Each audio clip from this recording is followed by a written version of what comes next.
Hi guys, good morning. Can you all see me? Can you all hear me?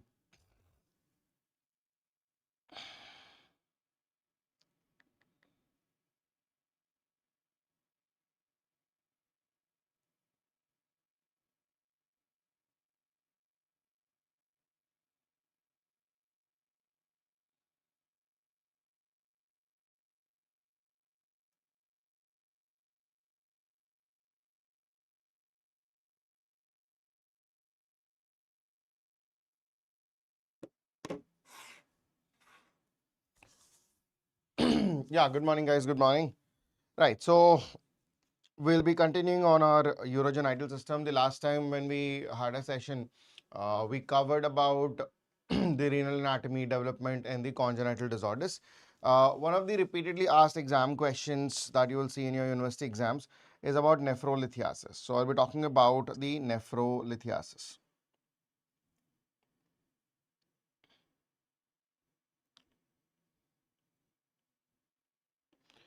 When we talk about the nephrolithiasis is nothing but renal stones, right? So the other name for nephrolithiasis, these are nothing but the renal stones. Now, before we move down further, remember 90% of these stones are radio opaque. 90% of these stones are radio opaque. 10% of these stones are radiolucent.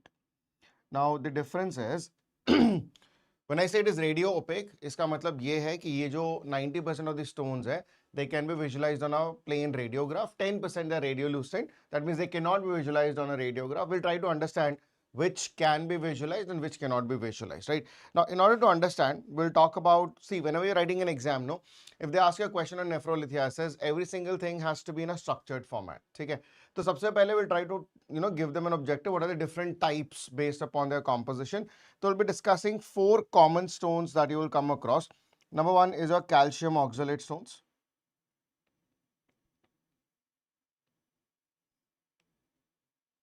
Number 1 is your calcium oxalate stones. Then you have the phosphate stones. Then you have the phosphate stones. You have the uric acid stone. And the last one that you have is a cysteine stone.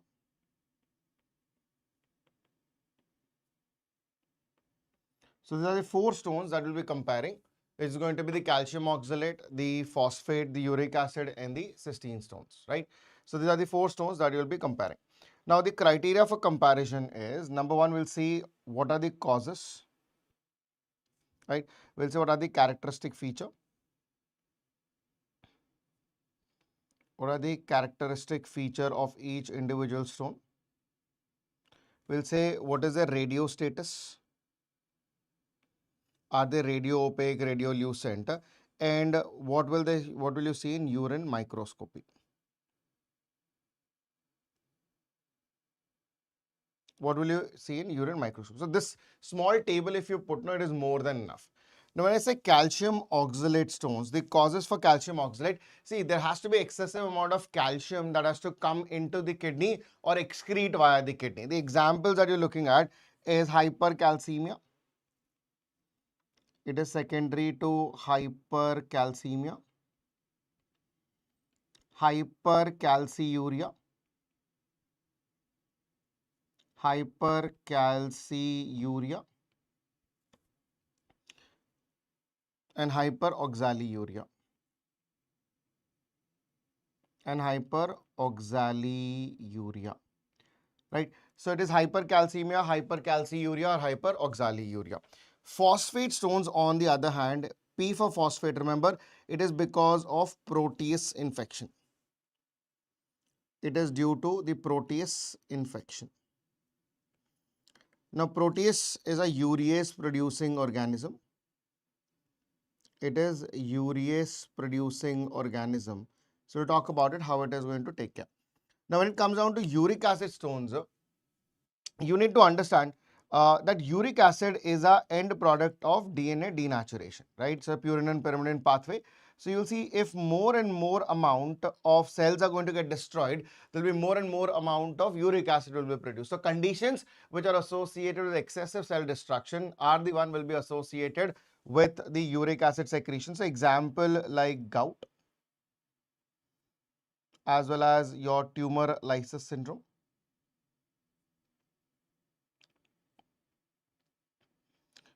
Gout, tumor lysis syndrome, and other forms of myeloproliferative disorders, right? Anywhere excessive cell destruction.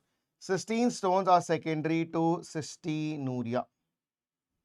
It is going to be secondary to cystinuria.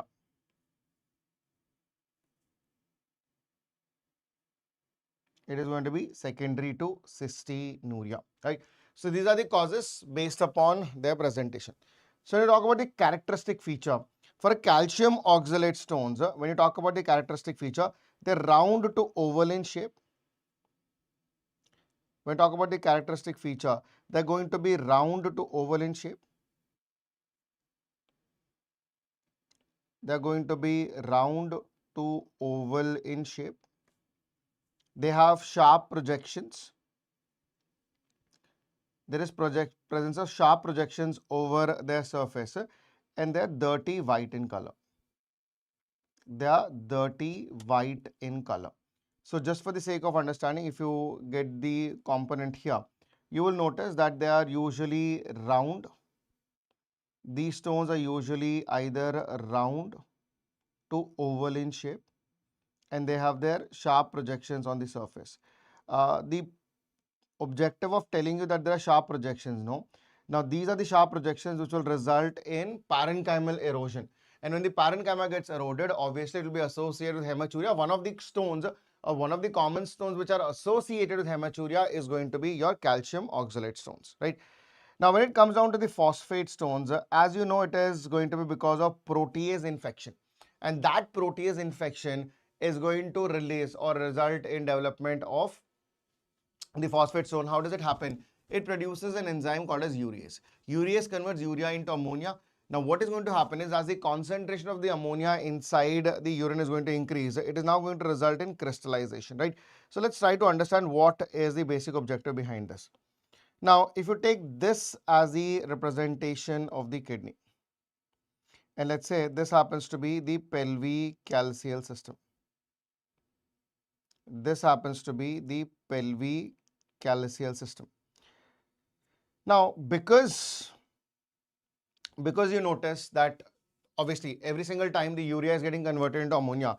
So this urease enzyme, what it does, it converts urea, which is water soluble, will now be converted into ammonia with the help of the urease enzyme.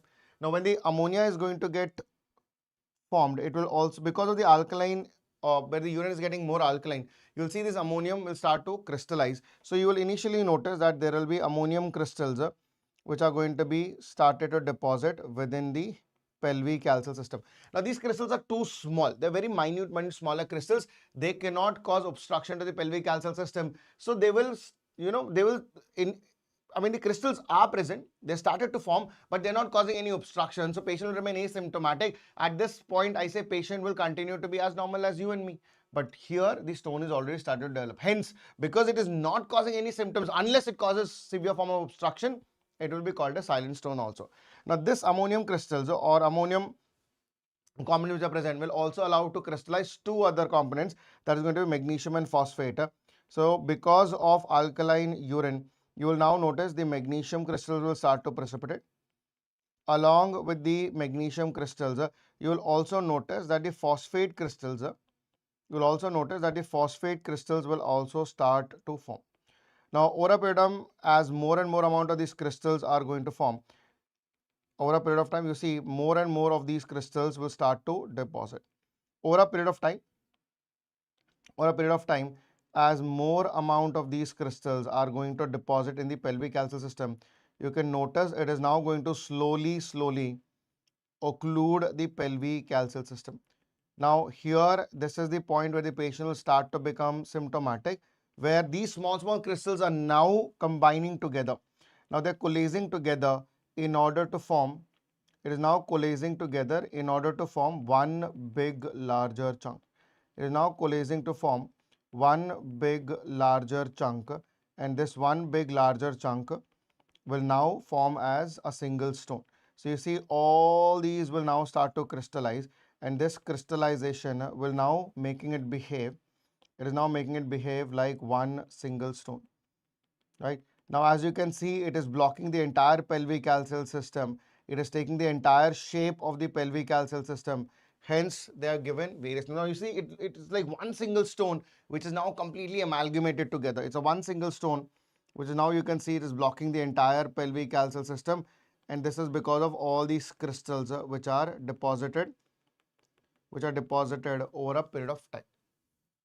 Now, when we look at the characteristic feature, these would be called as the silent stone. This is what we call it as silent stone because it grows very slowly. Unless it is not occupying the entire pelvic calcium system, it is not causing any symptoms. Based upon its appearance, because it is taking the entire shape of the pelvic calcium system, they're also called as the staghorn caliculi. They're also called as the staghorn caliculi. Based upon the brittle nature, they're also called as the Struvite stone. They're also called as the Struvite stone. Now you can see that it has got ammonium. Along with that, there is magnesium, and the phosphate crystals are also formed. There is magnesium and phosphate crystals are also deposited. So there are three elements: the ammonium, magnesium, and phosphate. So hence they are also called as the triple stone. They're also called as the triple stone, right? So based upon their appearance as staghorn and struvite, and based upon their composition, I'm calling them as the triple stone. I'm calling them as a triple stone. And this is how your phosphate stones are going to be formed. Next comes your uric acid stone. Now you need to understand when the uric acid stones are formed, they are formed because of excessive amount of uric acid excreting via the kidney. So what will happen to the pH of the urine? As more amount of uric acid is coming into the urine, obviously the pH of the urine will become acidic. So remember, uric acid stones can only be formed,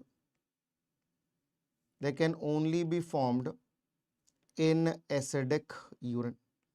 They can only be formed in acidic urine. That means if I make the pH of the urine alkaline, the crystallization of uric acid won't occur. If the crystallization of the uric acid won't occur, that means that the stone will not form. So basic common sense dictates, if you have a patient with uric acid stones, stop banging your head against the wall. Just give a drug which will alkalize the urine. So here the management would be alkalization of the urine. Here the management will be, I'm not going to go operate, try to bang my head. It is simply alkalization of the urine. That should be more than enough in order to take care of it, right? That is your uric acid stone. Cystine stones on the other hand, is because of cystinuria. So when you talk about here, the cystine stones, when you look at their characteristic feature, the cystine stones, they are hard. In fact, they are the hardest stone. They are going to be hardest stone. They're usually black in color. And they have a very rough texture. These are rough stones. Now, because of this roughness, they'll also cause parenchymal erosion, causing hematuria. So they are hard. They are dirty white. They're hard, they're black, they're rough, and more importantly, they contain sulfur. It is sulfur containing stones. They are sulfur containing stones, right? So these are the characteristic feature of each individual stone that you should know. That is with respect to the calcium oxalate, phosphate, uric acid, and the cystine stones, right? So when you look at the radio-opaque status, or the radio status as we commonly call it, you will notice that the calcium oxalate stones, are radio-opaque because they have calcium. Phosphate is going to be the most radio-opaque because it consists of phosphate. It is the most radio-opaque. This is the most radio-opaque, whereas uric acid is radiolucent. Your cystine stones are radio-opaque. Cystines are radio-opaque because they're sulfur containing. Sulfur is a radio-opaque component, right? So when you look at the urine microscopy, you will find there are some sorts of crystals which are formed, right? Now when you look at the calcium oxalate stones, when you look at the calcium oxalate stones, there are two different types of crystals that you will see. The first crystal that you will see in a calcium oxalate is like this. And this is what we call it as the envelope shaped crystals. Now, when there's presence of envelope shaped crystals, remember it is your calcium oxalate stones. This is your calcium oxalate stones. Sometimes you can also get crystals which appear like this. This is what we call it as the dumbbell crystals. This is what we call it as the dumbbell crystals. Remember, dumbbell crystals is seen in calcium oxalate. This is your calcium oxalate monohydrate. This is your calcium oxalate monohydrate. This is a calcium oxalate monohydrate. Now, when you come to the phosphate stones, in the phosphate stones, you will find the crystals in this particular shape. Now, this is what we call it as the coffin lid crystals. This is what we call it as the coffin lid crystals. The coffin lid crystals are characteristic. It is a characteristic of the phosphate stones. Then you see another crystals which are there in the uric acid. In the uric acid, you will find that is going to have a multi-phased crystal. You can have the crystals which look like this. They are multi-phased crystals. You have the multi-phased crystals. Uric acid is a multi-phased crystals, right? Then when it comes down to the cystine stones, the cystine stones will have a crystal which look like this, right? This is what we call it as the hexagon crystals, or also referred to as the benzene shaped crystals. Either you can call it as hexagon or benzene shaped because it looks like a ring of benzene. They are also called as benzene shaped crystals, right? So these are the microscopic images. These are the microscopic images that you should be aware of, right? So when you look at the whole objective of nephrolithiasis, the types of the stones that we're dealing with is absolutely important. So the first thing that you will see is to classify them, what type of stones that we have. We have divided them into the calcium oxalate stones, into the phosphate stones, into the uric acid stones and the cystine stones, right? So these are the stones that are going to be present.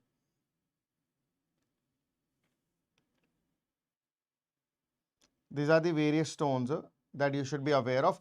So we try to give them in a very contextual manner.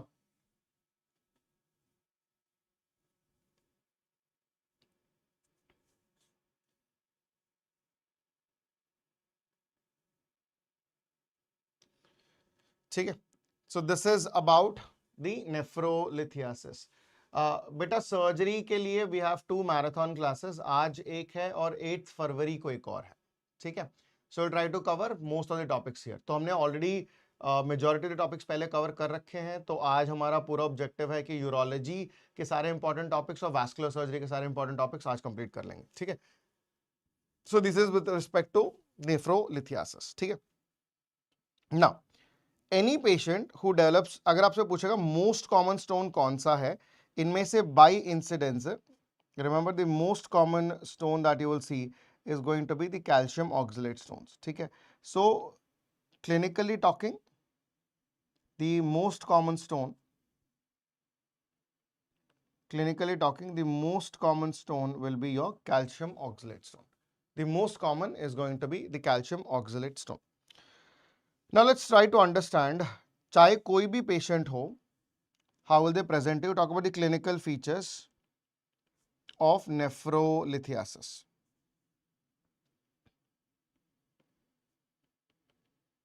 Clinical features of nephrolithiasis. Now again, a small concept here that you should understand. When I say clinical features of nephrolithiasis, if you take this as the representation of the kidney, this is the pelvicalceal system. This is the major calyxes. These are the minor calyxes that we have. And then you see this is the ureter which is going to present here. This ureter is now going to open down into the bladder. So this is eventually It is now going to go down into the bladder. So this is the orientation that you need to keep. ठीक है? Beta, आज testicular tumors will cover, don't worry. Now, this is the whole objective of the pelvic calcium system. Now, we say if the stone is present in the renal pelvis, we will call it as the renal stones. If it is in the ureter, we call it as the ureteric stones. So, what we do is we divide the ureter into three parts. That is upper 1/3 of the ureter, the middle 1/3 of the ureter, and the lower 1/3. So, this is upper 1/3 of the ureter, this is the middle 1/3 of the ureter, and this is the lower 1/3 of the ureter, right? So, this is in the context of the division. Now, we say if the nephrolithiasis is present in the renal pelvis, if it is still in the renal pelvis or it's a renal stone, either it is going to be a renal stone or it is going to be a ureteric stone, or it is going to be the ureteric stone. If the stone is present in the ureter, अगर stone ureter के अंदर है तो इसको आप बोलोगे ureteric colic. If the stone is going to be present inside the ureter, we'll call this as the ureteric colic. We'll call this as the ureteric colic. Okay? How do you differentiate whether the stone is present in the renal pelvis or is in the ureter? It's a very, very simple objective. Either of these patients will present to you with sudden severe onset of flank pain. There'll be sudden severe onset of flank pain. They'll be associated sudden severe onset of flank pain. If it's a renal stone, then it is going to be a fixed pain. It is going to be a fixed non-radiating pain. It's a fixed non-radiating pain if it is limited to renal pelvis. But if it is on the ureteric colic, it will be a radiating pain in flank. It is going to be a radiating pain starting from flank. It is going to be starting from the flank. Now, it depends where the stone is present. We'll see whether the stone is in the upper 1/3, is it in the middle 1/3 or the lower 1/3. Obviously, it is going to vary. So, this pain that is going to radiate, we will say whether it is an upper 1/3 stone or whether it is a middle 1/3 stone or whether it is a lower 1/3 stone, right? So, we'll try to see where exactly the stone is present and how it is going to radiate the pain. If the stone is present in the upper 1/3, if the stone is going to be present in the upper 1/3, the pain will start from the flank, but it will radiate to the corresponding pelvis. It will start from the flank region for sure, but it is going to radiate to the corresponding pelvis. On the other hand, if the stone is present in the middle 1/3 of the ureter, it will radiate to same-sided iliac fossa, that is corresponding iliac fossa. If the stone is present in the left ureter, then you will have pain radiating to the left iliac fossa.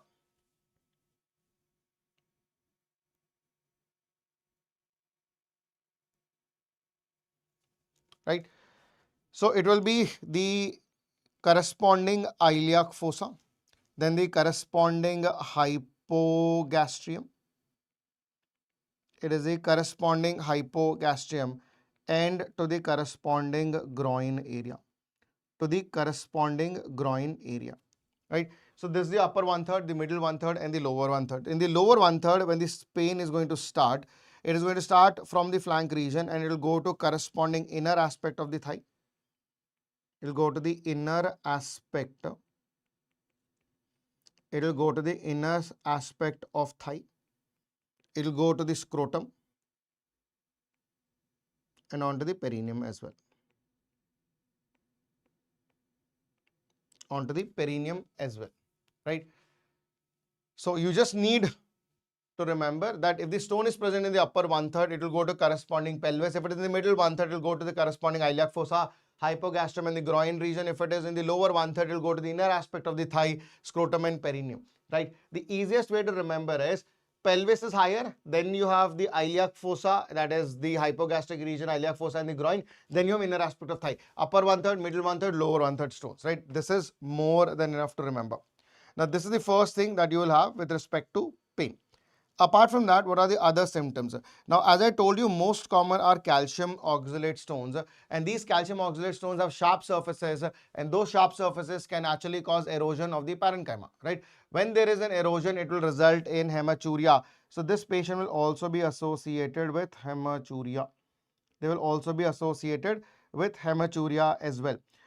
You need to understand that ureters also have peristalsis. Like we know in dynamic bowel obstruction, when something is obstructing the bowel, it contracts with intensity. To overcome that contraction, that hyperintensified peristalsis causes colic pain. Same thing is here. Ureter are blocked. Ureter try to contract with greater force, and that intense peristalsis of the ureter will cause colic pain, and that pain we have already understood. Same thing, because ureter are attached to bladder, that intensified peristalsis on the ureters irritate the bladder, and irritation of the bladder will also result in two things, that is dysuria as well as increased frequency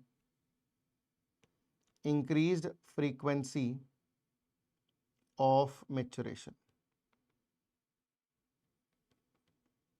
So it is hematuria, dysuria, and increased frequency of maturation will be seen. So you have pain. A better rest of the schedule is already updated.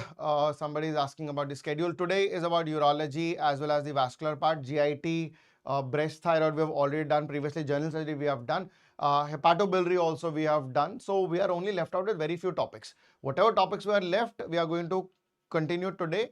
And last day is the reserve one. जो भी topic आपको लग रहा है कि नहीं cover हुआ है, वो last day पे cover कर लेंगे. ठीक है? That's the objective that we are going. Today is urology and vascular.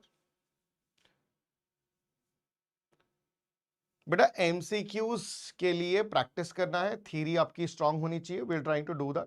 सो अभी MCQ का कंपोनेंट नहीं लाएंगे, पहले हम एग्जाम के क्वेश्चंस के हिसाब से पढ़ लेते, फिर MCQs भी बता देंगे, कोई टेंशन. ठीक है. Now so this is the clinical presentation. तो clinical presentation में सबसे पहले the first thing you will see is presence of pain. Along with pain there is hematuria, dysuria and increased frequency of maturation. Any patient who comes to you to the casualty with these features, how would you like to investigate? So when you talk about the investigation,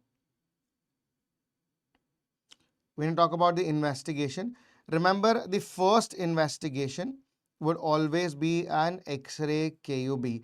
As you know, KUB stands for kidney and urinary bladder.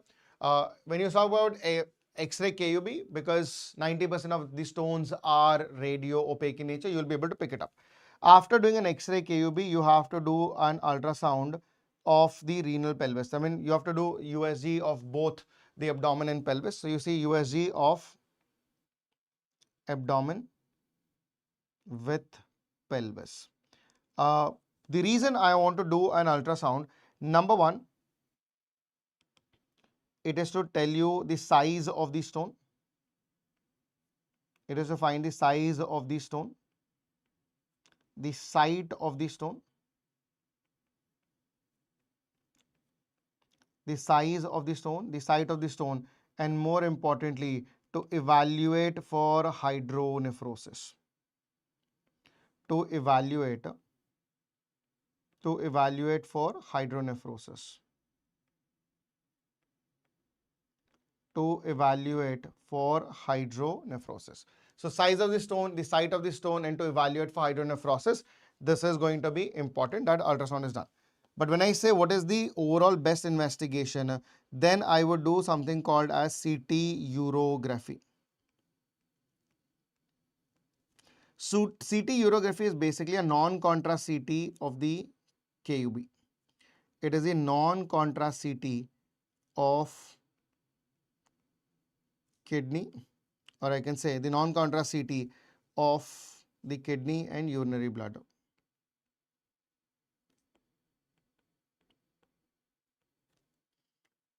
So this is about your CT urography. Now once you have done, now you know that the patient has the following problems, right? So you have done the radiographs, you have now evaluated the radiographs. One new investigation, if you want to write in the exam, it will fetch you another additional marks, that is the radionuclide scans.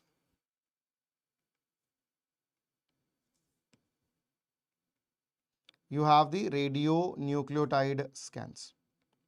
When I say the radionucleotide scans, there are three radionucleotide scans which are of absolute importance. The first radionuclide scan that they can ask you is a DMSA scan. What is DMSA stands for? It is dimercaptosuccinic acid. It is your dimercaptosuccinic acid. It is the dimercaptosuccinic acid. So here it is MSNA, three things you are going to evaluate. With the dimercaptosuccinic acid, I can know the morphology of the kidney. I can assess the morphology of kidney. Then S stands for renal scarring. It stands for renal scarring. And A stands for renal anatomy. A stands for renal anatomy. A stands for renal anatomy. So we have the morphology of the kidney, the renal scarring, and the renal anatomy can be evaluated. The second radionuclide scan that you should know is what we call it as the DTPA scan. DTPA stands for diethyl triamine pentaacetic acid. It is called as diethyl triamine pentaacetic acid. Pentaacetic acid. So when we say that looking at DTPA scan, DTPA happens to be the investigation of choice for renal perfusion. This is considered to be as the investigation of choice. This is considered to be as the investigation of choice for renal perfusion. This is considered to be the investigation of choice for renal perfusion. And the last one that you have is what we call it as the MAG3. MAG3 stands for mercaptoacetyl triglycine. It is mercaptoacetyl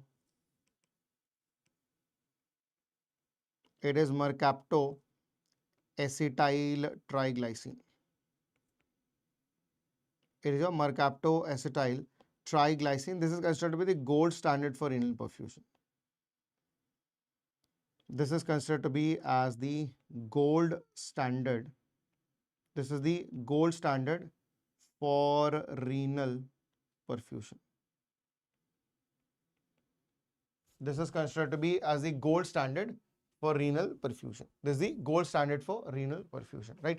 So this is all the investigations that you can perform. Starting from basic investigations of your X-ray KUB, ultrasound, CT urography, then you have the radionuclide scan, that is DMSA scan, DTPA and MAG3. We'll only do DTPA or DMSA or MAG3 when we suspect there is some injury that is possible. Now, how do you manage nephrolithiasis? So look at the management of nephrolithiasis.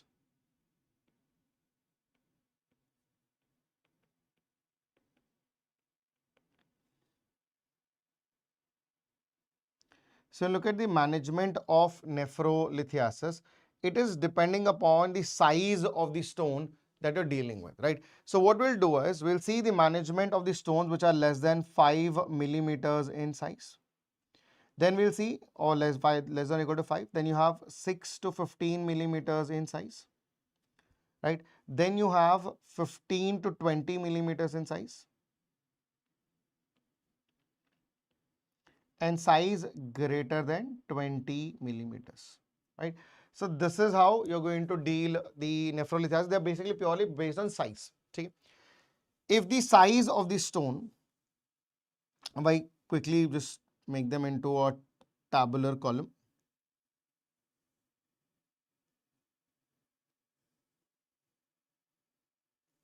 So this is based upon the size that you have differentiated.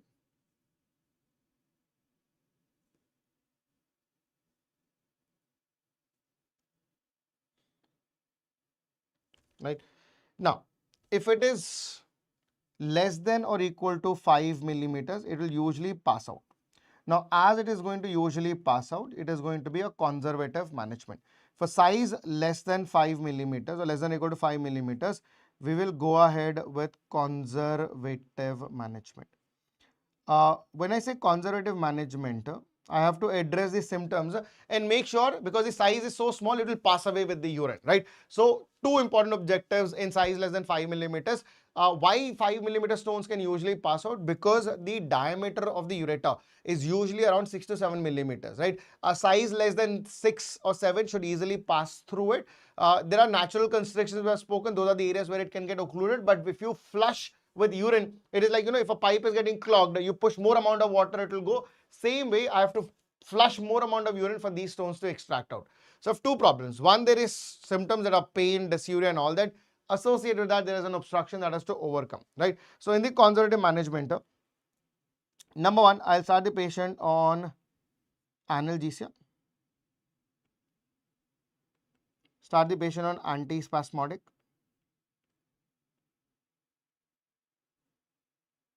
We start the patient on analgesia, give antispasmodic, ask the patient to increase the oral intake of fluid. Increase the oral intake of fluid. The current recommendation is 2 liters of water per day for 2 weeks. It is 2 liters of water per day for 2 weeks. Should actually flush the residual stones which are present. In order to increase the urine, you can start the patient on IV fluids and give diuretics like Lasix. Right? So you give IV fluids with Lasix, which will allow the urine to increase. Now, because see, Lasix are going to produce more amount of urine, the patient can go into hypovolemia. Right? To compensate that hypovolemia, I'm already giving IV fluids.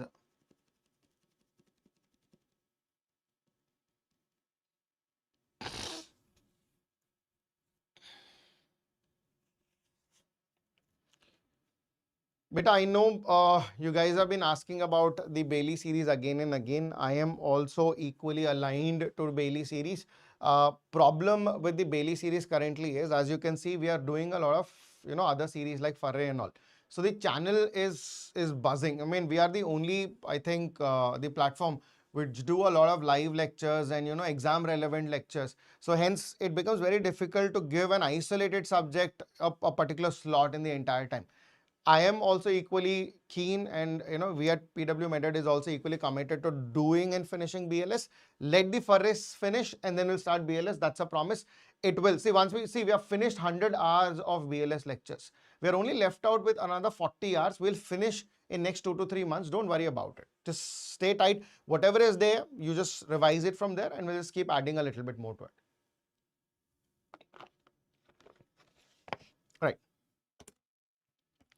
So this is in the context of the conservative management, or I can say in the context of fluid, which size less than 5 millimeters.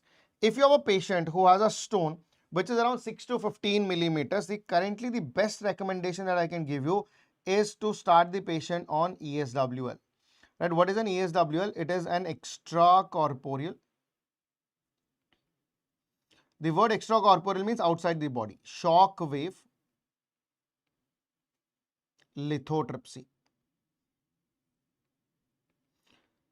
So what you do is you isolate the site of the stone with the ultrasound, target it, put the lithotripta. It generates a shock wave. It is basically, if you have seen that boulders blasting, the rocks they blasted, they put the dynamite and they just push it and boom, that goes. Same way. Here also I'm going to hit the sound waves. It is going to break down into smaller pieces and that smaller pieces are going to come down with urine. That is your extracorporeal shock wave lithotripsy. Now, when you know that ESWL is a very, very viable option, you should know a couple of important things. Number one, stones that cannot be broken down by ESWL. Stones that cannot be broken. Stones that cannot be broken by ESWL. The stones that cannot be broken by ESWL. So when I say stones that cannot be broken down by ESWL, we can remember them as the ABC stones. A stands for hydroxyapatite stone.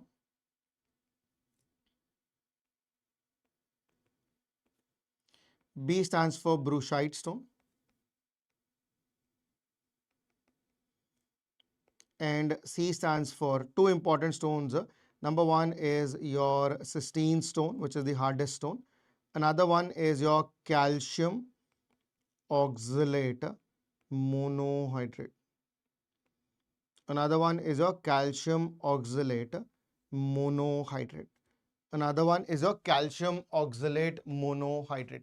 You remember calcium oxalate monohydrate had a dumbbell shaped crystal, and that dumbbell shaped crystals are equally difficult to break down. Right? These are stones that cannot be broken down by ESWL. Then there are stones which are contraindicated for ESWL. So what are the contraindications for extracorporeal shock wave lithotripsy? When you look at the contraindications for ESWL, the first contraindication is going to be obesity. Common sense. Obese people are going to have lot more amount of fat, which is going to be in the subcutaneous plane, as well as your perirenal fat and the paranephric fat. It is fat, fat, fat. Everywhere it is fat. You give shock waves that get absorbed within the fatty layer. It won't be able to reach down to stones. Hence, it is going to become useless. So, obesity is an important contraindication for ESWL. Along with obesity, if the patient has bleeding disorders, or if the patient is a known coagulopathy or taking anticoagulating agents, I would not like to do an ESWL, because when the stones break, they cause some amount of erosion onto the urothelium. And when the urothelium gets eroded, obviously it is going to bleed, and that bleeding, if it is a bleeding disorder is there, it becomes very difficult to control. So bleeding disorder is another contraindication. Third, if there is presence of distal ureteric stricture. Now, common sense, no, if you take it as this is a representation, let's say if this is the ureter that you have, right? Let's say this is the ureter that is present across it.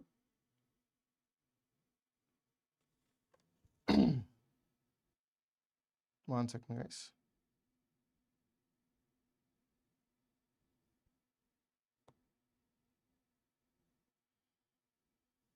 Okay, if you take this as a representative of ureter, and let's say there is a stricture that is present somewhere here. There's a stricture that is present somewhere across here, right? And there is a stone. There's a stone which is present here, right? So you decided to give shock waves, and you now give shock wave. It went like it is broken. It is going now. It is broken again. This is also broken. Now it is now broken down into smaller pieces or smaller fragments, and you will now notice that these stones which are broken down will now start to trickle. Now as they start to trickle, they will now go into the stricturous area. Again, it is going to get blocked. So all your efforts are going to be useless, right? You broke the stones down into smaller pieces, and it is not flushing down. It is going to be useless. So distal ureteric strictures.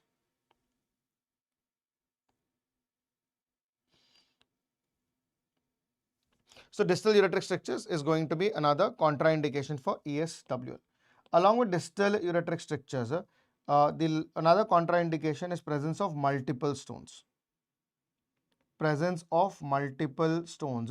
See, ESWL, to break one stone is a great deal. Now, if you have multiple stones, it becomes very difficult for us to break it down. So, in the multiple stones, in fact, there is a small word given in this, described in German, which is what we call it as Steenstrasse. The word Steenstrasse basically tells you that it means it is a road of stones. It is a road of stones. If there are multiple stones, it is very difficult for us to eliminate completely by ESWL. One, it takes longer sittings, it takes more amount of effort. Second, the clearance is not great. Third, when it breaks down, it rearranges itself, right?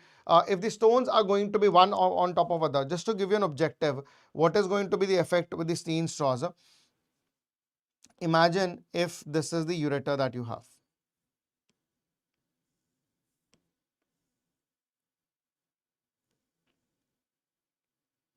Right, I'm saying there are multiple stones. There's stone here, stone here, stone here, stone here, stone here.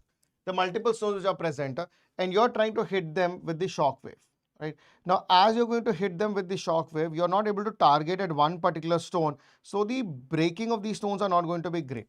On the other hand, when they break also, imagine if the stones are going to break, they are going to rearrange themselves. And when they rearrange themselves, they will again become clogged, right? So hence, the effect is not that great. So we say road of stones or Steenstrasse is again a contraindication for ESWL, because it is not going to help you overcome that, right? So this is if the size of the stone is around 6 to 15 millimeters, you can do ESWL, provided it is not these stones and if it is not contraindicated. Now, sometimes you get a stone which is 15 to 20 millimeters. Now, for here, we will do an ESWL with DJ stent. What is this? We know what is an ESWL is. So what is a DJ stent? DJ stent stands for double J stent. DJ stent stands for a double J stent. This is used to keep the ureter patent.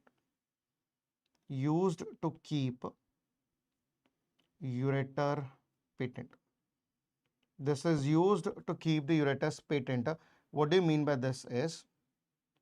What do you mean by this is? Let's say there's a kidney that is present here, right? And then you have the ureter which is present here.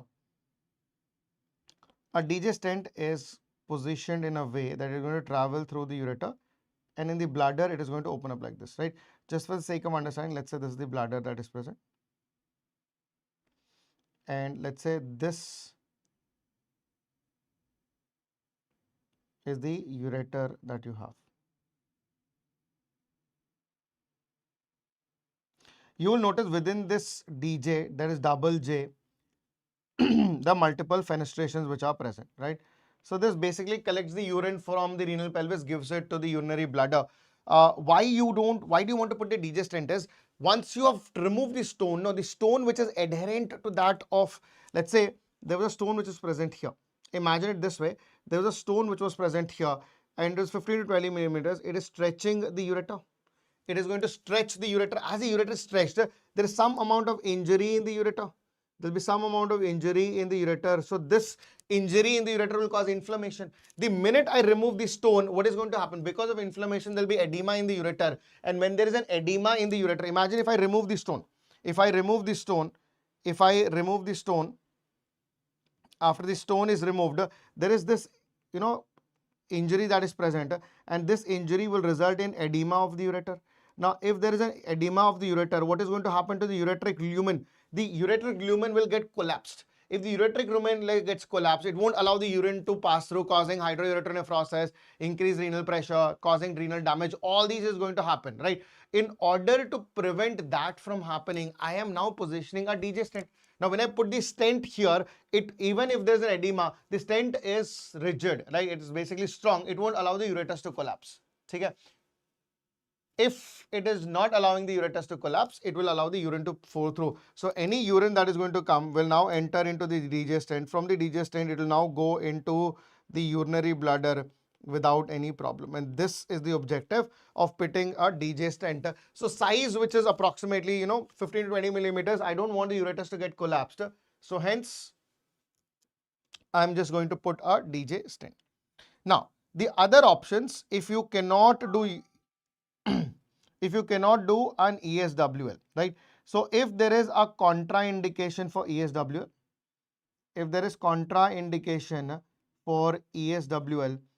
or if there is a lower calyx stone, a lower calyceal stone which cannot be extracted by ESWL, for these patients, for contraindication for ESWL or lower calyceal stones, we can now go ahead with two other options, or rather one only. It is called as, number one is what we call it as URSL, that is your ureteroscopic lithotripsy. That is, you use a ureteroscope. I mean, you take the scope from the bladder, go into ureter, and wherever the stone is there, you break down the stone and bring it, right? That is called as URSL. The same thing can also be referred to as the RIRS. RIRS stands for retrograde. It is called as a retrograde intrarenal surgery. RIRS stands for a retrograde intrarenal surgery. So what you can do is, again, you can enter from the bladder, go into the ureters, break down the stone, put the stent and come back. So whenever you're doing a URSL or RIRS, DJ stent is a must.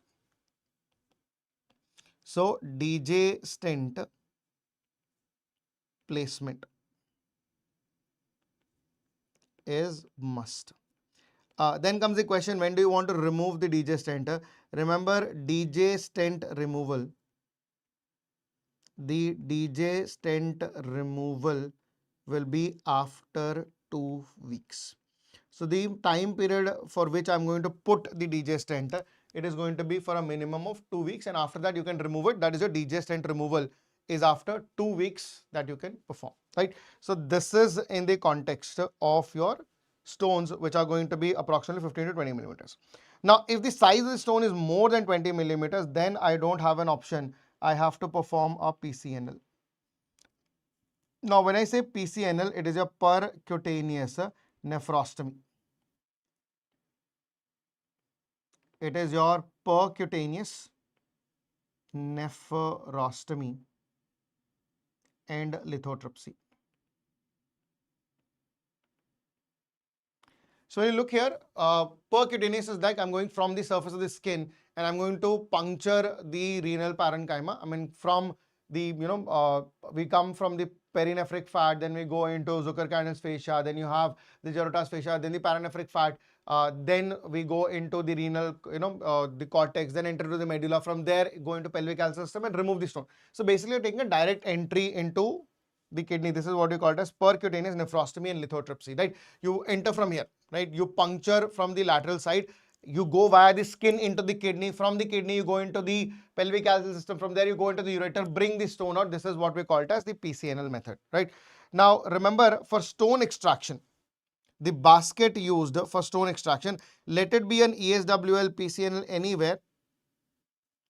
The basket used for stone extraction. The basket used for stone extraction is Dormia basket. This is your Dormia basket. This is going to be the Dormia basket, right? So the basket used for the stone extraction is going to be the Dormia basket. It is going to be the Dormia basket.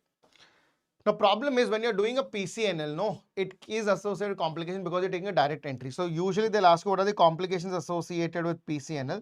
So when I say complications,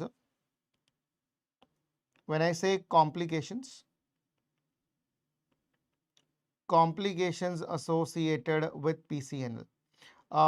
Again, a very common sense question. When I say complication, any complication of any surgery, number one is going to be hemorrhage. So yes, it will also be associated with hemorrhage. But apart from that hemorrhage, what are the other complications that you can see? Now, when you're entering, now if you go too lateral, you can now injure the colon. So injury to the colon is possible here. And if you go a little bit high up, you can cause injury to pleura.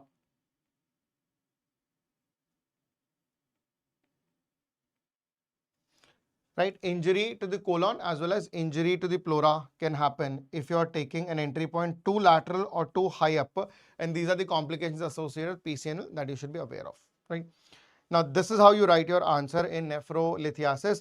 Those who have just joined, will quickly recap to you. The first thing you should know, what are the causes of the nephrolithiasis. Now, as I say, cause of kidney stone is not one stone, right? Based upon its composition, you have multiple varieties. We have discussed the 4 important ones: the calcium oxalate, the phosphate, the uric acid, and cystine stones. You should know what are the causes for each individual stone, what are the characteristic feature, their radio status, and their urine microscopy. Now, once you write this, I am going to tell you, your examiner is going to just close his or her eyes and give you an entire, full marks. Koi problem hi nahi hai. And you put a diagram like this. I know you can't draw like me, but a rough sketch, right? Just a sketch is, outer lining. This is a pure easy way to draw a sketch to put a ureter, to put a pelvic system, to put a bladder. You want them to show that the pelvis and the ureters are different. There's a pelviureteric junction. I'm dividing the ureter into 3 different components. Then I'm telling you if the stone is present in the renal pelvis, what is the symptoms? Then upper 1/3, middle 1/3, lower 1/3, what is the symptoms? I've put it across here. Then the investigation. After the investigation, the special investigation, then the management size-wise. The minute you write less than or equal to 5 millimeters, 6 to 15 millimeters, 15 to 20, more than 20, they know that you know how to manage your renal stones. Hence, they will give you a full marks. Is that clear? This is about your nephrolithiasis. All right. So another question that they will ask you again and again. 1 second, guys.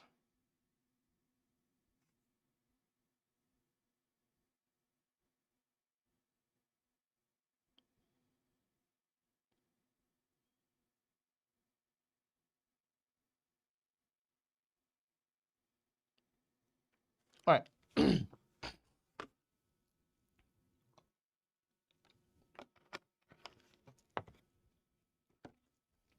Now we'll talk about another topic, which is your hydronephrosis.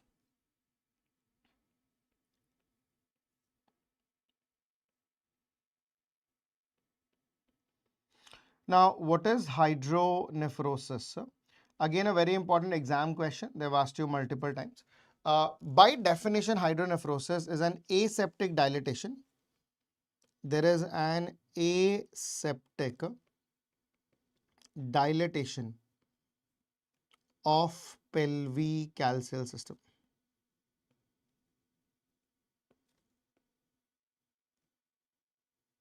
There's an aseptic dilatation.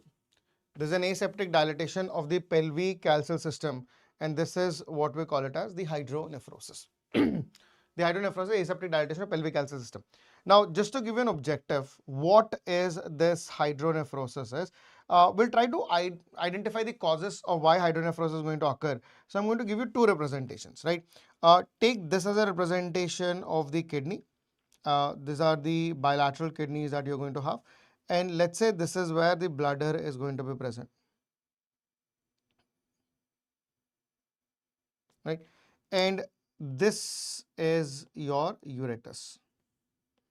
Let's say this is the pelvic calcium system, and this is where the ureters are going to open.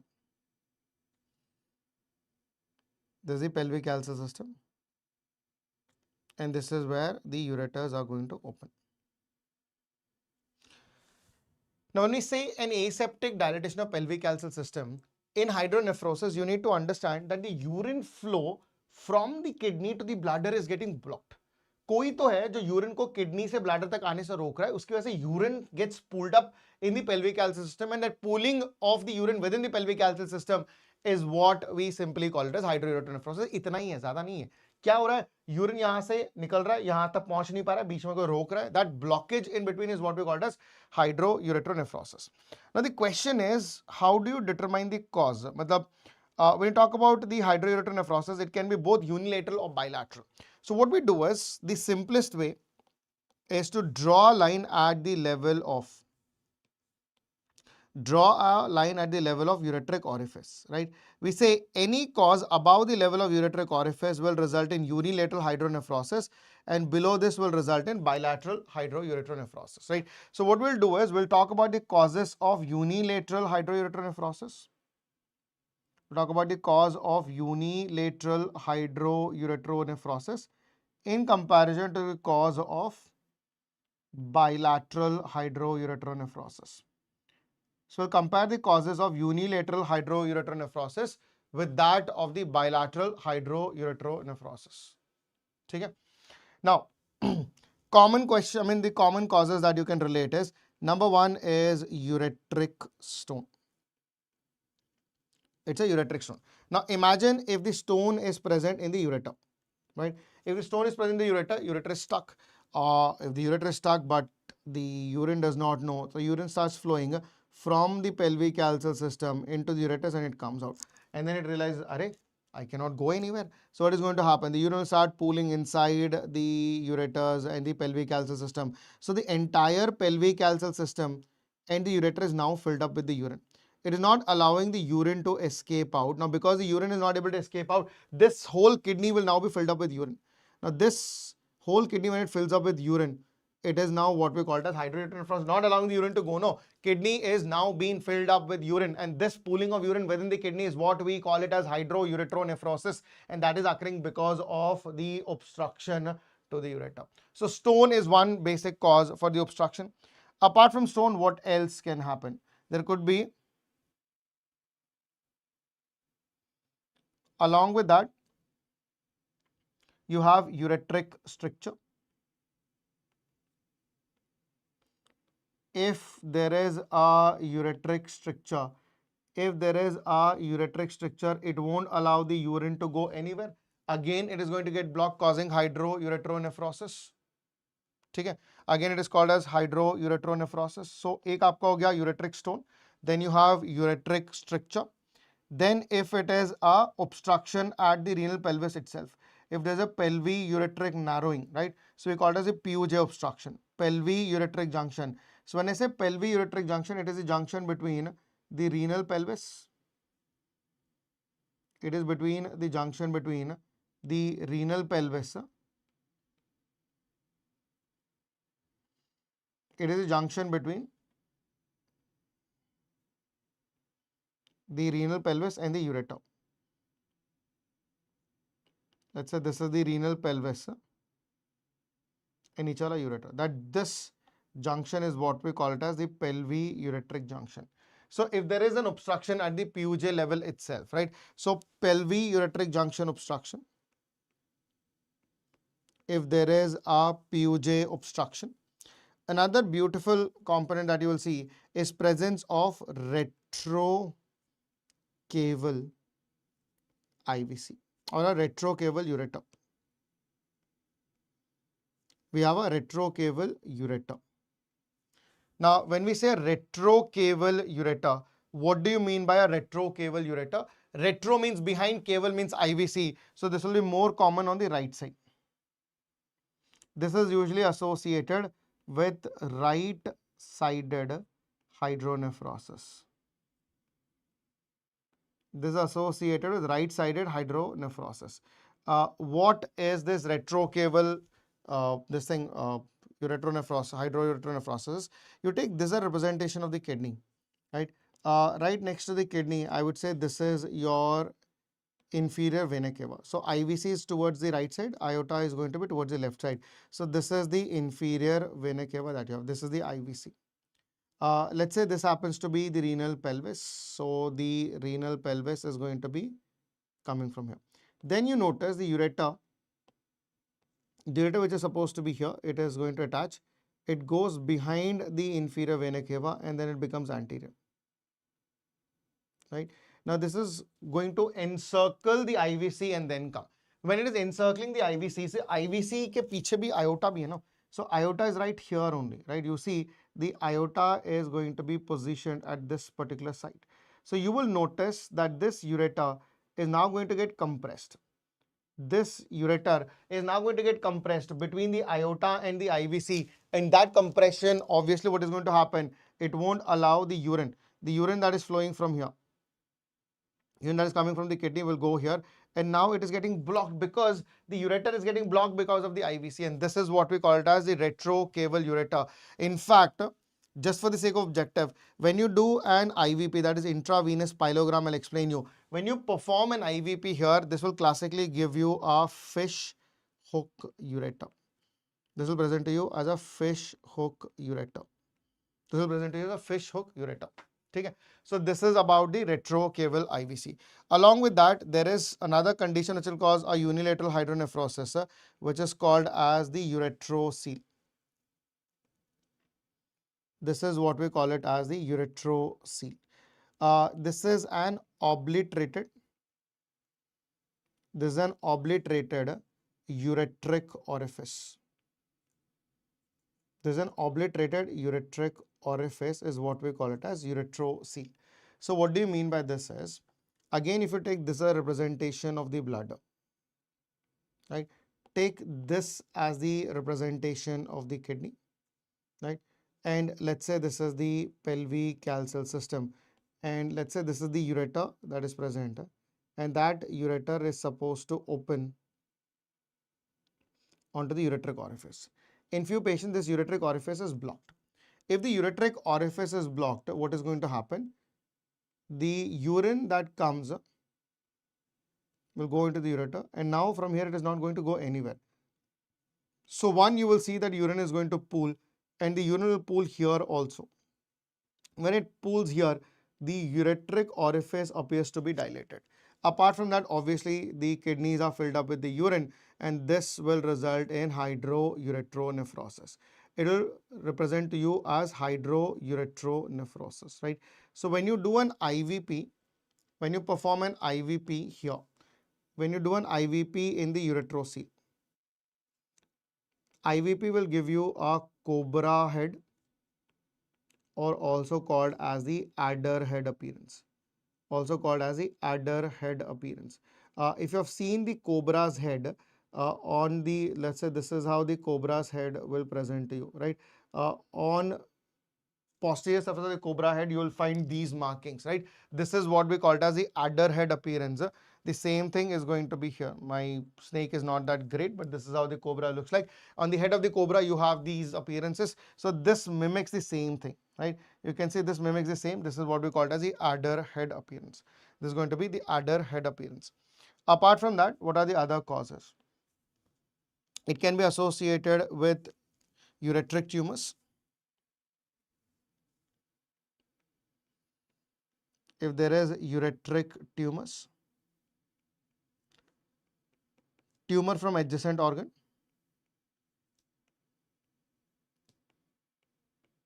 tumor from the adjacent organ, or tumor arising from the lateral wall of the bladder. Tumor arising from lateral bladder wall. Tumor arising from the lateral bladder wall, right? Tumor arising from the lateral bladder wall. IVP stands for intravenous pyelogram. IVP stands for intravenous. It is an intravenous pyelogram. So it's a contrast that you give via IV. It goes into the kidney. It excretes via the urine. So it basically, that contrast mixes up with the urine. Wherever urine goes, that contrast can go, and you can take that on an X-ray, and you'll be able to find, because urine will now become radio opaque, and that radio opaque urine can be mapped on an X-ray, and you know whether there's an obstruction is present or not. It's same like barium swallow. Right, you ask the patient to do a drink a barium, take an X-ray. Here you can't ask the kidneys to drink, so you give them via the IV contrast. That contrast will go into the urine, it will excrete via the urine, and this is what we call it as the intravenous pyelogram. That is about your hydronephrosis, right? So this is on the unilateral cause. So we spoke about all the causes which are present above the level of this ureteric orifice. Now what are the causes for bilateral hydronephrosis, which is below this level? In this, one of the most common thing that you will notice, in males you have a gland which is present at the neck of the bladder, which is called as prostate gland. When the prostate enlarges, it is now going to compress the ureter. If it is going to compress the urethra, what is going to happen? Both the ureters will not be able to empty, the urine will backflow and result in hydronephrosis. So when you talk about the bilateral, causes of hydronephrosis, number one is BPH, that is a benign prostatic hyperplasia. It is benign prostatic hyperplasia. BPH is a benign prostatic hyperplasia. Along with BPH, you have prostate cancer. You have the prostate cancer. Presence of stricture in the urethra. So there is urethral stricture. There is urethral stricture. Tumor arising from the bladder neck. So bladder neck tumors. That is a bladder neck tumor. A condition which is associated with penis, that is your phimosis. Right? Phimosis is where the foreskin gets completely fused and doesn't allow the urine to empty properly. That is what we call it as the phimosis, right? So benign prostatic hyperplasia, prostatic cancer, urethral stricture, bladder neck tumor, phimosis. Then there is another condition which is lesser common one, that is bilateral ureteric stones. If there are bilateral ureteric stones and the bilateral ureteric stricture. One of the example of a bilateral ureteric stricture that is going to be present, it is because of a condition which is called as the Ormond's disease. This is what we call it as the Ormond's disease. Ormond's disease is basically idiopathic retroperitoneal fibrosis. It is usually associated with idiopathic. This is an idiopathic retroperitoneal fibrosis.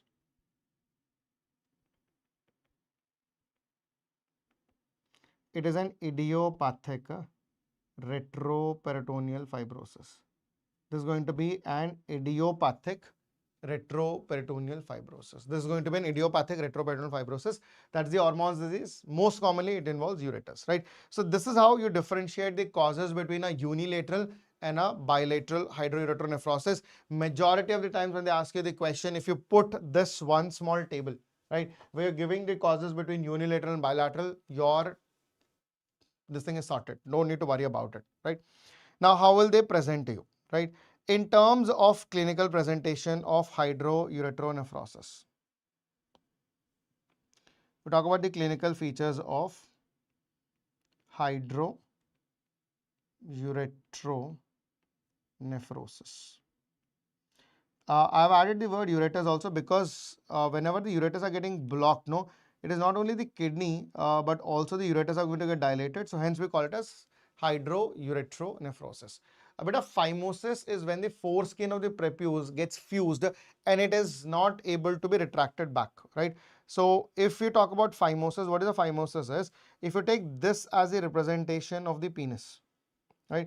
This is the coronal sulcus, this is the glans penis that is present, and this is the ureteric orifice.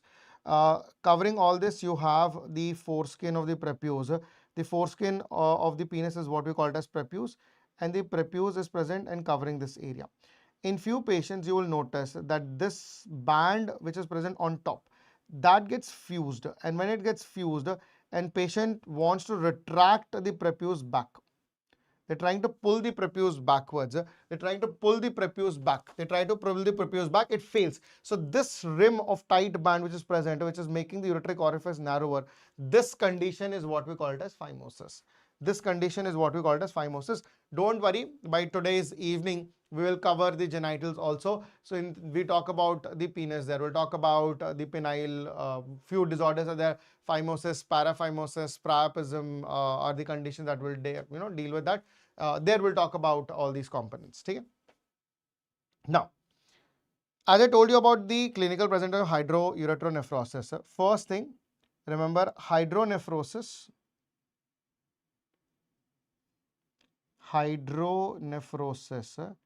is not a disease. It is not a disease. It's a presentation. It's a presentation of an underlying disease. It's a presentation of underlying disease. It's a presentation of an underlying disease. So you can never have hydronephrosis by itself. It has to be secondary to something, right? It will always have a secondary cause. You cannot have an isolated hydroureteral nephrosis without having a secondary cause. So it is always secondary to some cause, right? Another very important thing, hydronephrosis is an absolutely sterile condition.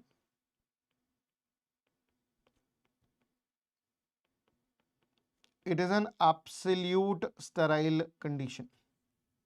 Right? Hydronephrosis is absolutely sterile. Urine is sterile, so this condition will also remain absolutely sterile. So what will be the clinical presentation? When the kidneys are going to be filled up with the urine, the kidneys will start to swell up. When the kidneys will start to swell up, they'll start to stretch. When they start to stretch, they will stretch the Gerota's fascia. I've told you before also, the pain-sensitive layer of the kidney is the Gerota's fascia. When the Gerota's fascia will stretch, it will cause pain. So patient is now going to present to you with flank mass associated with the flank pain. Now, when you evaluate this flank mass, it is going to be smooth surface. It will have a smooth surface, telling it's a complete renal enlargement. Along with that, there will be presence of signs and symptoms of underlying cause. There will be presence of signs and symptoms of the underlying cause. So this is the characteristic presentation of a hydroureteral nephrosis: flank pain, flank mass, and signs and symptoms of an underlying cause. Now, if you look at all the causes that we have described, can you tell me which is a temporary cause which can resolve by itself, right? When you look at everything, tumors, you have to excise it. They will not resolve by themselves. Ureterocele is a blockage, you have to open it. Retrocaval IVC ureter is going about it, you have to reimplant it back. It will not become normal by itself. PUJ obstruction will not become normal. Strictures will not become normal. But stone, they can pass. They can pass by themselves. If they pass, the hydronephrosis is now going to vanish. Okay? Somebody is asking how Ormond's is better. It is an idiopathic condition. Ormond's is idiopathic.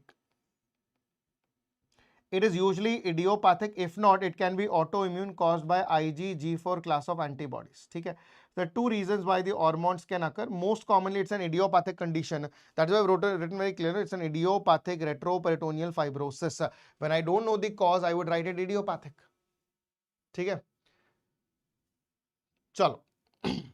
Now, when you say out of all the causes that we have described, the reversible cause is the renal stone. Now, imagine a patient presents to you with flank mass. They present to you with flank mass in association with flank pain. So the initial presentation is of flank mass and flank pain. And suddenly they pass urine. After they pass urine, they now notice that the flank mass either reduces or disappears, and the flank pain will also reduce or disappear. Now you can assume that initially this flank mass and flank pain is because of hydronephrosis, right? After passing urine, the hydronephrosis is resolved. So this is a resolving hydronephrosis. This is what we call it as a resolving hydronephrosis. Now another very important characteristic is you need to understand that you cannot have a single stone. There are going to be multiple stones. Today one stone came, it obstructed, and then it caused. After, let's say, few weeks later, the patient will again have the same problem. There will suddenly development of there is a flank mass is present in association with flank pain. So few weeks later, patient again had flank mass and flank pain, right? Patient passed urine. Patient again passes urine. After passing the urine, again the flank mass and flank pain disappears, right? After passing urine, you now see the flank mass or the flank pain. The flank mass or the flank pain disappears, right? So you can see hydronephrosis appears, disappears, appears, disappears. So this whole phenomena is what we call it as intermittent hydronephrosis. This whole phenomena that you're seeing here is what we call it as the intermittent hydronephrosis. This is what we call it as the intermittent. This is what we call it as the intermittent hydronephrosis.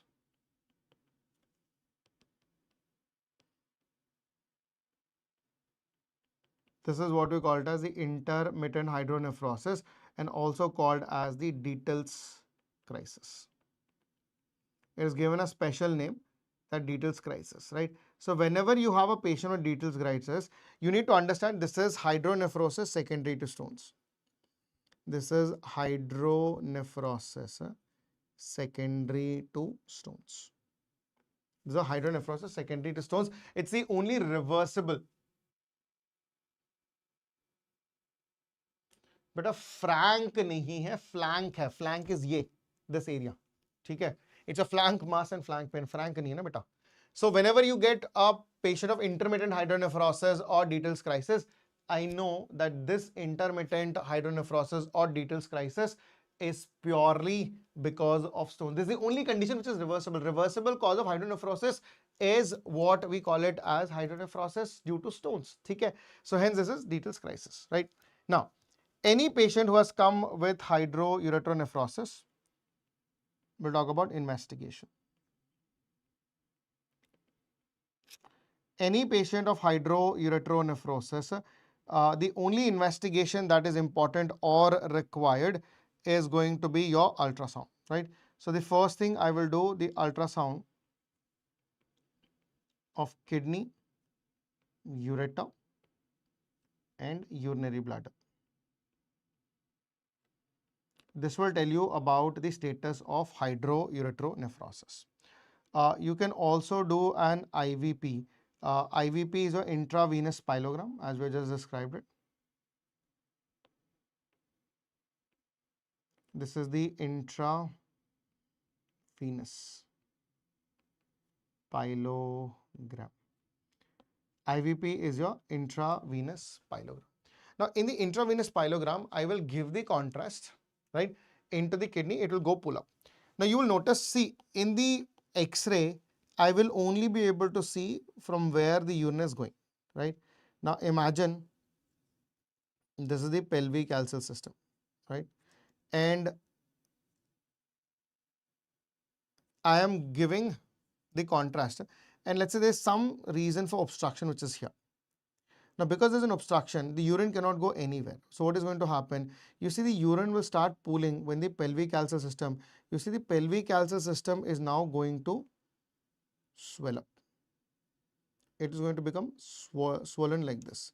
So when you look at the contrast, you see the contrast appears to be like this.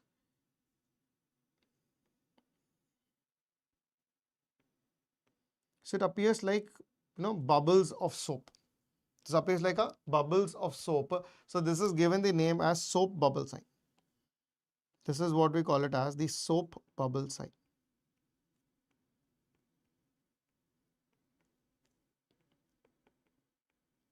This is what we call it as the soap bubble sign. That is an intravenous pyelogram. Now, along with IVP, along with intravenous pyelogram, you can also do renal perfusion assessment. Why renal perfusion is important? When you talk about the renal perfusion assessment, because of hydronephrosis, the pressure in the kidney can mount a lot. When the pressure becomes huge and it is for a sustained period of time, obviously pressurized kidney won't allow the blood flow into the kidney. So it can cause poor perfusion of the kidney, and poor perfusion of the kidney can be associated with renal damage. So to know whether the kidneys is functioning normally or not, I would do a renal perfusion assessment. We have just learned about what is the investigation of choice for renal perfusion. The investigation of choice for renal perfusion is a DTPS scan. That is diethyltrimine pentacetic acid. On a DTPS scan, I will see how much amount of renal perfusion compared to the contralateral kidney, right? If the one kidney is normal, I'll see how much is the perfusion, and then I will measure the perfusion of the other kidney, right? I'll call it, this is also called as DGFR, that is differential GFR. All these are the various concepts. But for now, you need to understand, if one kidney is getting damaged, the other is normal, we'll do a DTP of both the kidneys, compare one kidney to another, and see what is the effect that we see. If the DTPA shows, that the renal perfusion of the affected kidney is 10% or less than 10% of its normal kidney, or if it is more than 10% of its normal kidney. If it is less than 10%, that means kidney is damaged beyond repair. So here I have to take the patient for nephrectomy. I have to take the patient for nephrectomy. But if it is more than 10%, then I have to salvage the kidney. I have to salvage, that is protect the kidney. One important thing about the nephrectomy here, remember it should only be done only if the contralateral kidney is normal. So nephrectomy can only be performed if the contralateral kidney is normal. Otherwise, you have to again do a conservative mechanism. So this is about the investigations in the hydronephrosis. The management of hydronephrosis. The management of hydronephrosis is to treat the underlying cause. You cannot treat hydronephrosis, so management has to be treat the underlying cause.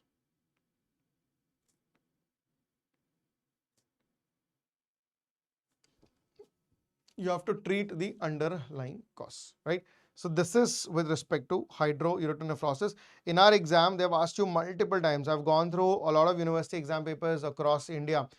One question which I've seen consistently been repeated in most of the university exams, or I can say the prof exams, is your hydronephrosis. So the causes of hydronephrosis, presentation, details, crisis, investigation and management. This is the performer that you have to salvage the kidneys, try to protect the kidney, na beta. So you remove the underlying cause, make sure you run through the dialysis, kidneys are being pushed back again. So you try to restore the kidney. Okay? Sure. So this is in the context of hydronephrosis. So we finished nephrolithiasis, we finished hydronephrosis, and now the BAP of all problems in kidney. It is your renal tuberculosis.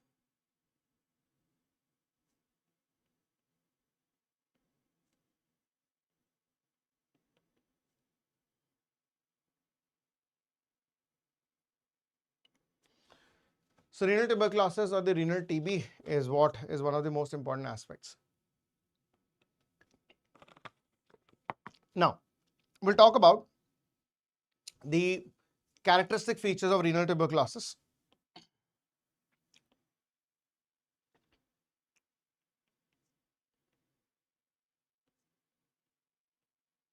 We'll talk about the characteristic features of the renal tuberculosis.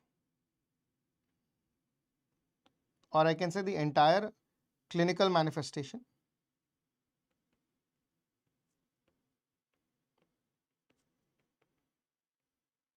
Clinical manifestation for renal tuberculosis, or I can say the genitourinary tuberculosis. We'll complete the entire genitourinary TB here only. Now to understand this, for the clinical manifestation of genitourinary tuberculosis, just to get an objective, let's say this happens to be the kidney.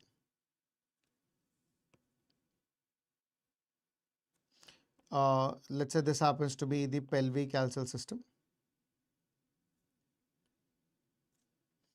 This happens to be the ureter. The ureter will go into the urinary bladder. Let's say this happens to be urinary bladder. From here, it is going to be the urethra. In males specifically, we say at the neck of the bladder, you have this prostate gland. Then you see there is in males vas deferens is going to go behind the urinary bladder, open into prostatic urethra. This is a continuation from the testes, right? So this is the vas deferens that is going to come across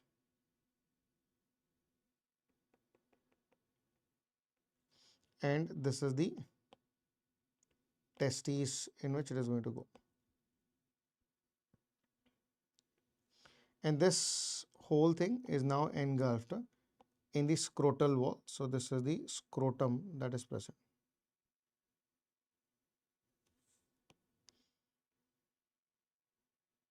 This is the scrotal wall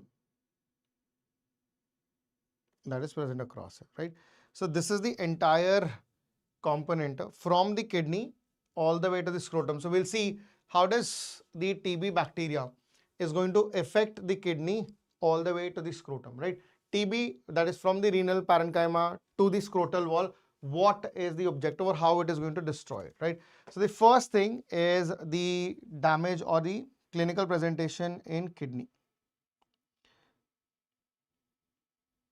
So when the TB bacteria reaches to the kidney, how does it reach to the kidney? Remember, the most common route of spread to the kidney, the most common route of spread into the kidney is via blood, that is hematogenous. And the most common primary site for the TB bacteria to proliferate is going to be the renal papillae. It is going to be the renal papillae, right? So what happens is when the TB bacteria comes into the renal papillae, what are the effects or damages that it can cause in the renal papillae? The first thing, it will eat up the renal papillae, which will become as a mouth or the moth-eaten. It will become a moth-eaten calyx. It will become into a moth-eaten calyx. So you can go into the TB bacteria when it comes, no, it eats up this calyx, and this becomes like this, like somebody has eaten the calyxes, and this is like, you know, that chotu bites which are there, they become like this, an irregular calyx. This is what we called as the moth-eaten calyx, which is also given a very characteristic name. This is what we call it as the fuzzy calyx. This is also on a radiological appearance, no, this is also commonly called as the fuzzy calyx. In fact, this is the most common or the earliest radiological finding that you can see. Along with that, what is going to happen? The TB bacteria will go into the renal parenchyma. In the renal parenchyma, it is now going to result, it will result into TB granuloma formation, right? It will result into a granuloma formation in the kidney. This granuloma will result in ulceration. That ulceration will now create into necrotic tissue. So there will be necrosis of the kidney.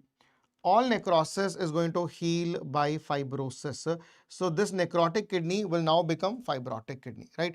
Now what is going to happen? This fibrosis will become or make the kidney harder, and this is what we call it as the cement kidney. The cement kidney is because of necrosis, which is healed by fibrosis, and that cement kidney is also called as pseudo calculi. It appears like, because there's a stone, no.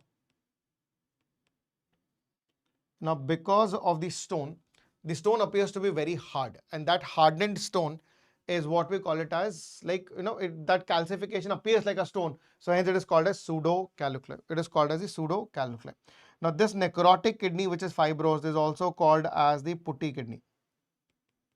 Also referred to as the putty kidney. Also referred to as the putty kidney. Now, this is because of dystrophic calcification.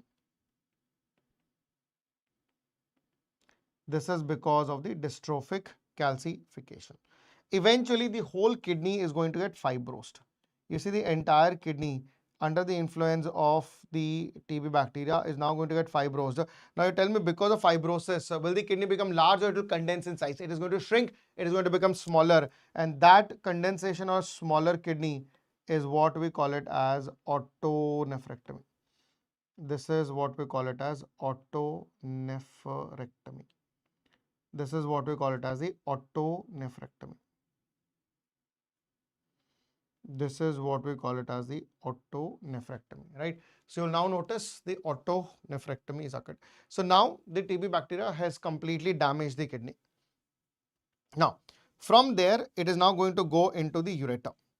Once it reaches to the ureter, the clinical features in the ureter, it will result in ureteric stricture. This will result in ureteric stricture.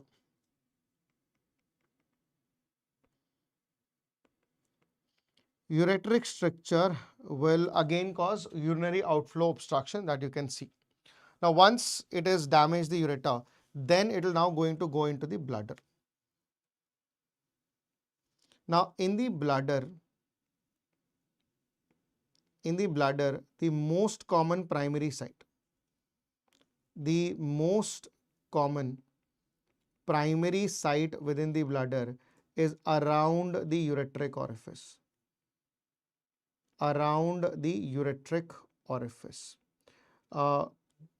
As it is going to develop around the ureteric orifice, the ureteric orifice is going to become smaller and narrower. And this narrowing of the ureteric orifice, when it becomes smaller, this appears to be very small, and this is what we call it as the golf hole ureter. This is what we call it as the golf hole ureter. This is what we call it as the golf hole ureter. Right? Now, from here, the TB bacteria is still not happy. So what the TB bacteria does is, after damaging the ureter, it is now going to go into the urinary bladder, and the same thing which is done in kidney, fibrosis of the kidney, the urinary bladder is now going to get fibrosed. So you will now notice it is now going to result in fibrosed. It will cause fibrosed, shrunken, and reduced urinary bladder. Fibro-shrunken reduced urinary bladder is what we commonly called, or it is given a fancy name. This is what we call it as the thimble bladder. This is what we call it as the thimble bladder. So you have fibrosed, shrunken, and reduced urinary bladder. A fibrosed, shrunken, reduced urinary bladder is what we call it as the thimble bladder. This is what we call it as thimble bladder. Now, once it has completely damaged the urinary bladder also, TB bacteria is still not happy. Now, as it is still not happy, it is now going to go into your urethra. From there, it is going to go into the prostate gland. In the prostate gland, it will divide or present into hard indurated prostate. It will form into hard indurated. It will become a hard indurated prostate. So the prostate gland is now going to become indurated because of the TB bacteria's infestation. It will become a hard indurated prostate. TB bacteria is still not happy. It goes into the vas deferens and then it starts proliferating in the vas deferens. In the vas deferens, you see multiple chunks of these are formed, and this is what we call it as presence of beaded vas deferens. So the another finding of genitourinary tuberculosis is the vas deferens is going to become beaded. So this is what we call it as beaded vas deferens. From here, the T bacteria goes into the scrotal skin and then it is going to form multiple discharging scrotal sinuses, right? So the last thing you will see in genitourinary tuberculosis is presence of multiple, there is multiple discharging scrotal sinuses. There is multiple discharging scrotal sinus. There is multiple discharging scrotal sinus. It will develop into multiple discharging scrotal sinuses. Remember, testes are spared in tuberculosis. Because of increased vascularity, testes are spared. Testes are spared in the genitourinary tuberculosis. Now, if anybody asks you about the genitourinary tuberculosis, this is the entire chart that you're supposed to put, right? So if they say what are the investigations that you can perform,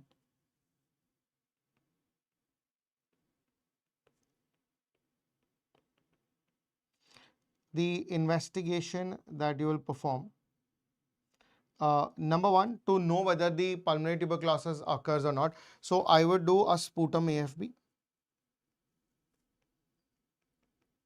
to rule out the pulmonary tuberculosis. Then I will do the CB-NAT of urine. Once you have concluded, then I will perform a CT urography as well. We'll do CT urography as well, right? Now, once you've concluded the patient is having the genitourinary tuberculosis, the management is pretty straightforward.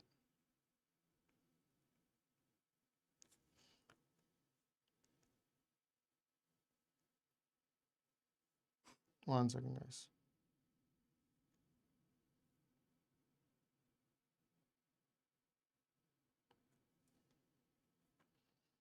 Okay, so look at the management.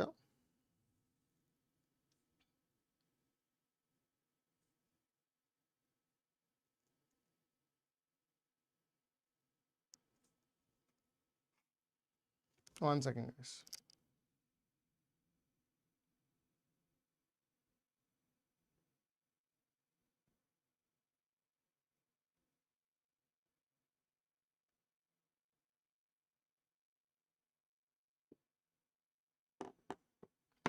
Right, when we talk about the management, the first thing that you have to do is to start the patient on ATT. You start the patient on ATT. Now, normally we say the first 4 weeks of ATT is an acute phase. So, any active intervention,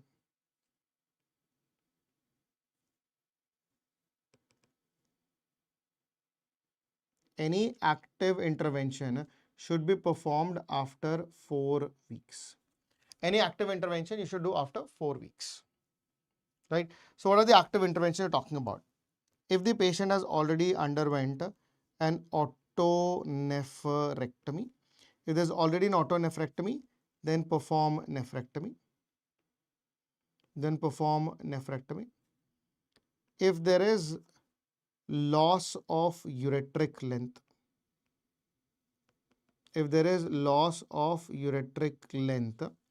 that is due to the stricture, you can give or ask the patient to get a psoas hitch.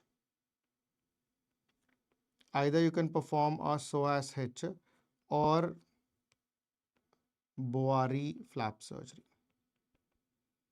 or a Boari flap surgery. If there is scrotal sinus, if there is presence of scrotal sinus, then take the patient for debridement.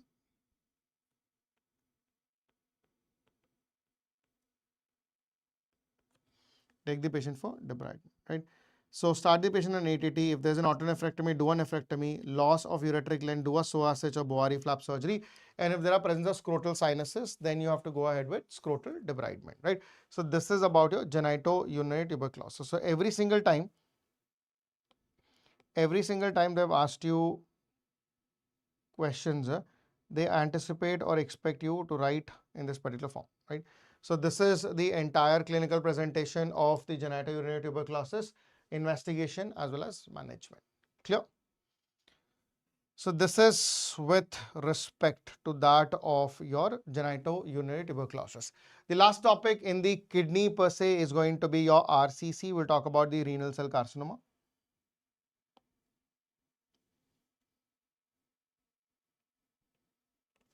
We'll call it as the renal cell carcinoma,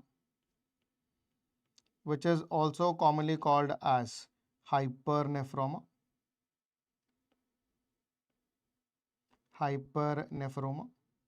also called as the Gravit's tumor, or also called as the internist tumor.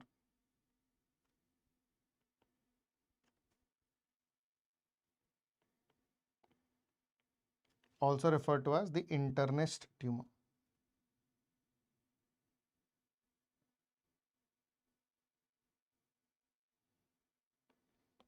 So this is with RCC.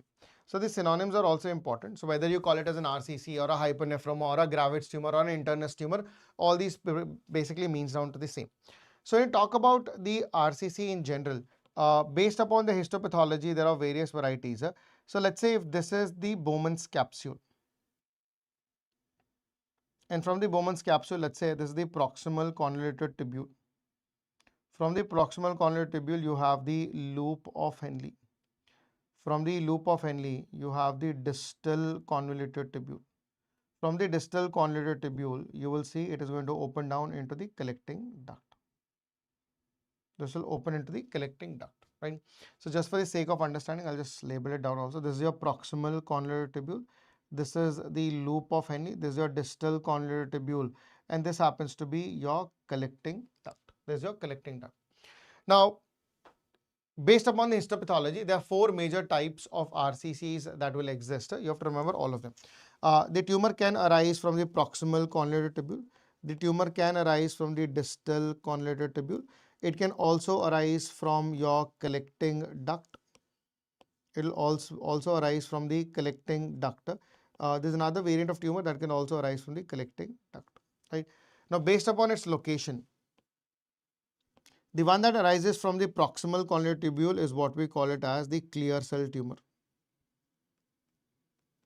It is a clear cell carcinoma. See, clear cell carcinoma is a variant of adenocarcinoma. It is nothing but the adenocarcinoma of the kidney. There is nothing but the adenocarcinoma of the kidney. The one that is arising from the distal convoluted tubule is what we call it as the papillary variant. It is a papillary carcinoma. It is a papillary carcinoma. So one that is arising from the distal convoluted tubule is what we call as papillary carcinoma. Then one that is arising from the collecting duct, this is what we call it as the chromophobe variety. This is what we call as a chromophobe cancer.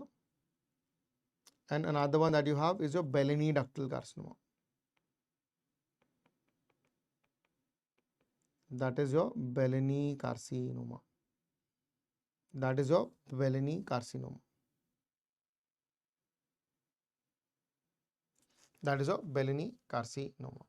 So clear cell papillary chromophobe, and Bellini ductal carcinoma. These are the variants of the renal cell carcinoma which are important, right? Now again, as we have been doing it to make our answers easily, more appealable, we will make a small table here also. So here we'll compare the clear cell variety. clear cell cancer, papillary cancer, chromophobe variety, and the Bellini carcinoma, and the Bellini ductal carcinoma.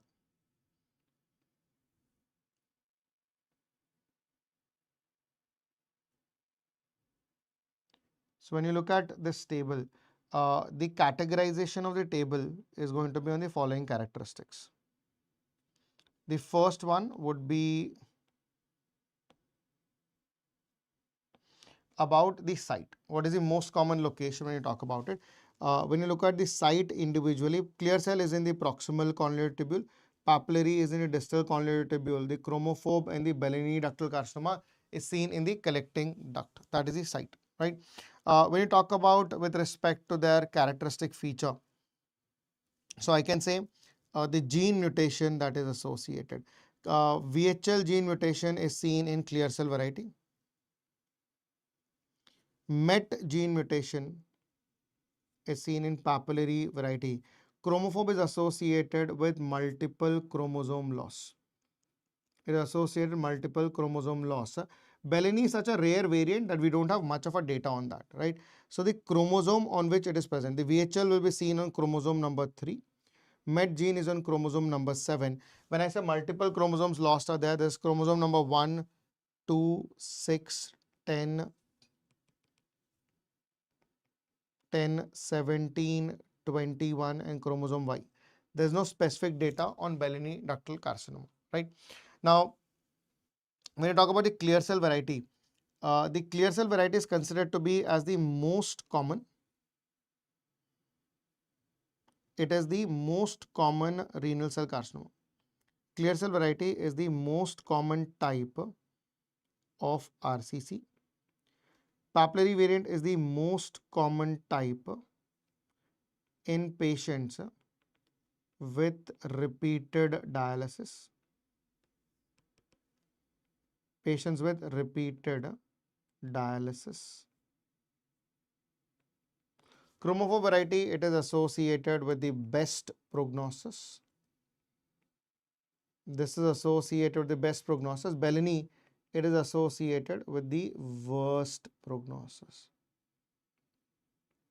It is associated with the worst prognosis. It is associated with the worst prognosis. This is associated with the worst prognosis, right? So this is on the basis of their divisional status, right? So if you write this much, it should be good enough for them to understand that you are prepared well, right? So this is in the context of their characterization about each individual component. Clear cell variety, papillary variant, chromophobe and Bellini. One thing that on the papillary variant that is important, on the histopathology, there will be presence of Samoma bodies. Samoma bodies are the example of dystrophic calcification.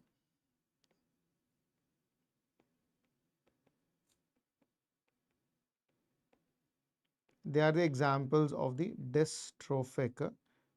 They are the examples of the dystrophic calcification. Okay. These are the examples of dystrophic calcification. Okay.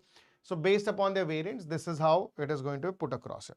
So talk about the clinical features of RCC.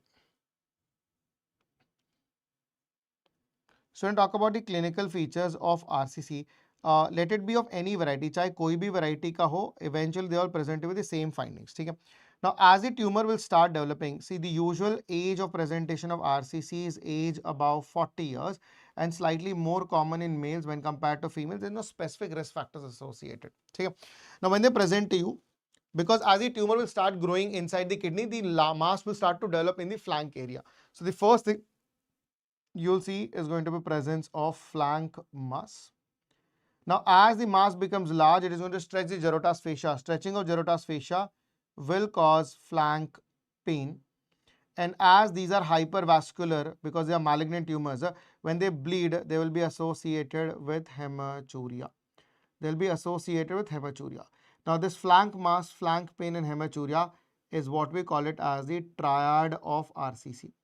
This is what we call as triad of RCC, but it is not seen in every patient. It is seen only in 10% of the patients. It's not a very characteristic finding that you will see, right? Now, apart from that, what else can you see? If the patient is having a left-sided RCC, they can also develop a left-sided varicocele. If you have gotten to our earlier lecture, I told you the left renal vein, the left testicular vein drains directly into left renal vein. Right testicular vein drains into inferior vena cava. So obviously, when the tumor in the left kidney is going to develop, it can evade the left renal vein. Evasion of left renal vein will cause the blockage of the blood from the left testicular vein going. All the blood from the left testis will pool in the left testis, and obviously that pooling of blood in the left testis is what we call it as the left-sided varicocele. So hence the patient will develop a left-sided varicocele can be present, right? Apart from that, they'll have significant weight loss also. They will have significant weight loss. What are we more keen on here is presence of paraneoplastic syndrome. So we'll talk about the paraneoplastic. It is a paraneoplastic syndrome. So we'll talk about the paraneoplastic syndrome. We'll talk about the paraneoplastic syndrome associated with RCC. In the paraneoplastic syndrome, number one, you see there's an elevated ESR in association with polycythemia. Elevated ESR, there is polycythemia, hypertension, anemia due to blood loss, amyloidosis,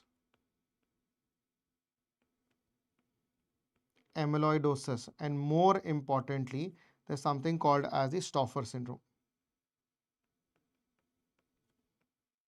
Now, what is this Stauffer syndrome?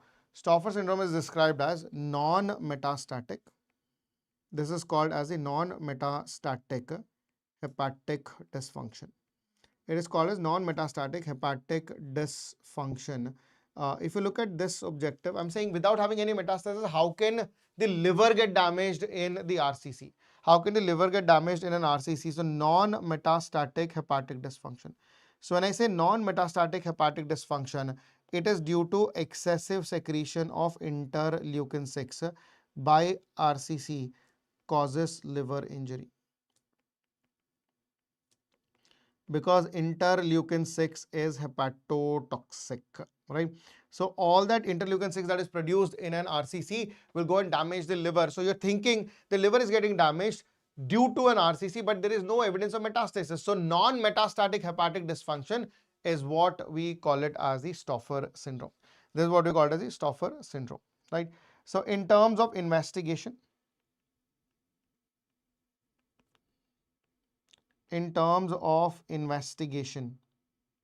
for all flank masses, the first investigation is going to be ultrasound. Then you have to do a CT urography. You do a CT urography to evaluate for RCC. Now, once you have done, then comes the staging protocol. The staging for RCC is done by the Robson staging. We're going to do something called as the Robson's staging. Now, how do you remember about the Robson staging? So when we talk about the Robson staging, it is quite simple for us to comprehend. Let's say this is the kidney that we're talking about. Let's say this happens to be the pelvic calcium system and the ureter that is present. On top of the kidney, you have the gland which is called as the adrenal gland. This is the adrenal gland. All of them is going to be covered in the fascia which is called as the Gerota's fascia. So this is the Gerota's fascia that is present. Now we say if the tumor is less than 7 centimeters confined to kidney, it is stage 1. More than 7 centimeters confined to kidney, it is what we call it as the stage 2. This is, let's say, renal vein. Then you have the renal artery and the pelvic calcium system, right? And there are regional lymph nodes which are present. Now, if the tumor which is developing involves the adrenal gland, involves the renal vein, or if it involves the regional lymph nodes, then it is called a stage 3. If the tumor is gone beyond the Gerota's fascia, it is called a stage 4, right? So this is, each individual is quite simple. This is what we call it as stage 1 disease. This is what we call it as the stage 2 disease. This is what we call it as the stage 3 disease. And this is what we call it as the stage 4 disease. Stage 1 is tumor less than 7 centimeters limited to kidney. Less than 7 centimeters limited to kidney, your stage 1. More than 7 centimeters limited to kidney. More than 7 centimeters limited to kidney, it is stage 2. If it is involving adrenal gland, if it involves renal vein, or if it involves regional lymph nodes. If it involves regional lymph nodes, stage 3. Stage 4, if the tumor goes beyond Gerota's fascia. If the tumor is beyond Gerota's fascia. If the tumor is beyond Gerota's fascia, it is stage 4. This is what we call as stage 4. Stage 1, less than 7 centimeters limited to kidney. Stage 2, more than 7 centimeters limited to kidney. Stage 3 involves of your adrenal gland, your renal vein, or going to be in your lymph nodes. Stage 3, beyond Gerota's fascia, it is what we call it as stage 4. This is what we call it as stage 4. Right? How do you manage? We talk about the management of RCC.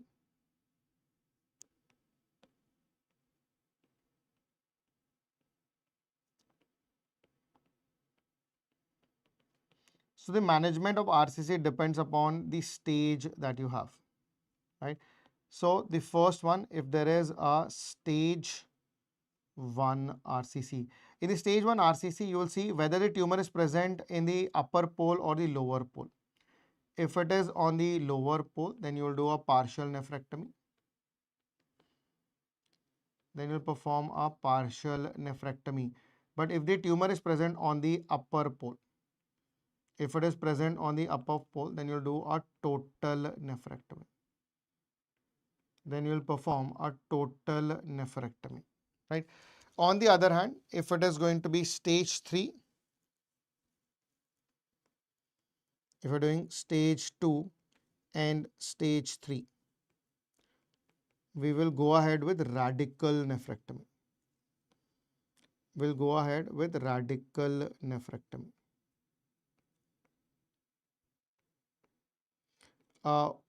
In radical nephrectomy, what are you going to remove?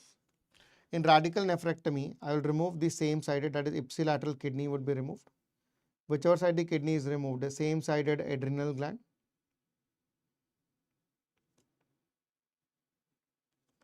same-sided ureter till the pelvic brim. Till the pelvic brim. So I'll remove the ureter all the way to the level of renal pelvis, right? All the way to the level of renal pelvis, right? So you have ipsilateral kidney, it is going to be removed. Same-sided adrenal gland, same-sided ureter till the pelvic brim with regional lymph nodes. With regional lymph node. Just to give you an objective, what are you going to remove? This is the kidney. This is the pelvic calcium system. This happens to be ureter, which is now going to go into the bladder. This is the pelvis that is present, just for the sake of understanding.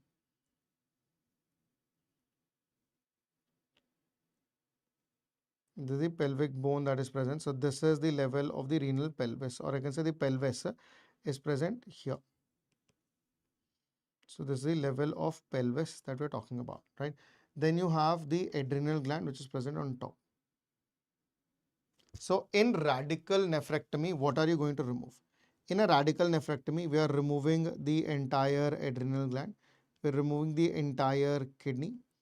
We are removing the pelvic calcium system. I'm going to remove the ureter all the way to the level of the pelvic brim, to the level of pelvic brim. This is what we call it as. Obviously, the regional lymph nodes which are present. So regional lymph nodes which are present will also be removed. This is what we call it as the radical nephrectomy. This is what we call it as the radical nephrectomy. For stage 4, it is only palliative management. For stage 4, go ahead with palliative management. For stage 4, we'll go ahead with palliative management, right? So this is all in all with respect to RCC.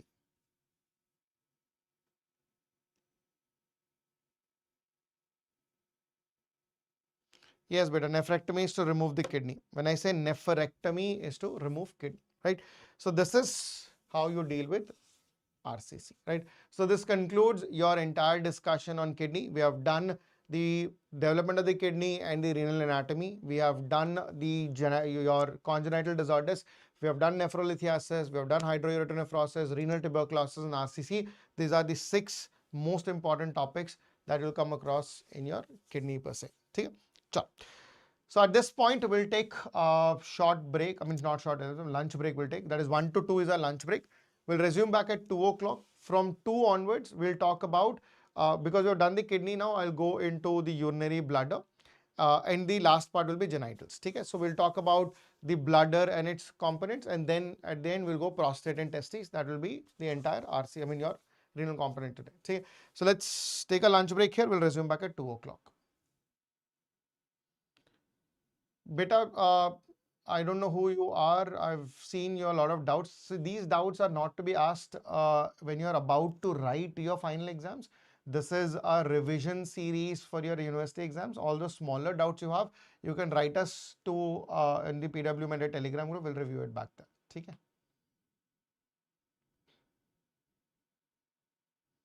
But autonephrectomy is where the name autonephrectomy is where the kidney gets completely fibrous. No, it is almost like kidneys are automatically gone.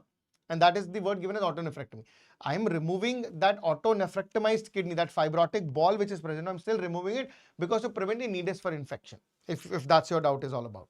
Okay. Chalo. So we'll resume back at 2 o'clock.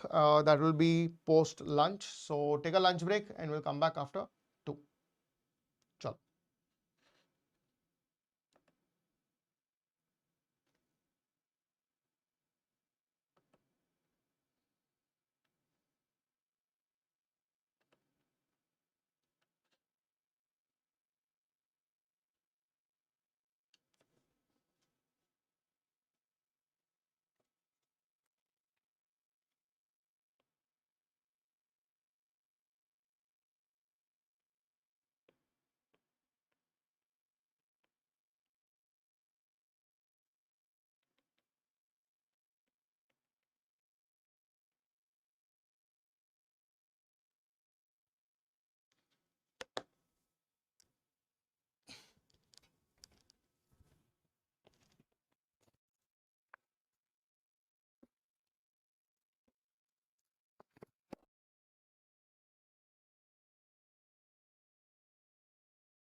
All right, guys, let's go with the next session. तो break हुआ खत्म.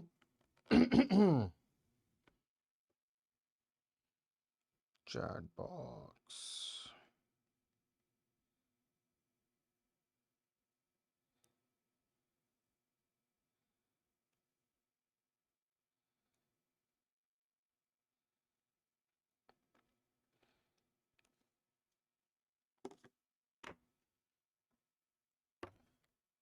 All right, guys, so let's start.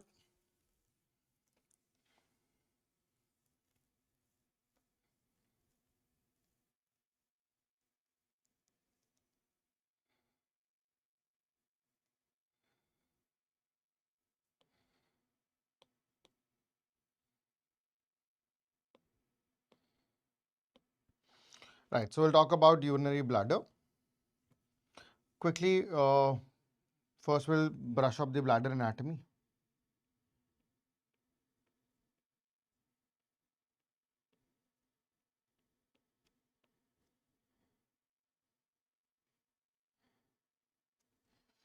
Now, when you look at the bladder anatomy, just for the sake of understanding, a quick recap. This is how the bladder is going to be depicted. This will be the muscular wall of the bladder.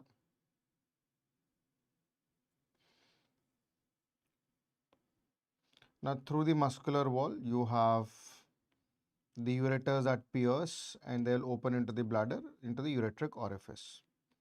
So, this is the bladder wall that you have.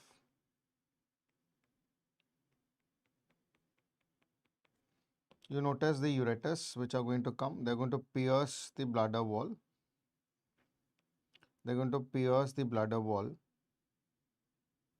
and open at the level of ureteric orifice. They're going to open at the level of the ureteric orifice, right? Now, if you look at the various parts of the bladder, the top part which is present here, this is what we call it as the fundus of the bladder, or also called as the dome of the bladder. This is what we call it as the ureteric orifice. This is what we call it as the ureteric orifice. This narrowed segment is what we call it as the neck of the bladder. This is defined as the body of the bladder. This is the urethra.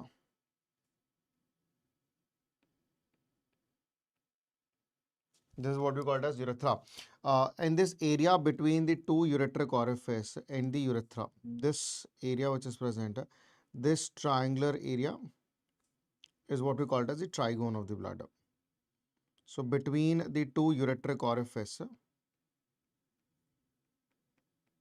and the urethral orifice, this is what we call it as the trigone of the bladder. It is going to be the trigone of the bladder, right? Now, when you look at the bladder wall, just for the sake of understanding, if I take the chunk out of here, and then we'll just blow it out of proportion, right? If you take the bladder wall and then we try to elaborate it, you will see the innermost layer of the bladder wall that you will see is going to be the epithelial layer. Now, this epithelial layer is what we call it as the urothelium. This is what we call it as the urothelium. Urothelium is that layer which consists of the epithelial cells, right? So this is the urothelium. Surrounding the urothelium, you have the lamina propria.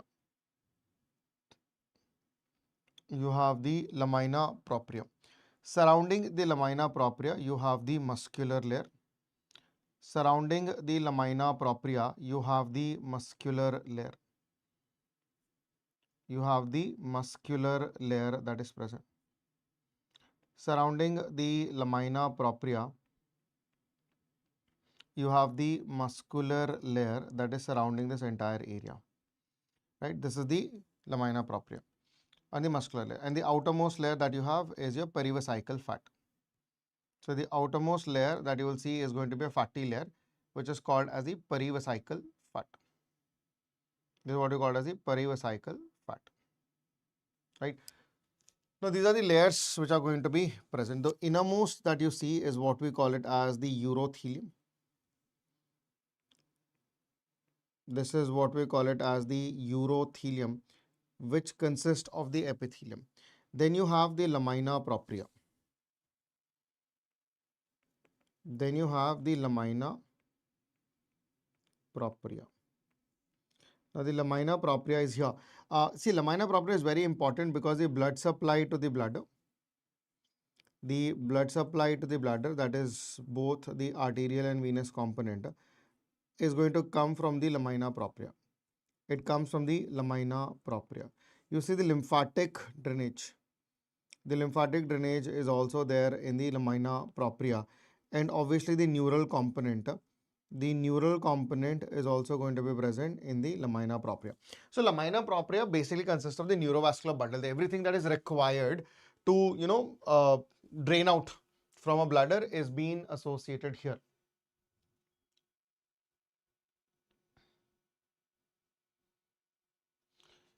चलो, so this is in the context. Somebody is asking the chat box, sir, मैं third year MBBS में हूँ, मैं क्या choose करूँ? Is asking for ये platform, वो platform, ये बेटा अगर आप मुझसे पूछोगे, I consistently believe that we at our platform is doing the most, highest quality of work, and the amount of effort every single teacher is putting, it is unmatched. So if I was a student, I would make a judicial call. I would see what is happening. So we do all these series just to, that you guys can benefit. आप खुद अच्छे समझदार हो, तो you know what to choose. See for yourself, choose जो आपको अच्छा लगता है, कोई दिक्कत नहीं, है ना? चलो. So it's the lamina propria, consists of the entire vascularity. Then you have the muscular layer, which is called as the muscularis propria. This is what we call it as the muscularis propria. This is what we call it as the muscularis propria. When I say muscularis propria, this is also commonly referred to as the detrusor muscle. This is also commonly referred to as the detrusor muscle. Also commonly referred to as the detrusor muscle. And the last one is your perivesical fat. The last one that you have is the perivesical fat. When we say urothelium, the epithelial lining is basically formed by the transitional epithelium. It is formed by the transitional epithelium. So the epithelium in the urothelium, or the urothelial epithelium, is nothing but the transitional epithelium. It is your transitional epithelium, right? Now, when we look at the blood supply, again a very important aspect of this. The blood supply, when you talk about the bladder, the blood is supplied by, when you talk about the arterial blood supply, it is supplied by two vessels. One is your superior vesical artery, another one is your inferior vesical artery. So one you have is the superior vesical artery. One is your superior vesical artery, another one is your inferior vesical artery.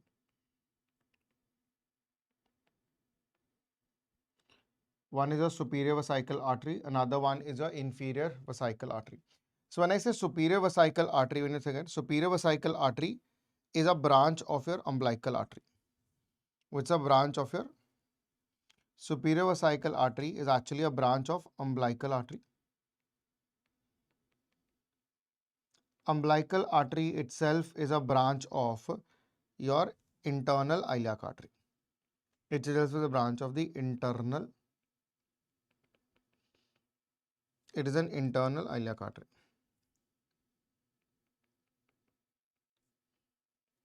It is the internal iliac artery.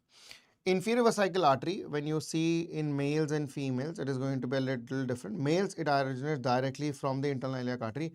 From females, it is going to originate from the vaginal artery. It's a branch of the vaginal artery, and vaginal artery itself is again a branch of internal iliac artery.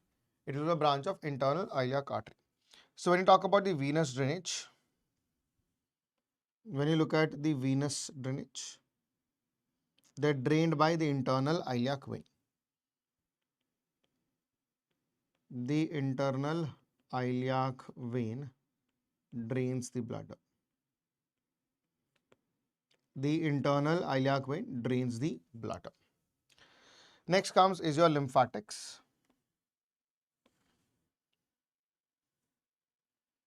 What are the lymphatics of the bladder? So look at the bladder lymphatics. They are drained by number one, the internal iliac lymph nodes. They are drained by the internal iliac group of lymph nodes. They are drained by the hypogastric group of lymph nodes. Hypogastric group of lymph nodes. They are drained by the obturator group of lymph nodes. And the external iliac group of lymph nodes.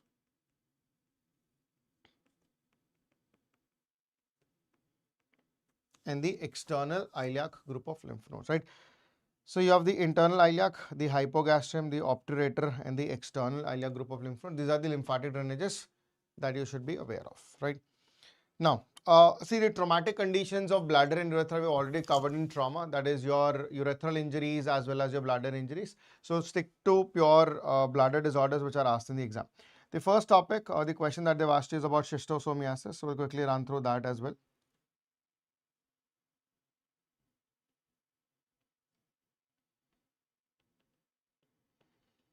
So when we talk about schistosomiasis, it's a parasitic infestation. So the causative agent.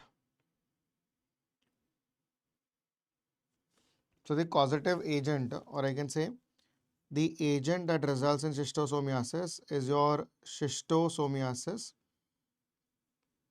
hematobium.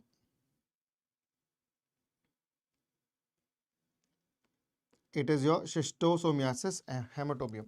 Any parasite, no, you have the definitive host and the intermediate host. When I say who is the definitive host, humans are the definitive host. Who is an intermediate host? The intermediate host is going to be snail. So when you quickly look at the life cycle,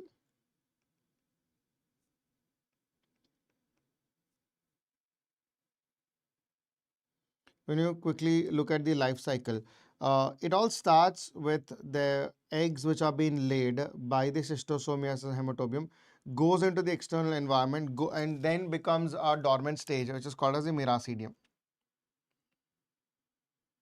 It is called as the miracidium.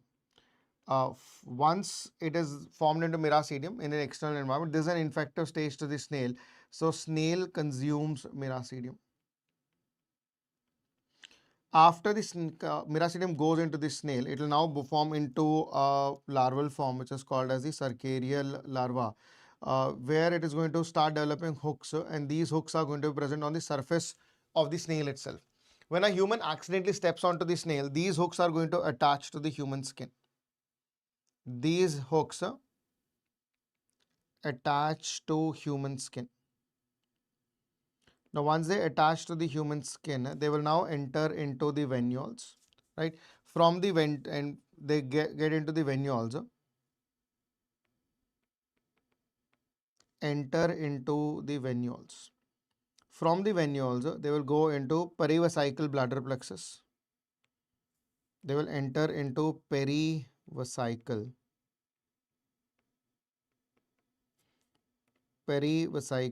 bladder plexus. They will enter into perivesical bladder plexus. From the perivesical bladder plexus, they will enter into the bladder. In the bladder, they will become into an adult form, and this adult form will lay down the eggs, and the cycle will continue to happen. So if you look at this, it is the miracidium, which is the infective stage for the snail, and it is the cercaria that is the infective stage for the humans. It is the cercaria which is infective stage for the humans, and eventually it is going to become into adult, and those adults will lay down the eggs into the bladder. That eggs along with the urine is excreted into the external environment, and then this continues to happen, right? Now this is how you see at the life cycle of the schistosomiasis. Now how do they present to you clinically? We'll talk about the clinical features. Now when you talk about the clinical features, the first feature that the patient will experience is something what we call it as the swimmer's itch. There will be swimmer's itch or the swimmer's itching. Now, what is the swimmer's itch? It is severe itching. It is a severe itching at the site of cercaria attachment. At the site of the cercarial attachment, there will be a severe itching.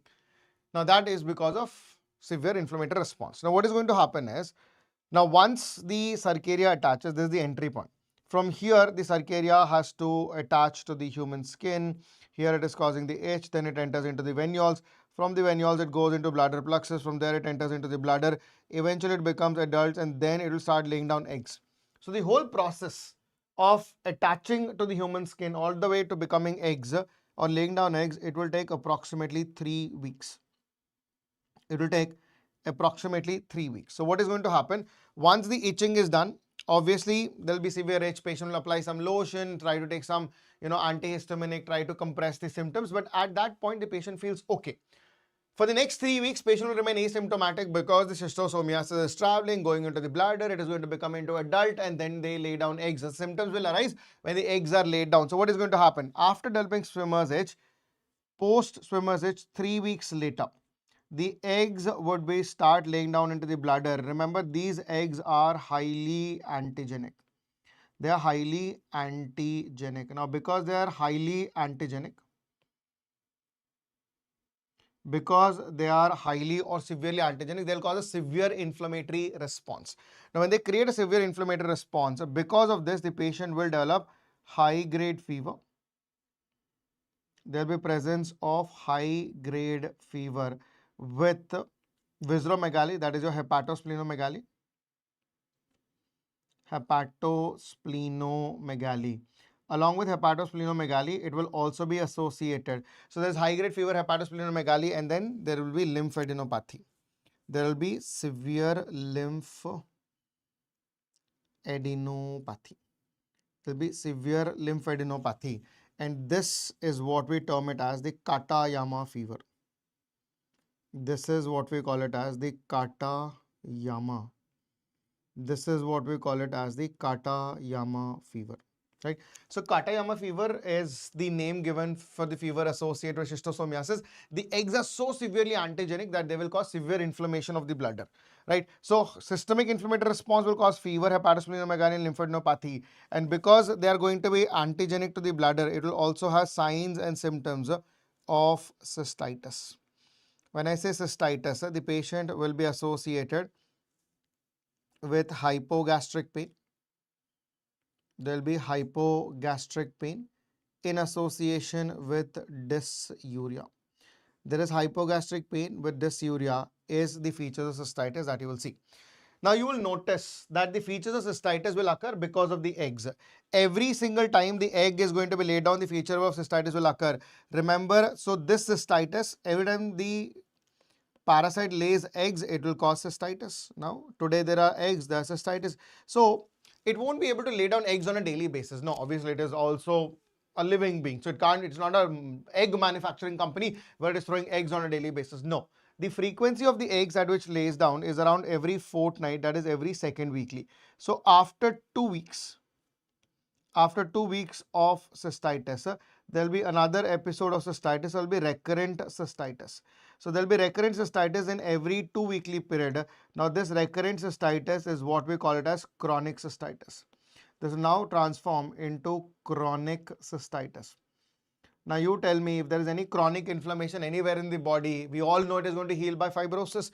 Now obviously this chronic cystitis will cause fibrosis of the bladder. It will now result in fibrosed. It will now result in fibrosed, shrunken, and reduced bladder.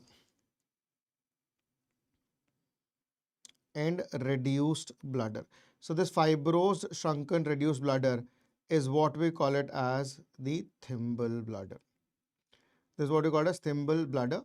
We have already discussed that another cause for the thimble bladder is going to be TB cystitis, and one more cause that we have just seen is going to be your schistosomiasis, right? So once you have these features, the investigation that you would do, the investigation that you would like to perform for schistosomiasis, presence of eggs, or you can say urine microscopy. Will perform urine microscopy. So in urine microscopy, presence of eggs in urine confirms it is schistosomiasis. Management. Management depends whether it is chronic cystitis, that is thimble bladder is occurred or not, right?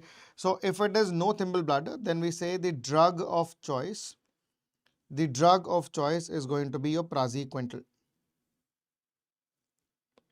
It is going to be praziquantel.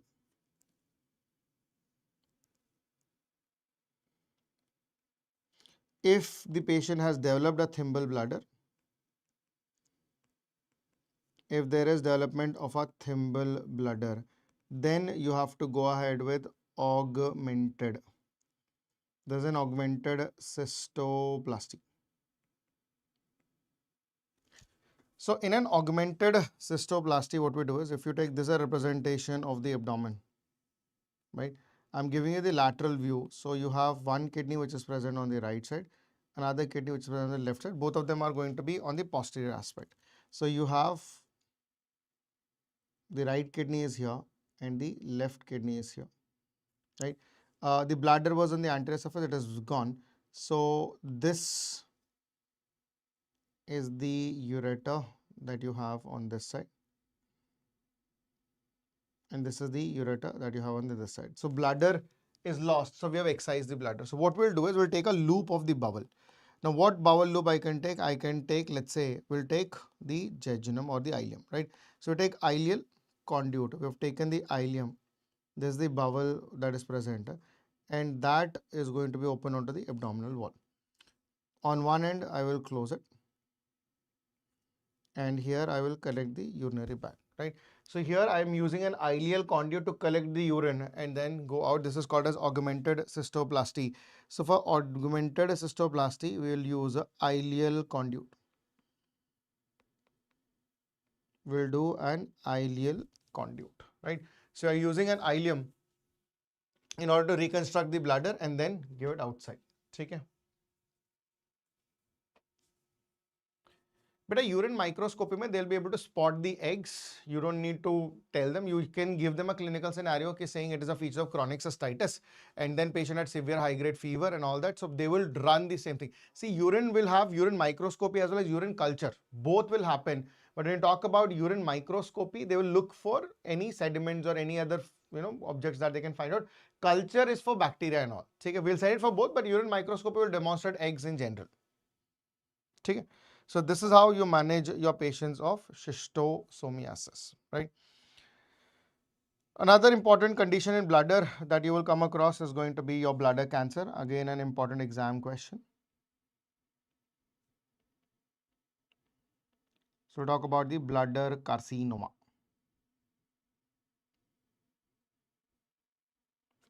So when you look at the bladder carcinoma, in the bladder cancer, histopathologically, 3 varieties that we'll talk about it. Number 1 is the transitional cell carcinoma. It is the transitional cell carcinoma.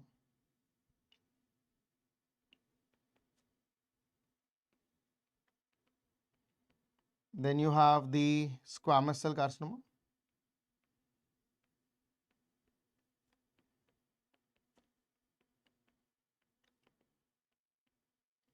And adenocarcinoma.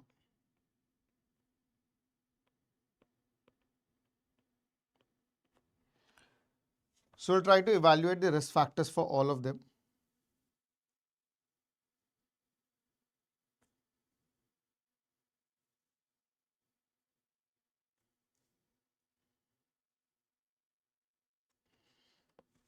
So we'll talk about the risk factors for all of the following that you can see.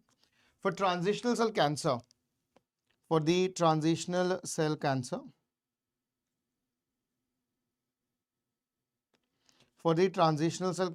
the most important risk factor, Number one is going to be smoking. Smoking is the most common and the most important risk factor for the transitional cell carcinoma. See, bladder cancer is also considered to be as an occupational disease because it is seen in patients who work in textile industries because they are exposed to a dye which is called as an aniline dye. So, exposure to the aniline dye exposure can also precipitate bladder cancer. An anti-cancer drug which can cause bladder cancer is what we call it as cyclophosphamide. An anti-cancer drug which can result in bladder cancer. History of pelvic radiation. History of the pelvic radiation and schistosomiasis.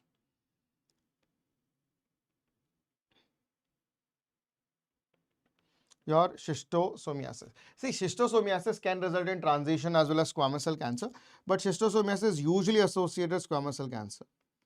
So, say schistosomiasis is more commonly associated. It is more commonly associated with squamous cell cancer. The other reason for squamous cell cancer is chronic irritation of bladder. If there is chronic irritation of urinary bladder, if there is chronic irritation of urinary bladder, then also it can result in squamous cell cancer. Example like anything that is associated with chronic cystitis. It is a chronic cystitis. Presence of foreign body in the bladder. So when I say foreign body, it can be catheters and bladder stones. Secondary to bladder stones. All these will result in chronic cystitis, which can predispose to bladder cancer. For adenocarcinoma, remember only one important risk factor, that is your patent urachus. That is going to be patent urachus. It is going to be the patent urachus. Right? All these are the risk factors that are associated with bladder cancer. Now, how would a patient of bladder cancer present to you? So, when you look at the clinical presentation of bladder cancer, most of them are going to be the elderly patients, right? So, when we talk about the clinical features of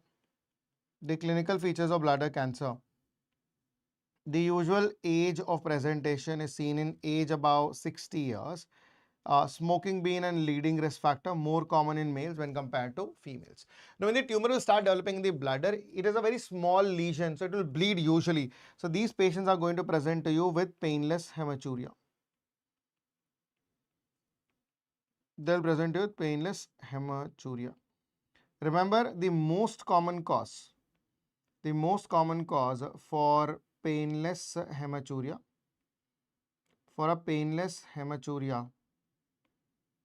in elderly patients. The most common cause for painless hematuria in elderly patients is going to be your bladder cancer. It is going to be the bladder cancer. So the most common cause for the painless hematuria in elderly patients is going to be a bladder carcinoma, right? Apart from that, what are the other conditions? Now, because the tumor will start infiltrating the bladder wall, it will cause difficulty in maturation, that is dysuria will be present. Along with that, if the tumor infiltrates or obliterates the ureteric orifices or the urethral orifices, it can result in hydronephrosis.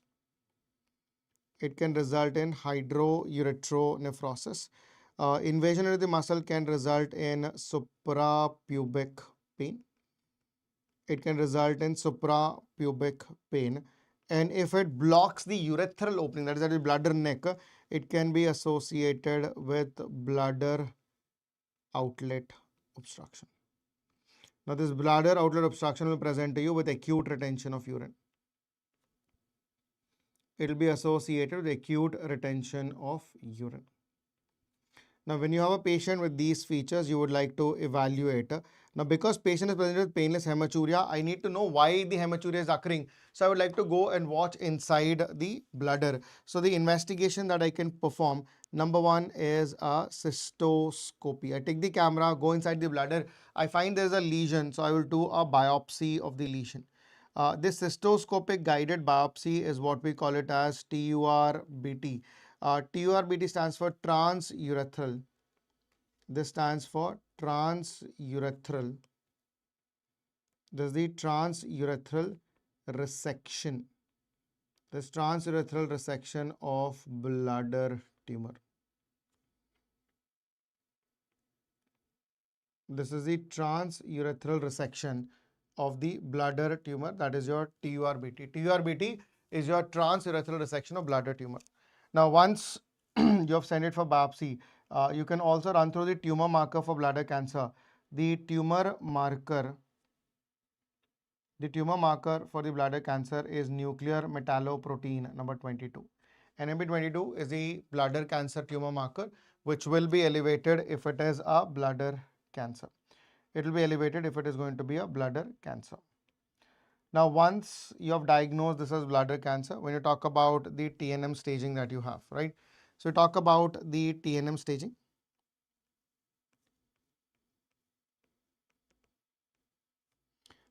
So, when you talk about the TNM staging of the bladder cancer, now, again, we'll do it on our style that you have. You have the urothelium that is present. This was the transitional epithelium that you have. Then you have the lamina propria. So this is the lamina propria. Then you have the muscularis propria. So let's say this is the outer layer, which is the muscularis propria. After the muscularis propria, you have the perivesical fat. This is the perivesical fat that we have, right? So we say if the tumor is limited to the lamina propria, if the tumor is started to develop in the urothelium and it goes only to the lamina propria, this is a T1 disease. This is a T1 disease, right? In a T2 disease, it is divided into 2A and 2B. If the tumor which is there going into the muscle, but only the inner half of the muscle is involved, it is 2A. If the outer half of the muscle is involved, it is called as 2B. So we have T2A where your inner half of the muscle is involved, T2B outer half of the muscle is going to be involved. Then you have T3 which is going to be involved going beyond the muscular layer. If it goes beyond the muscular layer, that is involving the perivesical tissue, it is T3. And if it is going to go into the distant organs, if it is going to involve the local organs, it is going to be a T4 disease. This is a T4 disease, right? So T1 we say that if it is limited to the lamina propria. If the tumor is only involving lamina propria, it is T1. If inner half of muscle, if the inner half of muscle is involved, it is T2A. If the outer half of the muscle is involved, it is T2B. If there is involvement of perivesical tissue, if there is involvement of perivesical tissue around the bladder, T3. And if there is going to be local invasion, into the surrounding organs, it is called a T4 disease, right? When you talk about these, this is how the bladder cancer is going to be divided. If you look at this, the entire bladder cancer, for the sake of understanding, can be divided into muscle non-invasive. You have muscle non-invasive bladder cancer. You have the muscle non-invasive bladder cancer. And the other one that you have is the muscle invasive bladder cancer. Another one that you have is the muscle invasive.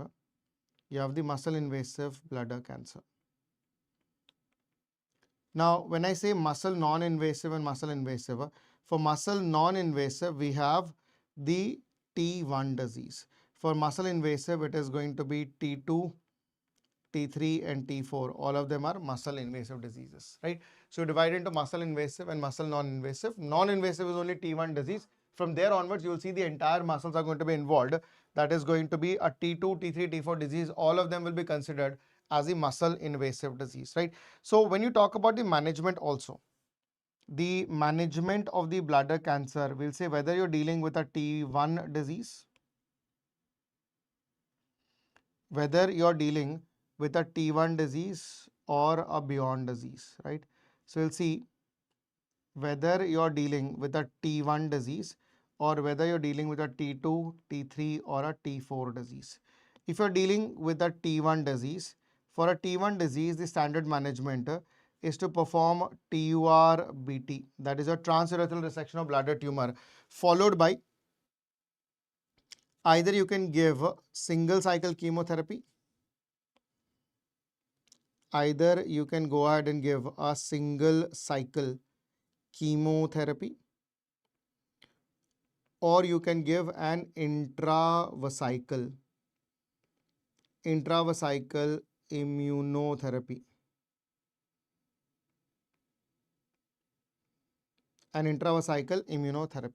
If you're giving a single cycle chemotherapy, then the drugs that you can give is going to be thiotepa, adriamycin,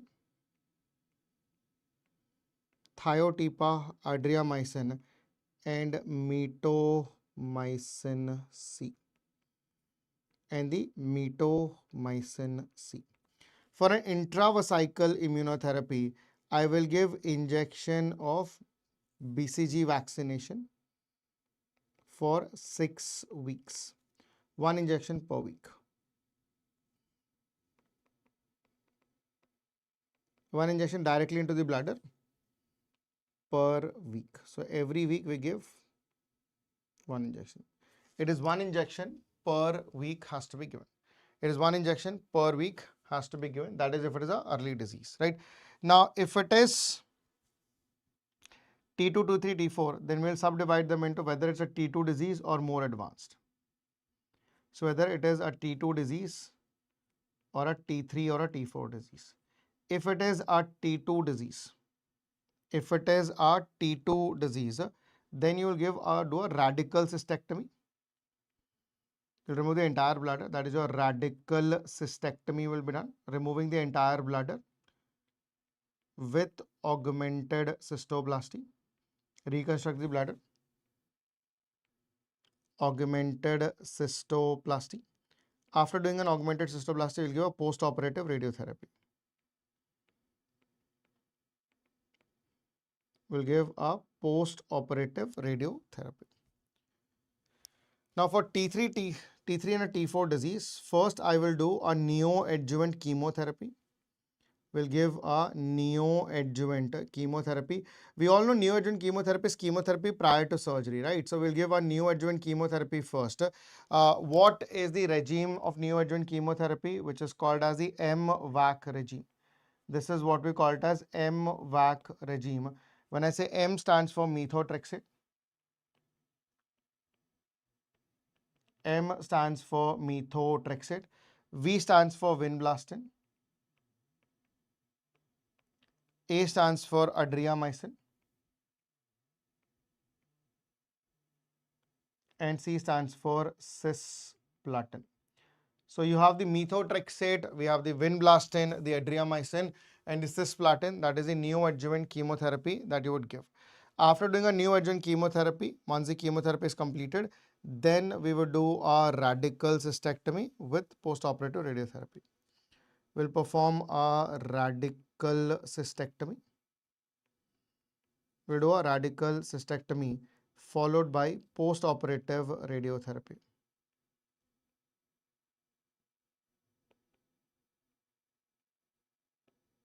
Followed by the post-operative radiotherapy, right? So this is the entire management protocol for your bladder cancer. This is the entire management protocol for your bladder cancer. Clear? So there are the important topics in the bladder that you should be aware of.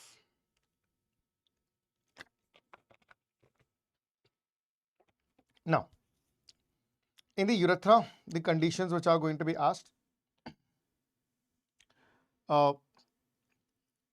Number 1 is going to be hypospadias.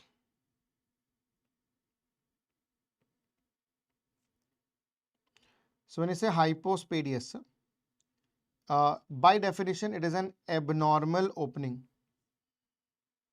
It is an abnormal. It is an abnormal opening of the urethra. It is the abnormal opening of the urethra onto the ventral surface, onto the ventral surface of penis, onto the ventral surface of the penis, right? So when you evaluate that, so penis in anatomy is always considered to be in an erect position. So this is the penis. This happens to be the coronal sulcus. This happens to be the glans penis. This is the glans penis, and this is where the scrotum is present. And this is the pinoscrotal junction. This is the two scrotal septa that is present. Now, what we consider,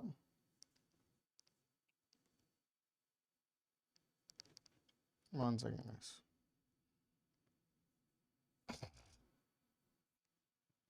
Now, normally we consider the urethra should open onto the meatus.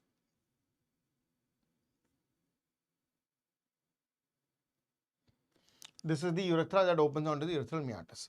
Now, if there is an abnormal opening of the urethra onto the glans penis, if there is an abnormal opening onto the shaft, that is your, if it is opening abnormally onto the coronal sulcus, if it is opening abnormally onto the shaft, if it is opening between the penis and scrotum, sometimes they can do a reverse and then opens between the two scrotal components also, right? Now, if it opens, so just for the sake of understanding, this is what we call it as the glans penis. This is the coronal sulcus.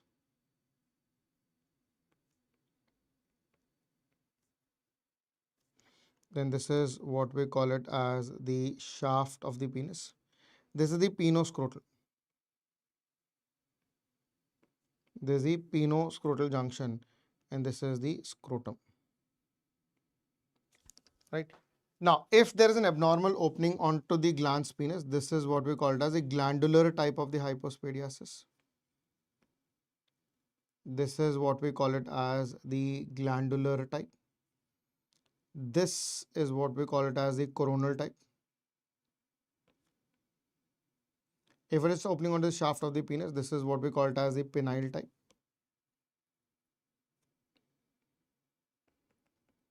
This is what we call it as the penile type. This is between the penis and the scrotum. This is pinoscrotal type. This is the pinoscrotal type, and this is the interscrotal type.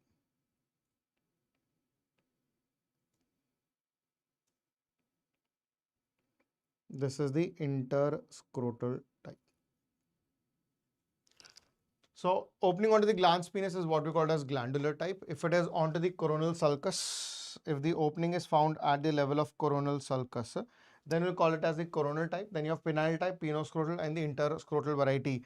By incidence, you will find the most common type.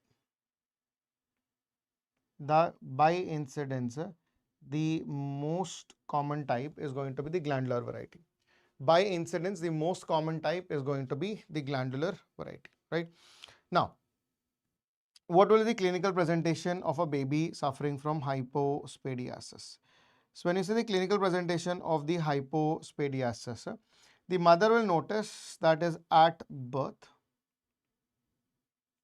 there is one complete, that is an abnormal, there is an abnormal opening of the urethra, abnormal opening of the urethra onto the ventral surface of the penis,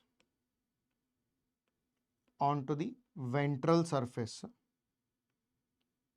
onto the ventral surface of penis. Then abnormal opening onto the urethra.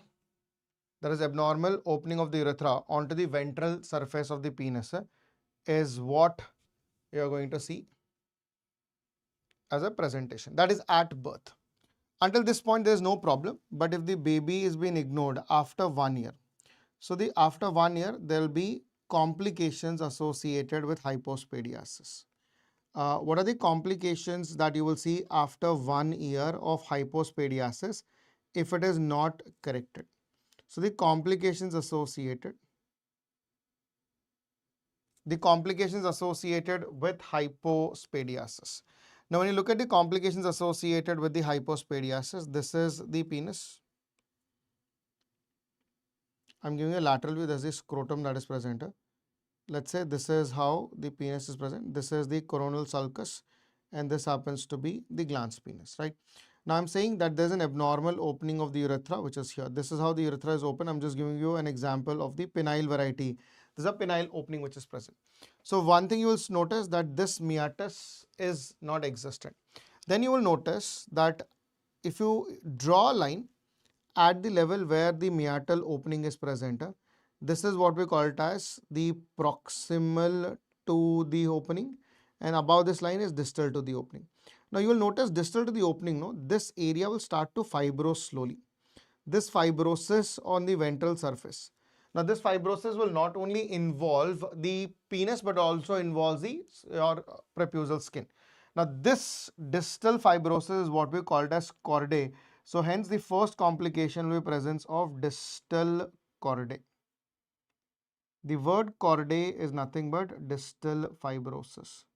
There is presence of the distal fibrosis.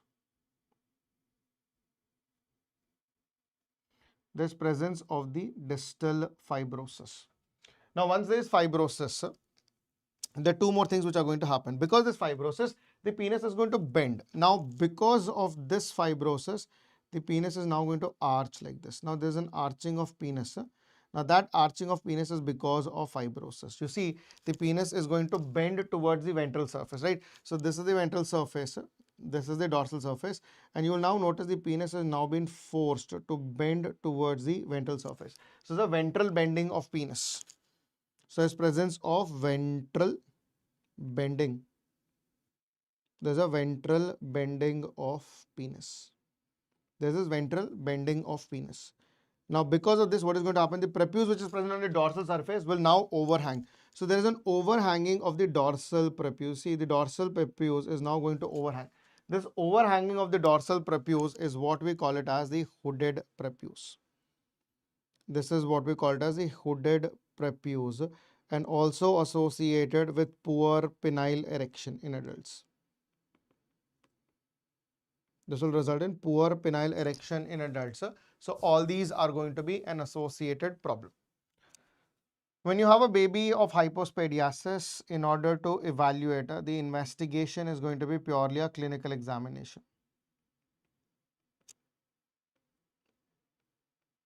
This is going to be a clinical examination. Management is to reconstruct.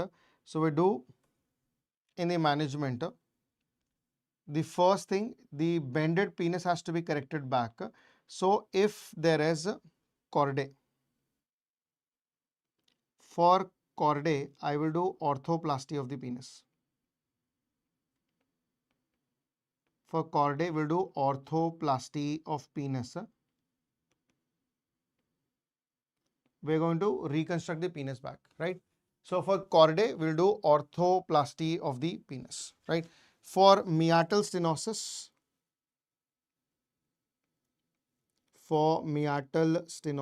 if it is getting narrower, then we would go with reconstruction.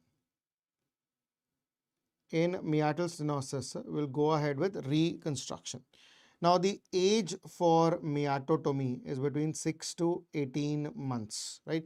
What are the different techniques of meatotomy that you have? Number one, you can do something called as the Matthew repair. We can do the Matthew repair. Another one is what we call it as the magpie repair. Magpie is your meatal advancement. It is meatal advancement granuloplasty.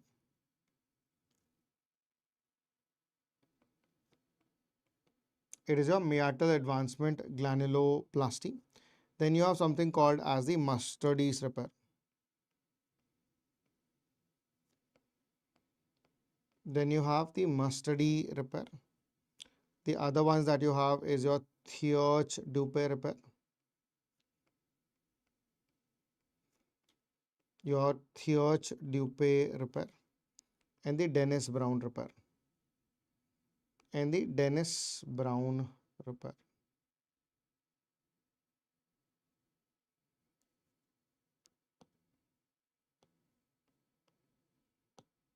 And the Dennis-Brown repair.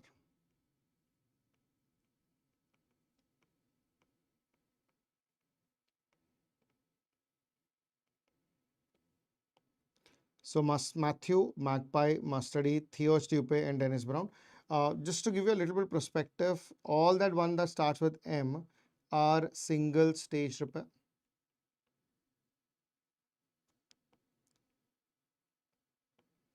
Your Thierch-Dupé and Dennis-Brown is a two-stage repair.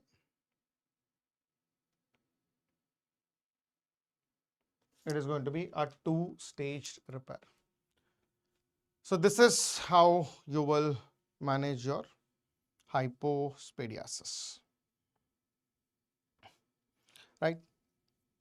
Another condition, another topic that is repeatedly asked in our exam is about penile cancers. We'll quickly run through penile cancers as well.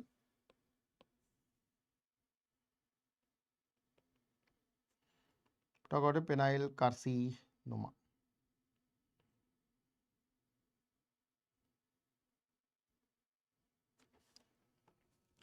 Right. So when you talk about the penile cancers, we talk about two important aspects in penile cancers. Number one is the pre-malignant lesions, which qualify as a pre-malignant lesion. What qualifies as the pre-malignant lesion, and what will qualify as the risk factor?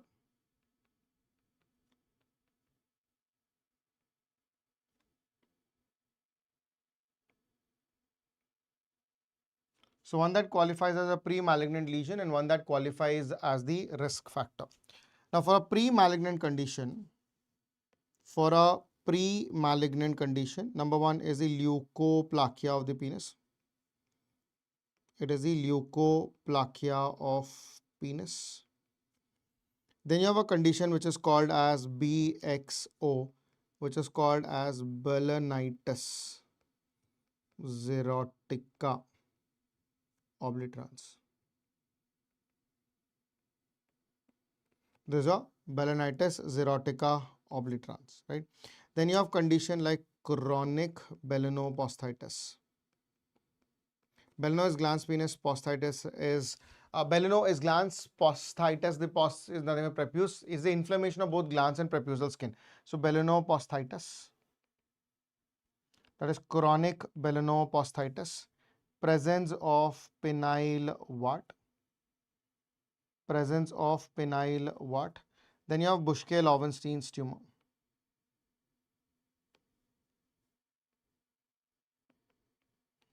We have the Buerger-Lowenstein's tumor.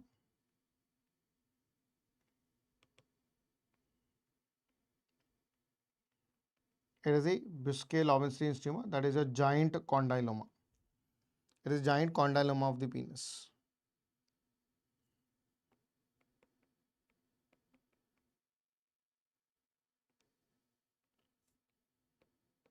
It is the giant condyloma of the penis, right?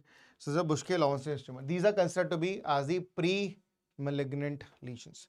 These are considered to be as the pre-malignant lesions. When it comes down to the risk factor, we say poor penile hygiene. The penile hygiene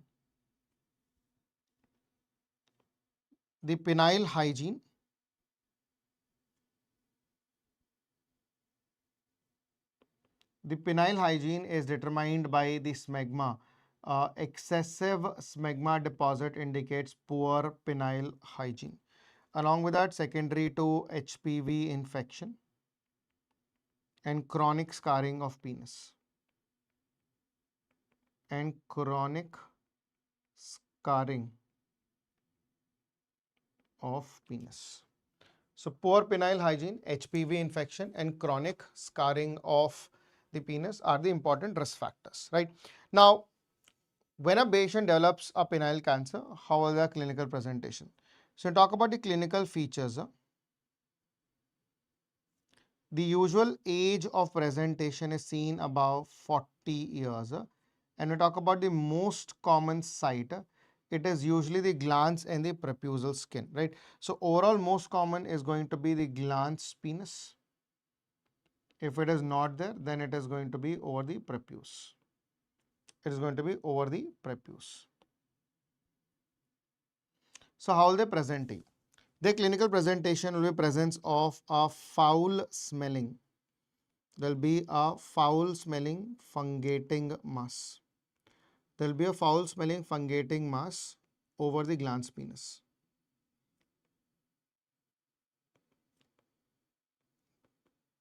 It is a foul smelling fungating mass over the glans penis. Now this is going to be a painless swelling. This is going to bleed on touch. This is going to bleed on touch, and it is associated with inguinal lymphadenopathy. It is associated with inguinal lymphadenopathy as the penis is drained by the inguinal group of lymph nodes.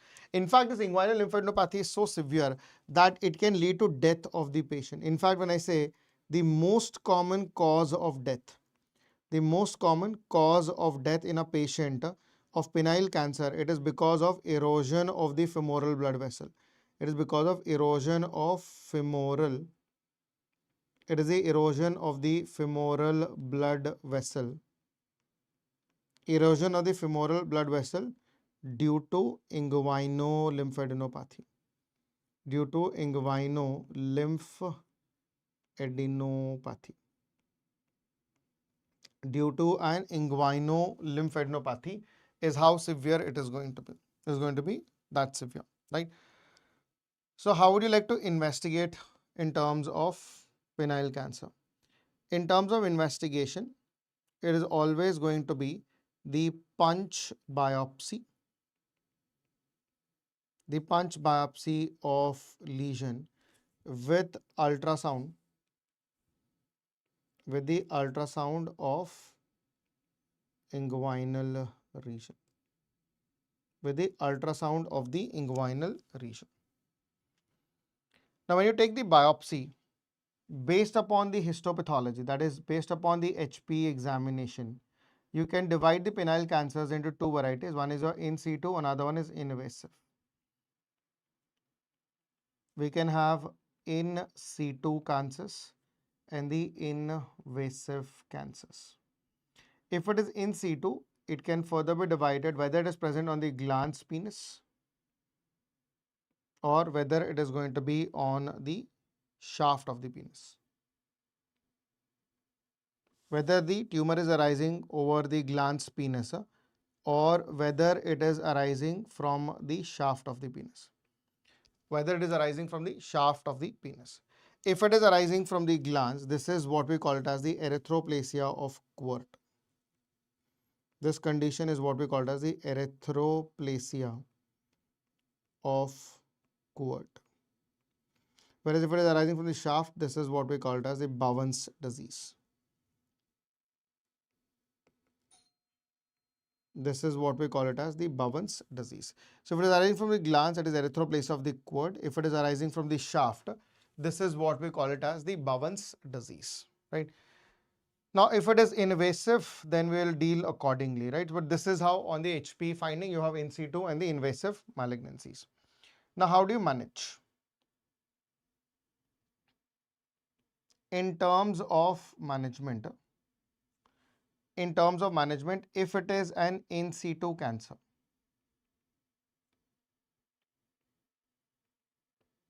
if it is an in situ carcinoma, then here I would like to use an ND-YAG laser, right? So here we use a 5-fluorouracil, that is topical agent, with ND-YAG laser ablation. We'll use ND-YAG laser ablation. So if it's an in situ malignancy, we'll go with 5-fluorouracil with ND-YAG laser ablation. We'll use an ND-YAG laser ablation, right? If it is an invasive cancer, if it is an invasive carcinoma,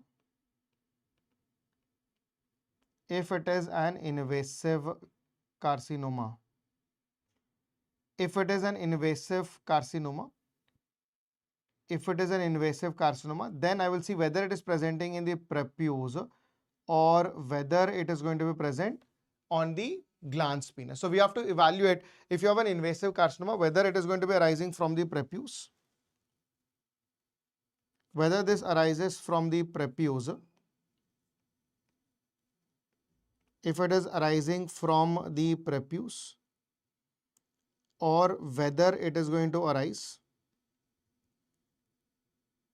whether it is from prepuce or whether it is arising from the glans penis or the or from the penis per se.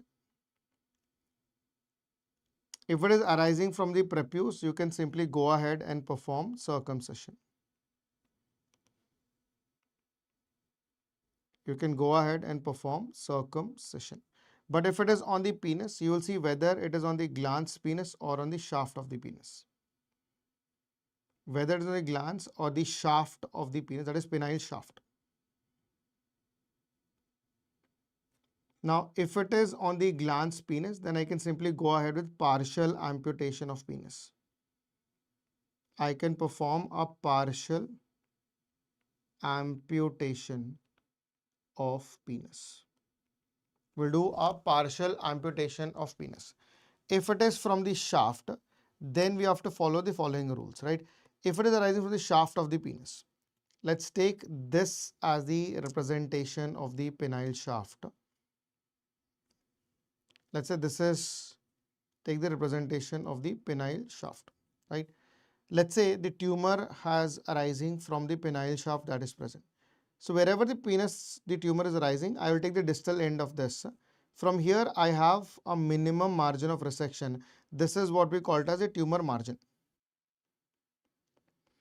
So the minimum margin of resection is going to be 1 centimeter. This is what we call it as the margin of resection.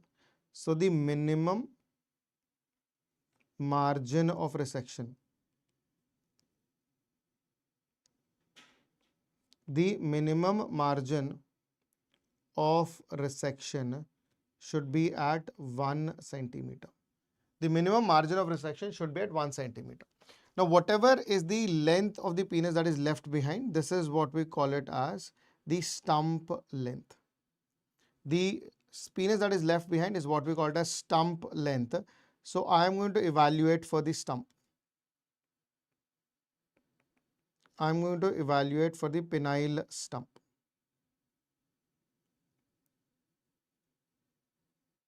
We say if the length of the stump is less than 2 centimeters or more than 2 centimeters.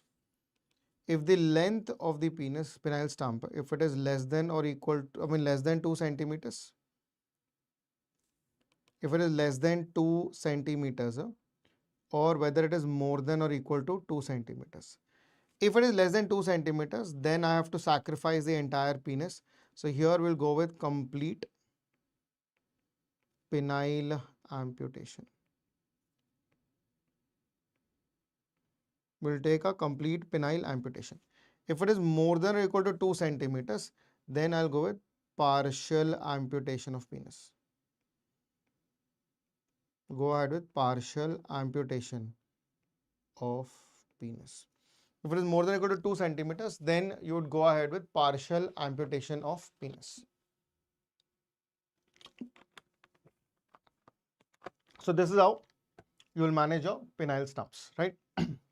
The third one is your lymph node assessment.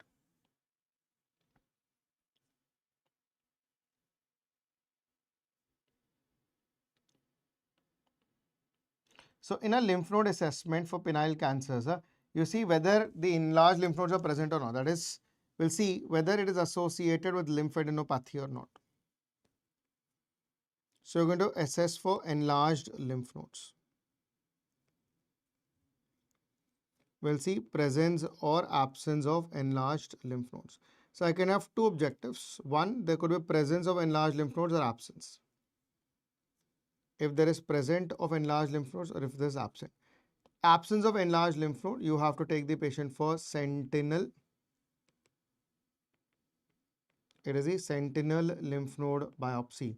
And this sentinel lymph node biopsy is also called as This is what we call it as the node of Cabana.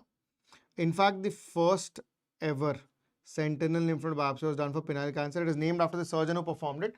Hence, we call it as a node of Cabana. If it is positive, then I'll start the patient on antibiotics. Because this enlarged lymph nodes, I don't know whether it is because of the tumor or it is because of a secondary infection. To evaluate, you'll give antibiotics. After giving an antibiotic, I will evaluate after 2 weeks. Once I evaluate after 2 weeks, we'll see whether the enlarged lymph nodes are present or absent. We see the node is still positive or negative. If it is positive, then we'll go with inguinal block dissection. We'll go with inguinal lymph node block dissection. We'll go with inguinal lymph node block dissection. If it is negative, then we will go with sentinel lymph node biopsy. So this is the protocol that you use for penile carcinomas. So this is the protocol that we follow for penile cancers.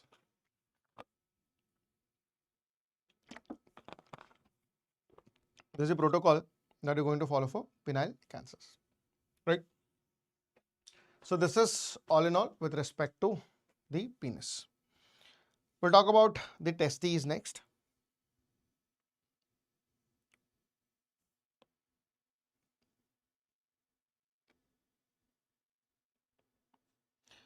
A quick recap on the development of the testes.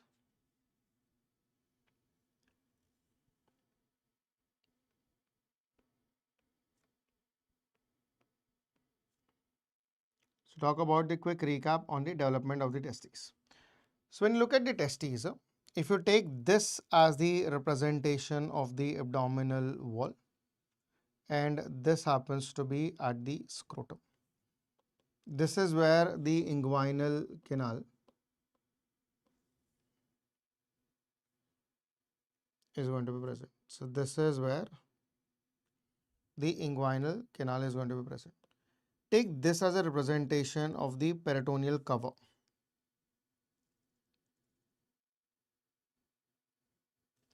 This is the peritoneal cover that is present on top of here, right?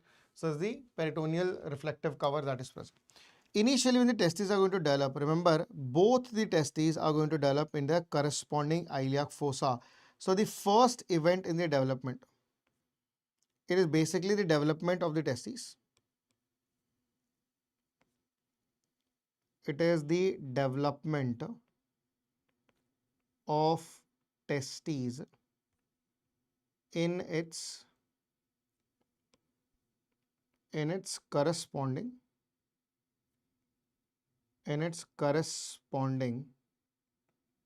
iliac fossa. So development of testes in its corresponding iliac fossa is the first event in the development that is going to happen. Now, once the development of the testes is complete, the second event will take place. What is second event? You want the testes to go into the corresponding scrotal wall. So the journey of this is going to start from the deep inguinal ring into the inguinal canal. From there, it will come down into the superficial inguinal ring. So this is a deep inguinal ring, this is the inguinal canal, this is a superficial inguinal ring, and then it will go into its corresponding area. You can't expect the testes to freely fall into the scrotum because they're sensitive. So body says I have an axillary mechanism. So what is the axillary mechanism of body is? It takes this peritoneum as a protective cover. Right? It's like a lift it is going to act. It is now going to allow this peritoneum to go into the deep inguinal ring. From there, the peritoneum will travel into the inguinal canal. It will exit from the superficial inguinal ring and go into the scrotum. And this will allow the testes to follow this path. Now the testes is going to be following this path, and it will be delivered to its scrotal wall. This will be delivered to its scrotal wall. So the second event is the descent of the testes. It is the descent of testes from the iliac fossa. From the iliac fossa to the scrotum. It is basically descent of the testes from the iliac fossa to that of the scrotum is going to happen, right? Now, when you look at the descent, I would say the sequence. So, from the iliac fossa, the testes will descend into the deep inguinal ring. It will descend into the deep inguinal. Ring. From the deep inguinal ring, it will now go into the inguinal canal.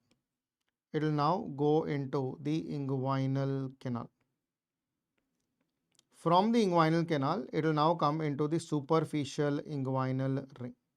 Now, from the superficial inguinal ring, it is now going to go into the scrotum. This is the order of the descent of the testes, right? Now, once the testis is delivered to its corresponding iliac fossa, eventually you will notice that it will disappear.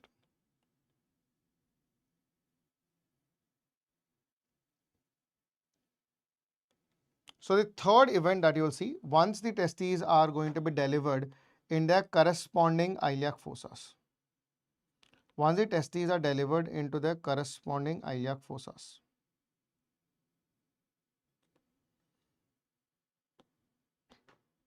you see the peritoneum which is present here. The peritoneum has gone from the deep ring. It enters into the inguinal canal. From the inguinal canal, it goes into the superficial inguinal ring, and this descends off in this particular manner, right? And eventually the testes are delivered in their desired location. Once this is delivered, you will see that the peritoneal surface which is delivering this will get obliterated. There's an obliteration and they'll be cut off, and hence they will seal back like this, right? Same thing is going to occur on the other side. This part of the peritoneum which has brought the testes are now going to get obliterated, leaving behind the peritoneal surface, right?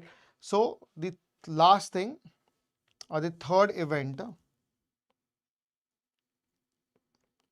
now this part of the peritoneum which is bringing the testes into the scrotum is what we call it as the processus vaginalis. The processus vaginalis, just for the sake of understanding, as it is patent, this is what we call it as the processus vaginalis. It is the processus vaginalis. This is called as processus vaginalis. You will notice that the processus vaginalis will obliterate, leaving behind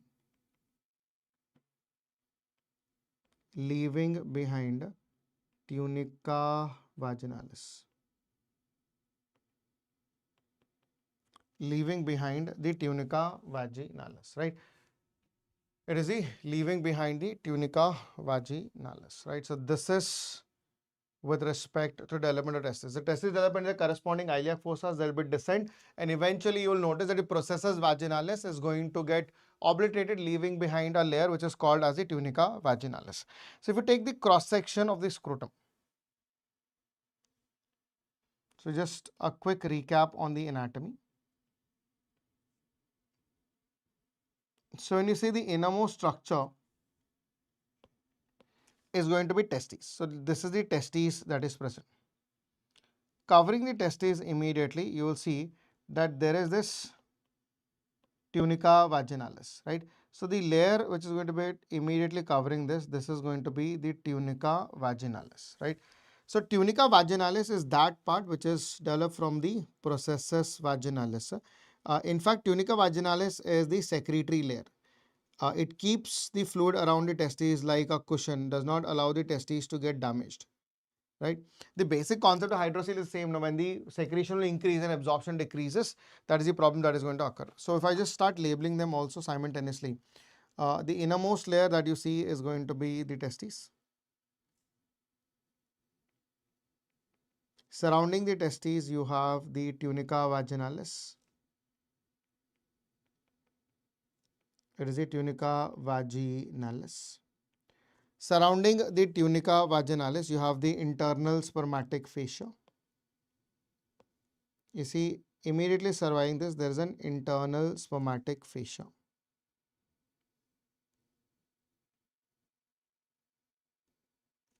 So the immediate layer that you'll see is your internal spermatic fascia.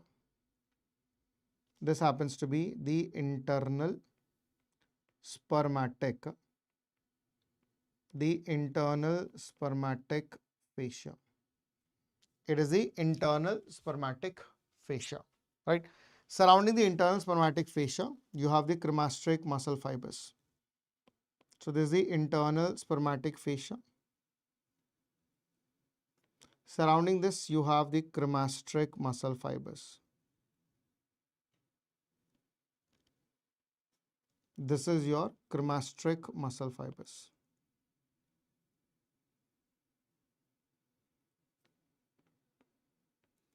This is your cremasteric muscle fibers. Surrounding the cremasteric muscle fibers, you have the external spermatic fascia.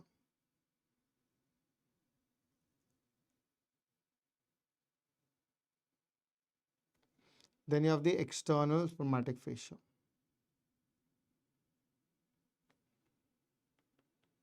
This is your external spermatic fascia. This is called as the external spermatic fascia. So testes, tunica vaginalis, internal spermatic fascia, cremasteric muscle fibers, and the external spermatic fascia. Surrounding the external spermatic fascia, you have a layer which is called as dartos. Dartos is the subcutaneous fatty layer, or I can say it's a subcutaneous muscular layer basically. This is what we call it as dartos. Surrounding the dartos, then you have the scrotal skin.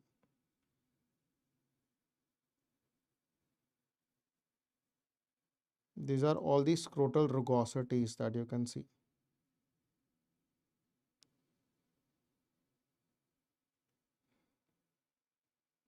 So this is what we call it as the rugosities of the scrotal skin. So the outermost layer that you can see here is the scrotal skin.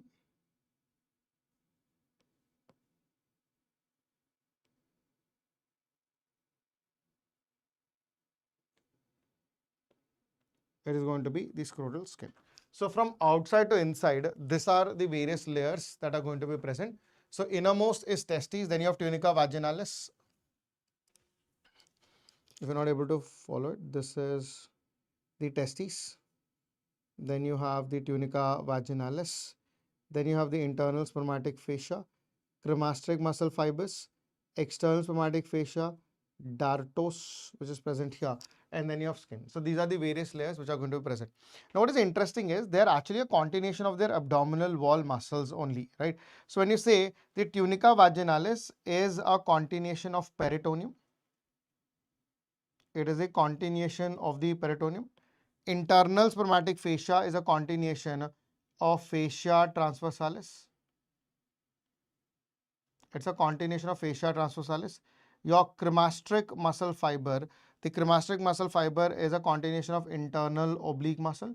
Your external spermatic fascia is a continuation of external oblique muscle. Your dartos is a continuation of your scarpas. It is your scarpas muscle. So basically you can see that it's a continuation of your abdominal wall only. Dartos, see when the subcutaneous fat in the abdominal called as campus and scarpas, scarpas continues as dartos, external oblique muscle is external spermatic fascia, internal oblique muscle is cremasteric muscle fascia. Then the transverse abdominis is not there, but before that, under that you have the fascia transversalis. The fascia transversalis continues as internal spermatic fascia, peritoneum continues as tunica vaginalis. So it's basically a continuation of the abdominal wall, which is now going into a scrotal component, right? So this is what your basic anatomical orientation would look like. Clear? Now, if you put this into any disorders where you're writing about scrotum and testes, you're bound to get full marks, right? There's no if and but in this. This is what it and how it exists, right? Now, if you have understood the basic anatomical orientation, we'll start with the congenital disorders of the testes that you'll see. Now, in the congenital disorders, There are two disorders which we will talk about it. Number one is your undescended testes.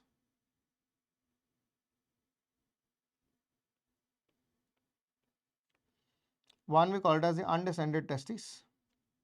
Another one is the ectopic testes.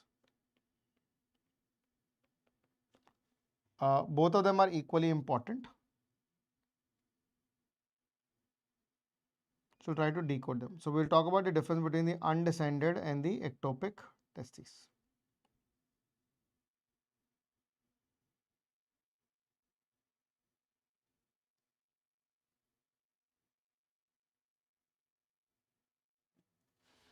Now, when you talk about the undescended and the ectopic testes,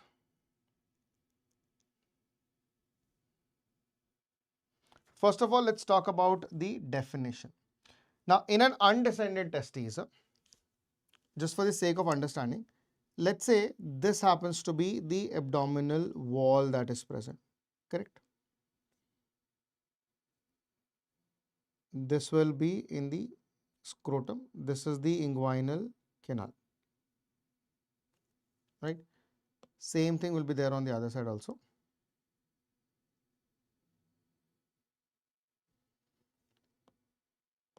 We're seeing this is the peritoneal cover that is going to be present, which is going to descend down. So normally we say when the testes are going to develop, they develop in the corresponding iliac fossa. From there, they go into the deep inguinal ring. From there into inguinal canal, superficial inguinal ring, and then into the scrotum, right? This is what we've been talking about: deep ring, inguinal canal, superficial inguinal ring to the base of the scrotum, and then into the scrotal wall. This is the normal orientation that you see. In an undescended testis, you see the testis is absent in the scrotum. It is absent in the scrotum, but it will always be found in its normal embryonic path. So I say in an undescended testis, the testes may not be present in its scrotum, right? But it will always be present in its normal embryonic path. It is always be present in a normal embryonic path, and this is what we call it as the undescended testes. In an ectopic testis, you see testis is neither present on the scrotum nor it is present in its normal embryonic path. In an ectopic testis, testis is neither present in the scrotum nor in its normal embryonic path. It is found elsewhere in the abdomen. It is found elsewhere in the abdomen, and this condition is what we call it as ectopic testis, right? So by definition, when I say undescended testes, we say testes absent in scrotum. Testes absent in scrotum, but always found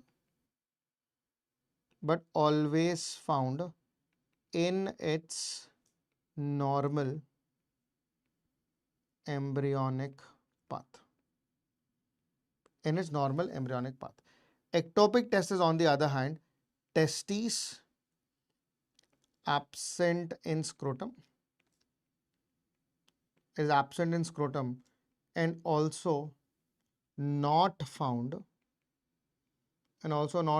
in its normal embryonic path. It is also not found in its normal embryonic path, right? So this is the difference between the ectopic testes and the undescended testes. So that's the difference between the ectopic testes and the undescended testes. So if they are in this particular component, where are they found? So the next thing is the site. The most common site for an undescended testes. The most common site for undescended testes is the inguinal canal. It is the inguinal canal. Whereas the most common site for ectopic testes is the superficial. It is the superficial inguinal pouch. It is the superficial inguinal pouch. So the most common site for an ectopic testis is your superficial inguinal pouch. It is for the superficial inguinal pouch. It is for the superficial inguinal pouch, right? Now, based upon few parameters, we'll try to evaluate how is the testis development. How is the testis development? How are the secondary sexual characters? How are the secondary sexual characters? What is the status of the scrotum? And what will happen to spermatogenesis?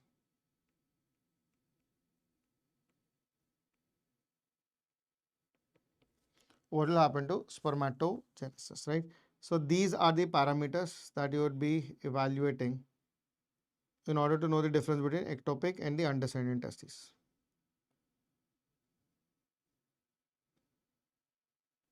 Now, so look at the development of testes. In an undescending testes, they are getting stuck into the inguinal canal, so they have a very confined space. An organ that is going to develop in a confined space will always have a poor development when compared to the normal organ. So here, when you talk about undescending testes, you will notice testes are poorly developed. They are poorly developed, whereas here it is normal. Secondary sexual characters, if it's a unilateral undescending testes, they will have the secondary sexual characters. If there is a bilateral undescending testes, the secondary sexual characters will be lost. Ectopic, it remains normal. Scrotum, there will be loss of rugosity. So scrotal skin will become plain and thinned out. Here it will become normal. Spermatogenesis within 1 year, it is present. But after 1 year, if it is not corrected, the spermatogenesis will be lost. Here, the spermatogenesis remains normal. Now, as you can see through and through,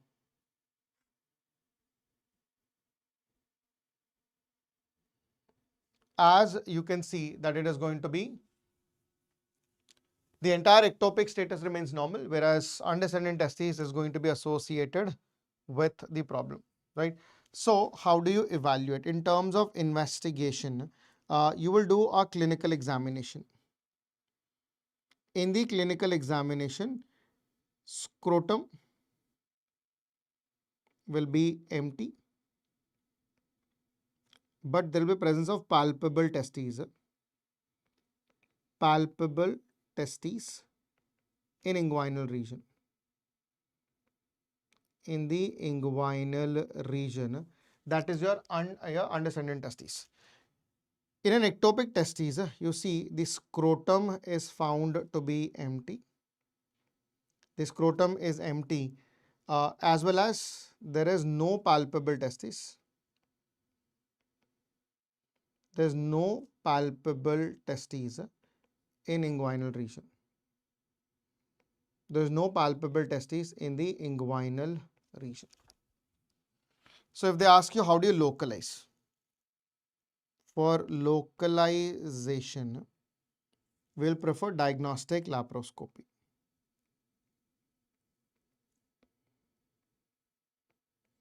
We'll do a diagnostic laparoscopy.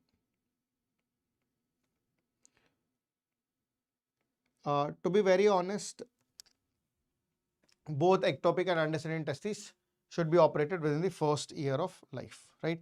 So how do you manage? So look at the management of specifically talking about the undescended testes. For ectopic testes, we will do an orchidopexy to fix it back. So we'll talk about undescending testes. The first problem is to know whether it is a unilateral or a bilateral undescending testes, right? So you'll see whether you're dealing with a unilateral, whether you're dealing with unilateral undescended testes or whether you're dealing with a bilateral undescended testes. If it is a unilateral undescended testes, clinically we'll see whether it is palpable or non-palpable. Clinically we'll see whether it is palpable or whether it is non-palpable. Whether it is palpable or non-palpable. If it is palpable, then there is no problem at all. I will bring the testes back and fix it. And fixation is what we call it as orchidopexy. If it is non-palpable, then I'll take the patient for diagnostic laparoscopy. I'll perform a diagnostic laparoscopy. Now, in the diagnostic laparoscopy, I can have 3 distinctive results. The first one, I'll say presence of testes or the testes is localized. Second, there could be blind ending vessel. There could be a blind ending vessel. or third, there is a short testicular artery. If there is a short testicular artery. Now, if there is presence of testes, then you'll simply go ahead and perform orchidopexy. We will do an orchidopexy. If it's a blind ending vessel, that means the baby is born with only one testis. So here I will say baby is having monoorchia. So baby born with single testis. So diagnosis here is confirmed that the baby is born with a single testis. It is called as monoorchia. For a short testicular artery, we do something called as the Fowler-Stephen surgery.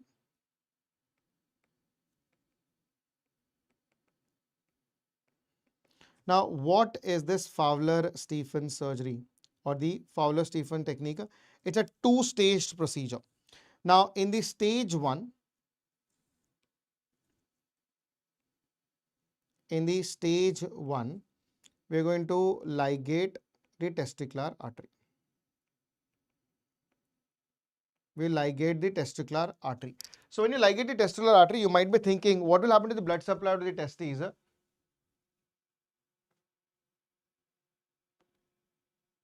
All right. So when you say if you ligate the testicular artery, then what will happen to blood supply to the testes? Remember, there are two vessels that are going to supply to testes. One is testicular artery, another is cremasteric artery. So we'll start developing the collaterals from the testicular artery. So once you ligate the testicular artery, it will develop collaterals. So here testes develops.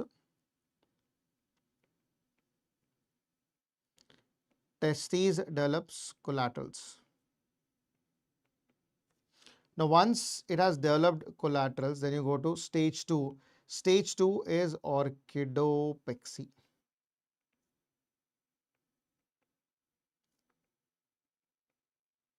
Stage 2 is going to be orchidopexy. It is going to be orchidopexy. So, stage 1, it is to ligate the testicular artery, and stage 2, it is to perform an orchidopexy. That is what we call as the Fowler-Stephen surgery. This is what we call as the Fowler-Stephen surgery, right? Then you have the bilateral testes. Now, when you have a bilateral undescending testes, this is what we call it as the cryptorchidism. Cryptorchidism is basically a bilateral undescended testes. If there's a bilateral undescended testis, this is what we call it as cryptorchidism. Now, the greatest question in cryptorchidism is you should know whether the testes exist or not. For that, I am going to now give the patient an injection of beta HCG. Now, after you give the injection of beta HCG, we will now evaluate for response. We will evaluate for response. So, response is assessed by measuring the growth hormone by FSH, follicular stimulating hormone, and the luteinizing hormone. So, after giving the beta HCG, we will see whether there is increase in response or no response. If there is increase in response, then I will take the patient for diagnostic laparoscopy. If there is no response, that means this baby does not have testes. If there is no response, that means this baby does not have testes. So I can simply say it is monoorchia. Or I can say anorchia, not monoorchia, sorry. It is anorchia. That is complete absence of testes. Once there is an anorchia, here you have to take the baby for sex determination. You have to determine the sex of the baby. So here you will take the baby for sex determination. You'll take the baby for sex determination, right? So this is how you'll manage with undescended testes. Sir, do you used to draw the diagrams like no? But in UG, see, I started emphasizing more on diagrams when I started, my residency. That is where I was more keen in love with anatomy. And for me, anatomy is much a visual science, right? If you can't see, you can't interpret it, you can't operate. So then I started drawing. And in UG, I was like, hardly I could draw 1 or 2 sketches.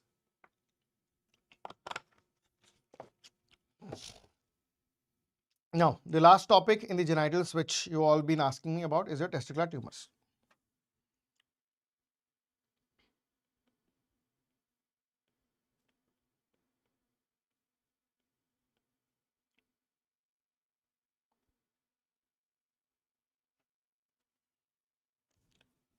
Chalo.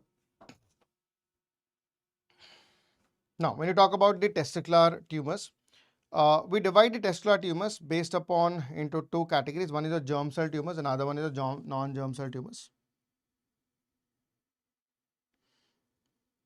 So we divide them into two categories. One is your germ cell tumor.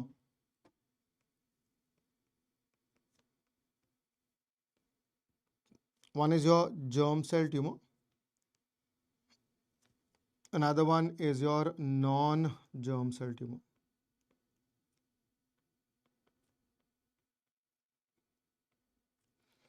One is your germ cell tumor. Another one is your non-germ cell tumor. Orchidopexy is fixing the testes, beta. You take the testes and fix it to the scrotal wall. Usually we take the suture with the dartos muscle, right? We have just learned it. So we have the germ cell tumor and the non-germ cell tumor. The germ cell tumor can be further divided into two subcategories. We have the seminomas and the non-seminomas.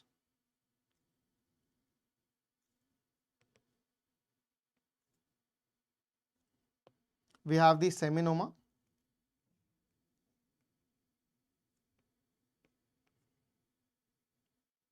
and then you have the non-seminomas.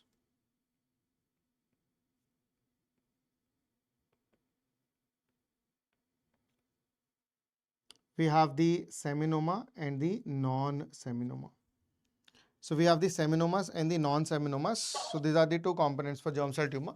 What are the examples of the non-seminomas? Seminoma itself is a variant. Examples of non-seminoma, if they ask you, number one, it is your teratoma. Number one, it is your teratoma. Number two, there is a yolk sac tumor. Number two, there's a yolk sac tumor. Then you have the embryonal cell tumor.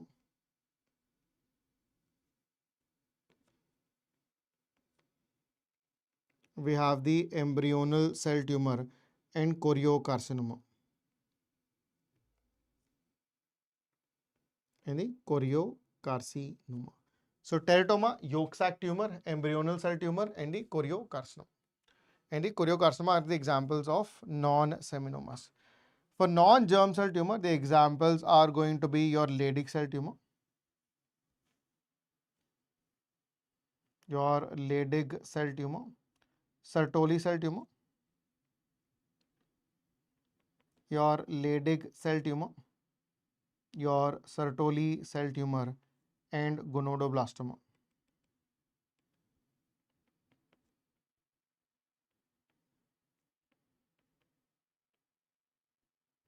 Right? So Leydig cell tumor, Sertoli cell tumor, and gonodoblastoma. This is for non-germ cell tumor. This is with respect to the non-germ cell tumor. Right?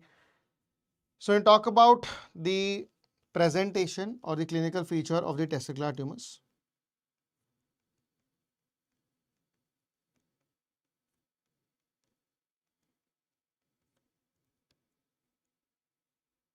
When you look at the clinical features of testicular tumors, first the age of presentation. If the patient is having a seminoma, seminomas are usually seen in age above 40 years. If you're talking about non-seminomas, non-seminomas are more common in a younger age group, that is between 20 to 30 years. That is going to be between 20 to 30 years. So once the tumor starts developing, most of them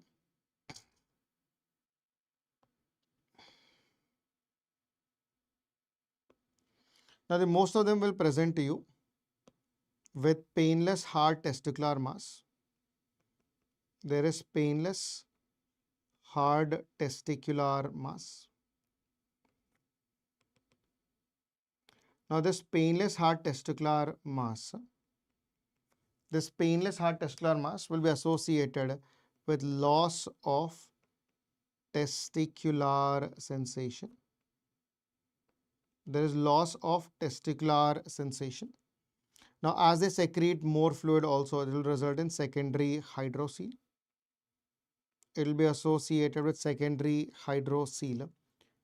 And because they drain, testes are drained by retroperitoneal group of lymph nodes, it can be associated with abdominal mass. So, patient can present to you with lower abdominal mass. There will be a lower abdominal mass, and this is due to retroperitoneal lymphadenopathy. It is the retroperitoneal lymphadenopathy. It is your retroperitoneal lymphadenopathy. So, painless or testicular mass, loss of testicular sensation, secondary hydrocele, and associated with lower abdominal mass. Right. When you look at the pattern of the spread, remember the most common route of spread. The most common route of spread for the testicular tumors are going to be lymphatics. They're going to be lymphatics, except for choriocarcinoma. Except for choriocarcinoma. Remember the most common route of spread. The most common route of spread for choriocarcinoma. For the choriocarcinoma is blood that is your hematogenous. It is a blood which is hematogenous, right? So the most common route of spread is lymphatics, and the most common route of spread for choriocarcinoma is going to be the hematogenous route of spread. It is going to be the hematogenous route of spread. So the most common site for secondaries in choriocarcinoma, in the choriocarcinoma, the most common site for secondaries for choriocarcinoma is going to be lungs. It is going to be lungs. In the lung, no, they form a very characteristic appearance, which is called as the cannonball secondaries. Which is called as the cannonball secondaries. Going to be the cannonball secondaries.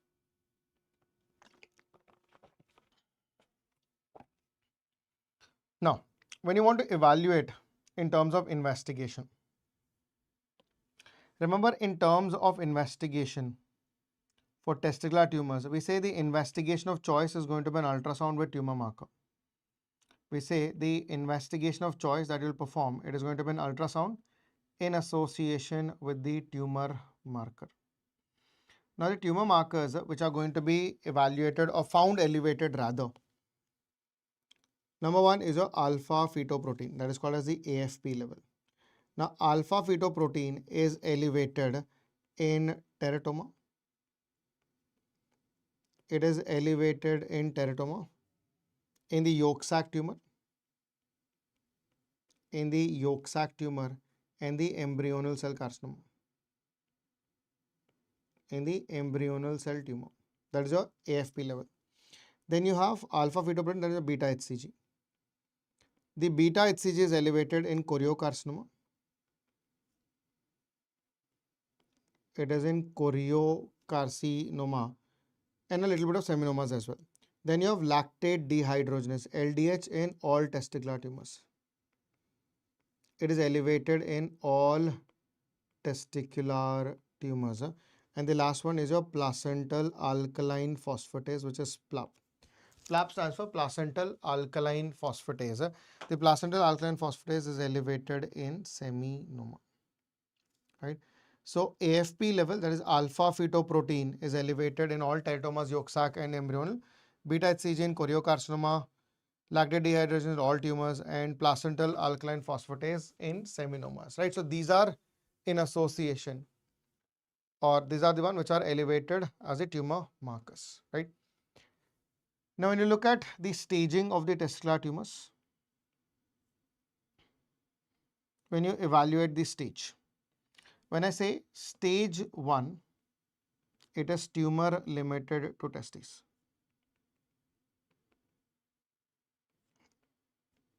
tumor limited to testes. Stage 2, there is involvement of lymph nodes. Lymph nodes are involved below the level of diaphragm. The lymph node involvement is there, but this time this is below the level of diaphragm.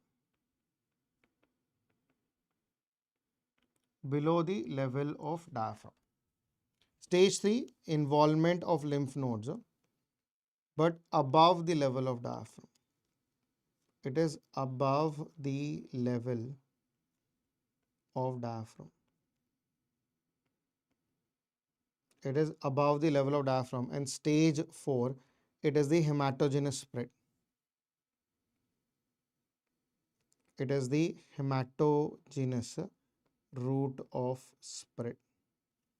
So stage 1, tumor limited to testes. Stage 2, it is involvement of lymph node below the level of diaphragm. Stage 3, it is involvement of lymph node above the level of diaphragm. Stage 4 is going to be the hematogenous route of spread. It is the hematogenous route of spread. As we all know, biopsies will be contraindicated in testicular tumors because they can cause tumor seeding. So we'll talk about the management. In the management, we'll see whether we're talking about seminoma or whether you're talking about non-seminomas. As the name itself is telling you, seminomas are radiosensitive. They are radiosensitive. And non-seminomas are radioresistant. This is going to be radioresistant. This is going to be radioresistant. Then we will see whether you're dealing with an early or a advanced seminomas and non-seminomas, right? So this is the first division that you have. Then we will see whether you have an early or an advanced pattern.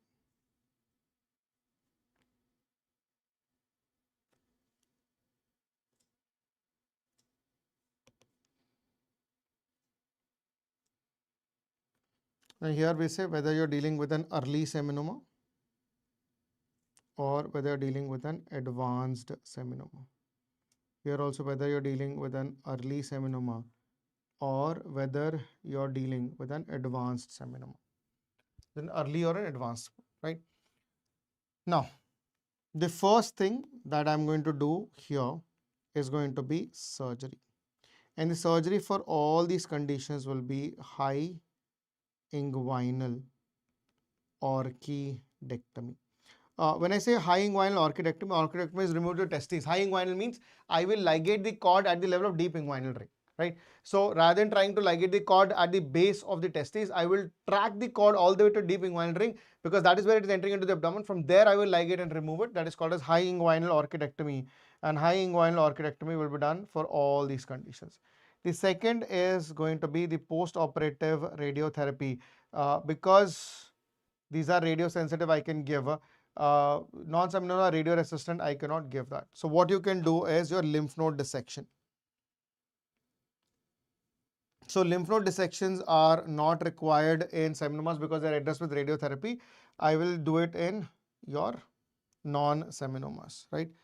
The last one is going to be post-operative chemotherapy. Chemotherapy is only given for advanced diseases. It is only given for advanced, not for your early disease, right? This is how you're going to manage. This is how you're going to manage your testicular tumors. So when I say what is the chemo regime that we follow, the chemo regime that we are going to follow can be remembered by a mnemonic that is called as the BEEP regime. B stands for bleomycin. E stands for etoposide. And P stands for platinum compound, that is cisplatin. That is cisplatin, right? So this is the entire objective of your urology, starting from all the way to that of the development of the kidney to the testicular tumors. These are all the important questions that has been asked in the exam. So you have covered in total, right? So with this, we finish the urology. We'll take another break here. Our break is again for 1 hour. Go have some tea, coffee, relax and come back. We'll resume back. This is going to be the evening break. We will resume back. So break is from 4 to 5.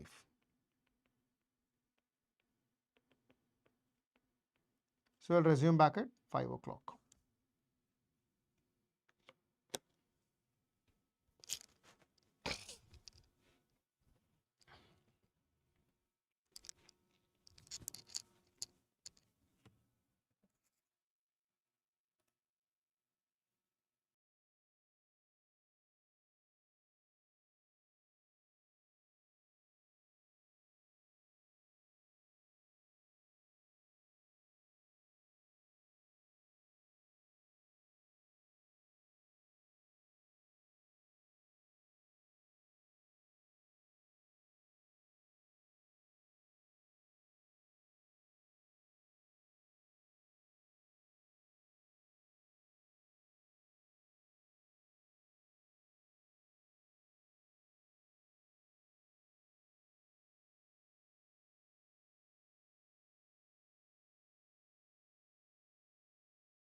All right, guys, let's go. Let's go.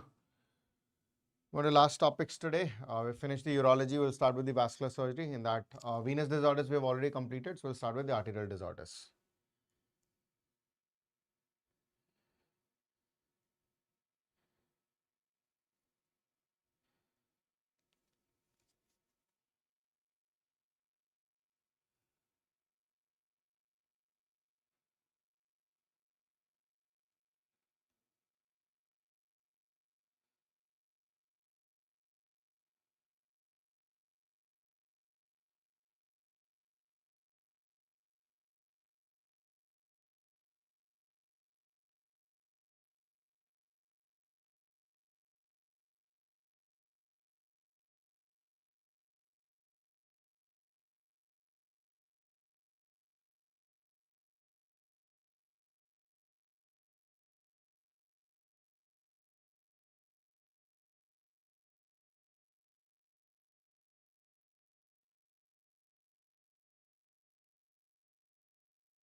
All right, guys, let's start.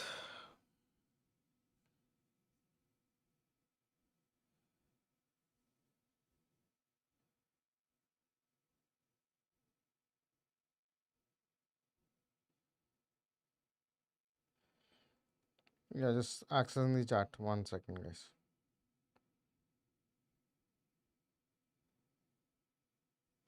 Ciao.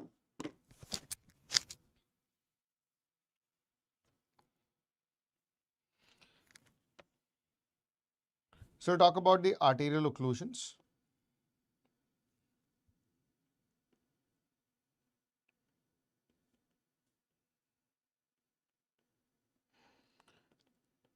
So talk about the arterial occlusion, we can divide them into two categories. One is your acute, another one is chronic arterial occlusion.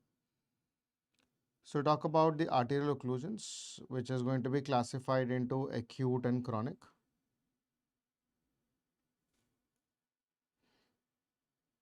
We'll divide them into acute arterial occlusion and the chronic arterial occlusion.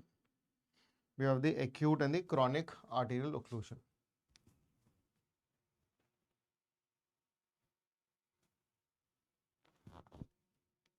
I have no idea, beta. Virzu, about the Sankalp class. No, I mean you have to ask the backhand team. I don't think मेरी class scheduled है. मेरी आज Farre है, तो we'll wrap it up with Farre. Now, we talk about the acute and chronic arterial occlusion. The basic objective between these two is take this as a representation as a block of tissue. Okay. Now, here also take this as a representation of the block of tissue. Let's say this is how the blood supply is going to come. And this is also the blood supply here. Now, in an acute arterial occlusion, there is a sudden occlusion of the blood vessel. Now, because there's sudden occlusion of the blood vessel, the blood that is flowing from the proximal to the distal end of the tissue gets absolutely cut off. Now, because there's an absolute cut off blood, this entire tissue will go or have severe hypoxia, and that severe hypoxia will result in ischemia. That will result in ischemia. In the chronic arterial occlusion, there will be a gradual occlusion. Now, because there's a gradual occlusion, the blood that is flowing from the proximal to distal end will get reduced. So, blood flow from the proximal to distal end will become lesser. So, it will cause tissue hypoxia. Remember, tissue hypoxia is the most potent stimulator for an alternate circulation that is going to be developed. And this alternate circulation that is going to be formed here is what we call it as the collateral circulation. This is what we call it as the collateral circulation, and this collateral circulation will now bring the blood, and that blood will start pouring down into the tissue. And once this happens, I'm not saying that it is not going to have tissue hypoxia, but the hypoxia is going to be much more lesser when compared to that, right? So I'd say in chronic arterial occlusion, there is a gradual occlusion. So tomorrow, even if this entire blood vessel is going to get blocked, even if this entire blood vessel is going to get blocked, the blood going from the central vessel is going to become less. But due to the collateral circulation is still maintained, you will notice that some amount of blood you will notice that some amount of blood will still continue to flow.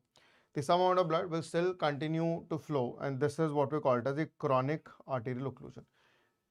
Right, so in an acute, there is an absolute occlusion, whereas in chronic, there is a little occlusion which is going to be overcome over a period of time, right? So that's the difference between the chronic and the acute arterial occlusion. Now, when I have to put it in differential forms, you will notice that in an acute arterial occlusion, there will be a sudden occlusion of the blood vessel. There is a sudden occlusion of the blood vessel. In the chronic, there will be a gradual occlusion of the blood vessel. There is a gradual occlusion of the blood vessel, right? So the sudden occlusion, this is going to be associated with that of the gradual occlusion of the blood vessel. It is associated with the gradual occlusion. Now here, it will be associated with severe tissue hypoxia. It will be severe tissue hypoxia. Here, it will have mild to moderate tissue hypoxia. This will be associated with mild to moderate. This will be associated with mild to moderate tissue hypoxia. This is going to be associated with mild to moderate. It is mild to moderate tissue hypoxia. It is mild to moderate tissue hypoxia. In an acute arterial occlusion, there will be no collateral circulation. There will be no collateral circulation. But chronic arterial occlusion, the chronic arterial occlusion, you will see presence of collateral circulation is a telltale sign. Presence of the collateral circulation is going to be the telltale sign for a chronic arterial occlusion. Is going to be a telltale sign for the chronic arterial occlusion. In an acute arterial occlusion, if I say what are the causes, they are usually caused by either an emboli or thrombus. It is usually more with emboli when compared to thrombus. The causes for chronic arterial occlusion is either atherosclerosis, either it is going to be atherosclerosis or Buerger's disease, or the Buerger's disease, right? If they ask you what is the difference between an emboli and a thrombus, remember emboli will have a known source of origin. Emboli will have a known source of origin, and thrombus is going to have an unknown source of origin. This is going to have an unknown source of origin. It will have unknown source of origin. Now, if we talk about the clinical features of acute arterial occlusion, the clinical features of acute arterial occlusion. The clinical features of acute arterial occlusion can be remembered by a classical 6P. Now, what are the 6P? It will be associated with pain, paresthesia, that is tingling sensation, pain, paresthesia, paralysis, pallor, poikilothermia,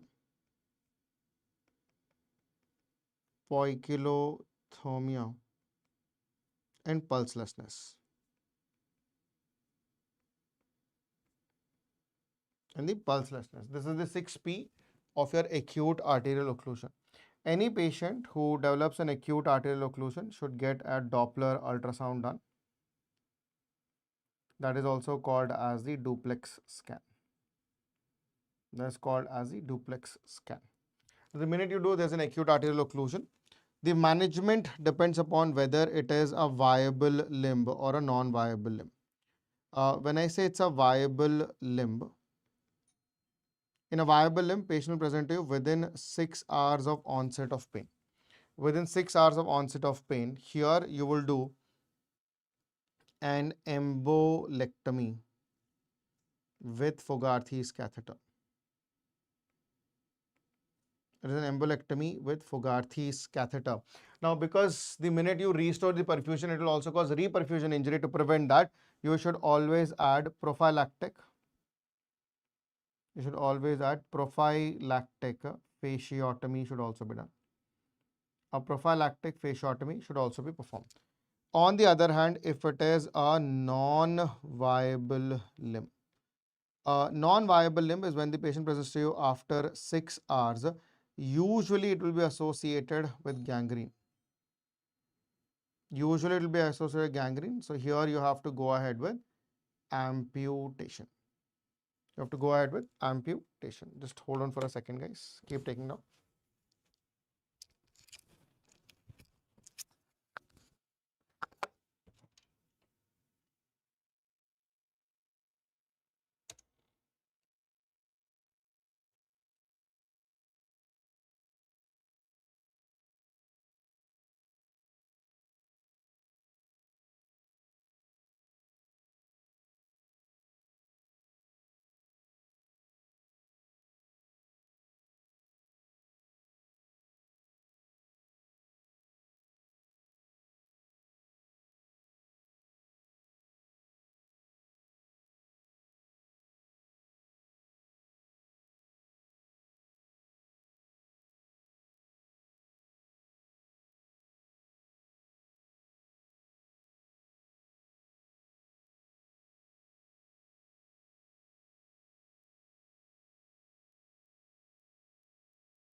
All right. So when you talk about the chronic arterial occlusion, in the chronic arterial occlusion,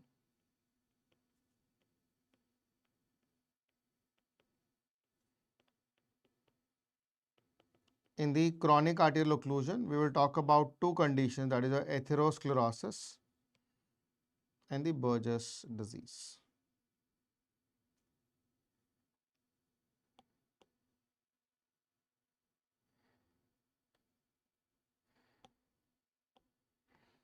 We'll talk about Buerger's disease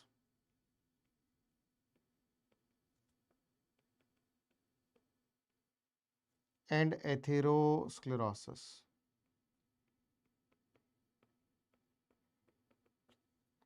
Now, Buerger's is also called as thromboangiitis obliterans.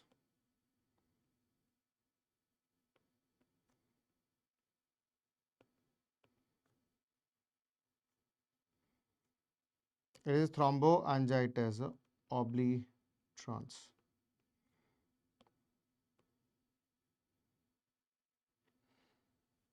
Now, when you talk about the difference between these two, we'll quickly run through them as well.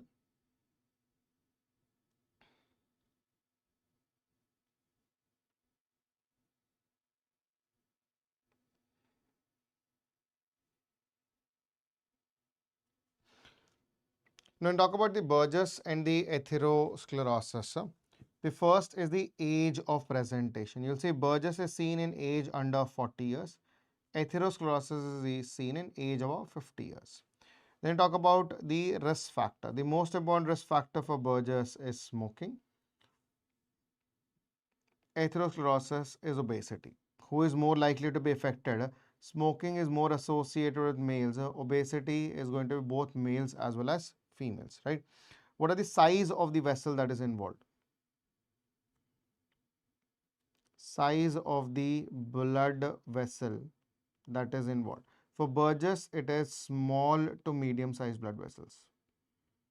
It is small to medium sized blood vessels. Atherosclerosis is large to medium sized blood vessels. They are large to medium sized blood vessels, right? Now, what is the characteristic of this Buerger's? You will see presence of skip lesion. It involves not only artery, the vein and the nerve will also get involved. Here it is going to be a continuous lesion. It is going to be a continuous lesion and only the artery is going to be involved. Only the artery is going to be involved, right? So skip lesions, artery, vein and nerve is involved. Continuous lesion, only artery is involved in atherosclerosis. When you talk about the progression,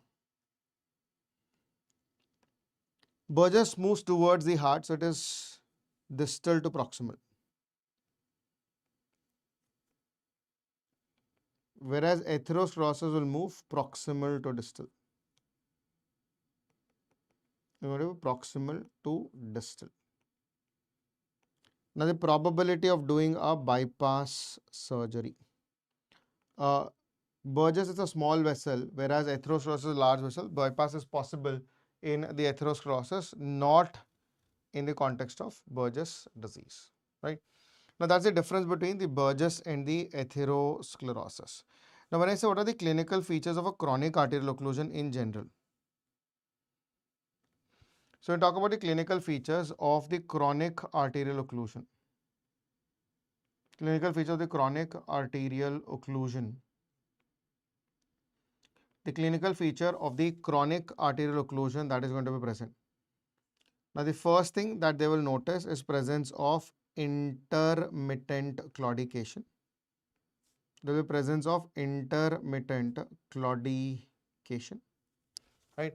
Along with the intermittent claudication, what else they have? Starting from intermittent claudication, this will later categorize into patient of intermittent claudication. Then they'll be associated with dependent position of sleep. There is dependent position of sleep. The patient cannot be unable to sleep with his legs on the bed because the blood flow to the toes gets reduced. They have to dangle the legs toward bottom of the the cot so that the blood flow becomes much better. Dependent position of sleep is noticed. Then it is associated with cutaneous ischemia.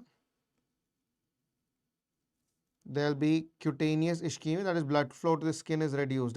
How do you know it's a cutaneous ischemia? It will become a hairless limb. It feels as if somebody has waxed the limb off. It is going to be a hairless limb. Then it is associated with the rest pain. It is associated with the rest pain and then associated with minor tissue loss. It is associated with the minor tissue loss and then with the ulceration, or gangrene. It is going to be in association with ulceration or gangrene. So intermittent claudication, dependent position of sleep, cutaneous ischemia, rest pain, tissue pain, minor tissue loss, eventually resulting in ulceration or gangrene. But those who wants to have a complete access to the entire general surgery lecture, we do have an app which is called as the PW Meded app, where you have the entire general surgery lecture starting from your wounds chapter all the way to urology. It's a complete recorded lecture that is available if you want to watch recorded lectures. Now, once you have the chronic arterial occlusion, these are the features which are going to be present. In terms of investigation for chronic arterial occlusion, again, you have to go ahead with the duplex scan. Duplex is nothing but an ultrasound B mode with the Doppler study. It is an ultrasound B mode with a Doppler study is what we call it as duplex scan. Then we have to, in order to assess the severity of the condition, we measure something called as an ABPI index. ABPI stands for ankle brachial pressure index.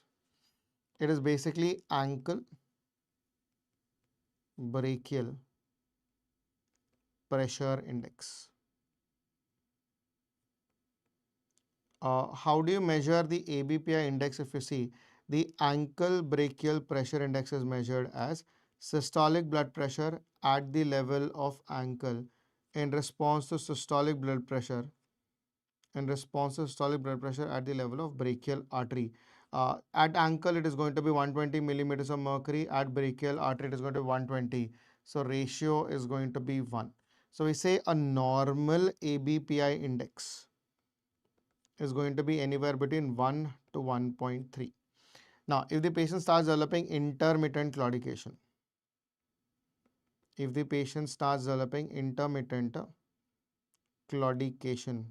then ABPI index will be less than 0.9. ABPI index will be less than 0.9. On the other hand, if the patient starts developing rest pain, for rest pain, the ABPI index is less than 0.5. Then you have critical limb ischemia. For critical limb ischemia, it should be less than 0.3. Then you have the calcified blood vessel. If there is a calcified blood vessel, it is going to be more than 1.3. For a calcified blood vessel, the ABPI index is going to be more than 1.3. Now, how do you manage? Management is going to vary whether you're looking at Buerger's management or the atherosclerosis management.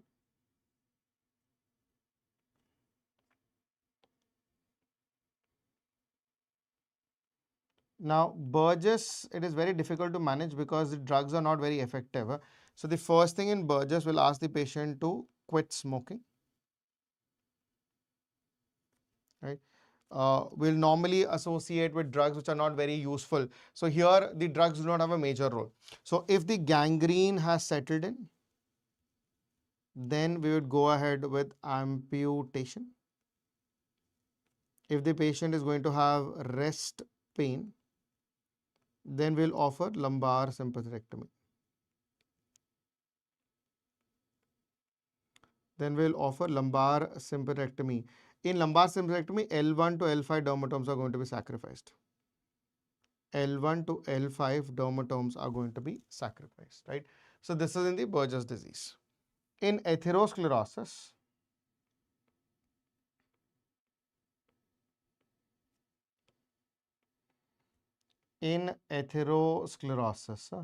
we will do a bypass surgery, but depends upon where the occlusion is going to be present. So what we do is in atherosclerosis, to get an objective, we'll see where is the occlusion which is going to be present, right? If you take this as a representation of the aorta, this is the iliac vessel, and let's say this is the internal and the external iliac. This is the internal and the external iliac, which can go into the limb vessels also.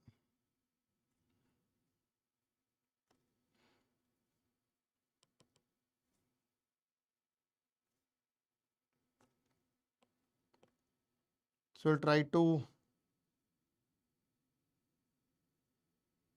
see where the occlusion is present, right? Now here the occlusion can be here at the ioto-iliac level and the femoro-popliteal level, right? So the three distinctive levels that occlusion can be associated with. So you call it as the ioto-iliac occlusion. This is the iliac occlusion. This is the femoro-popliteal occlusion, right? So here when you talk about the intermittent claudication, in ioto-iliac, it will be a bilateral intermittent claudication. Here it is unilateral on the either side.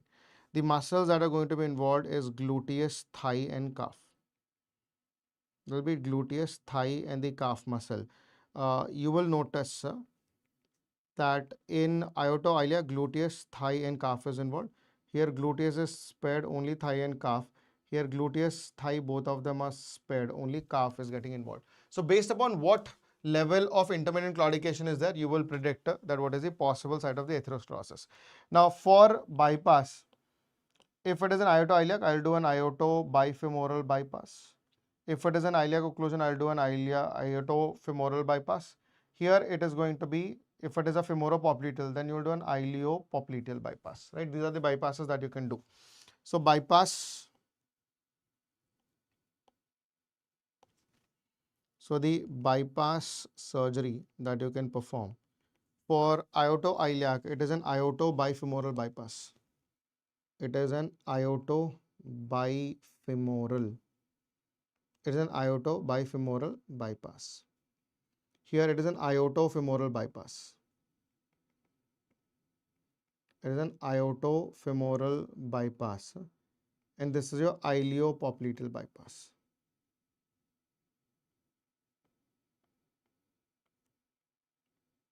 It is your iliopopliteal bypass, right? So this is how you're going to do bypass for each individual. The voice is there. I don't think there's an issue with the voice. Let me check. Bypass, right? So this is how you're going to do bypass for each individual. Yeah, voice is absolutely fine, beta. So this is about your arterial occlusions as well, right? So this concludes our today's session of Farre, where we wanted to complete the urology and the arterial occlusions, and that's about it for today. We'll resume back from the next session. Another session will be there.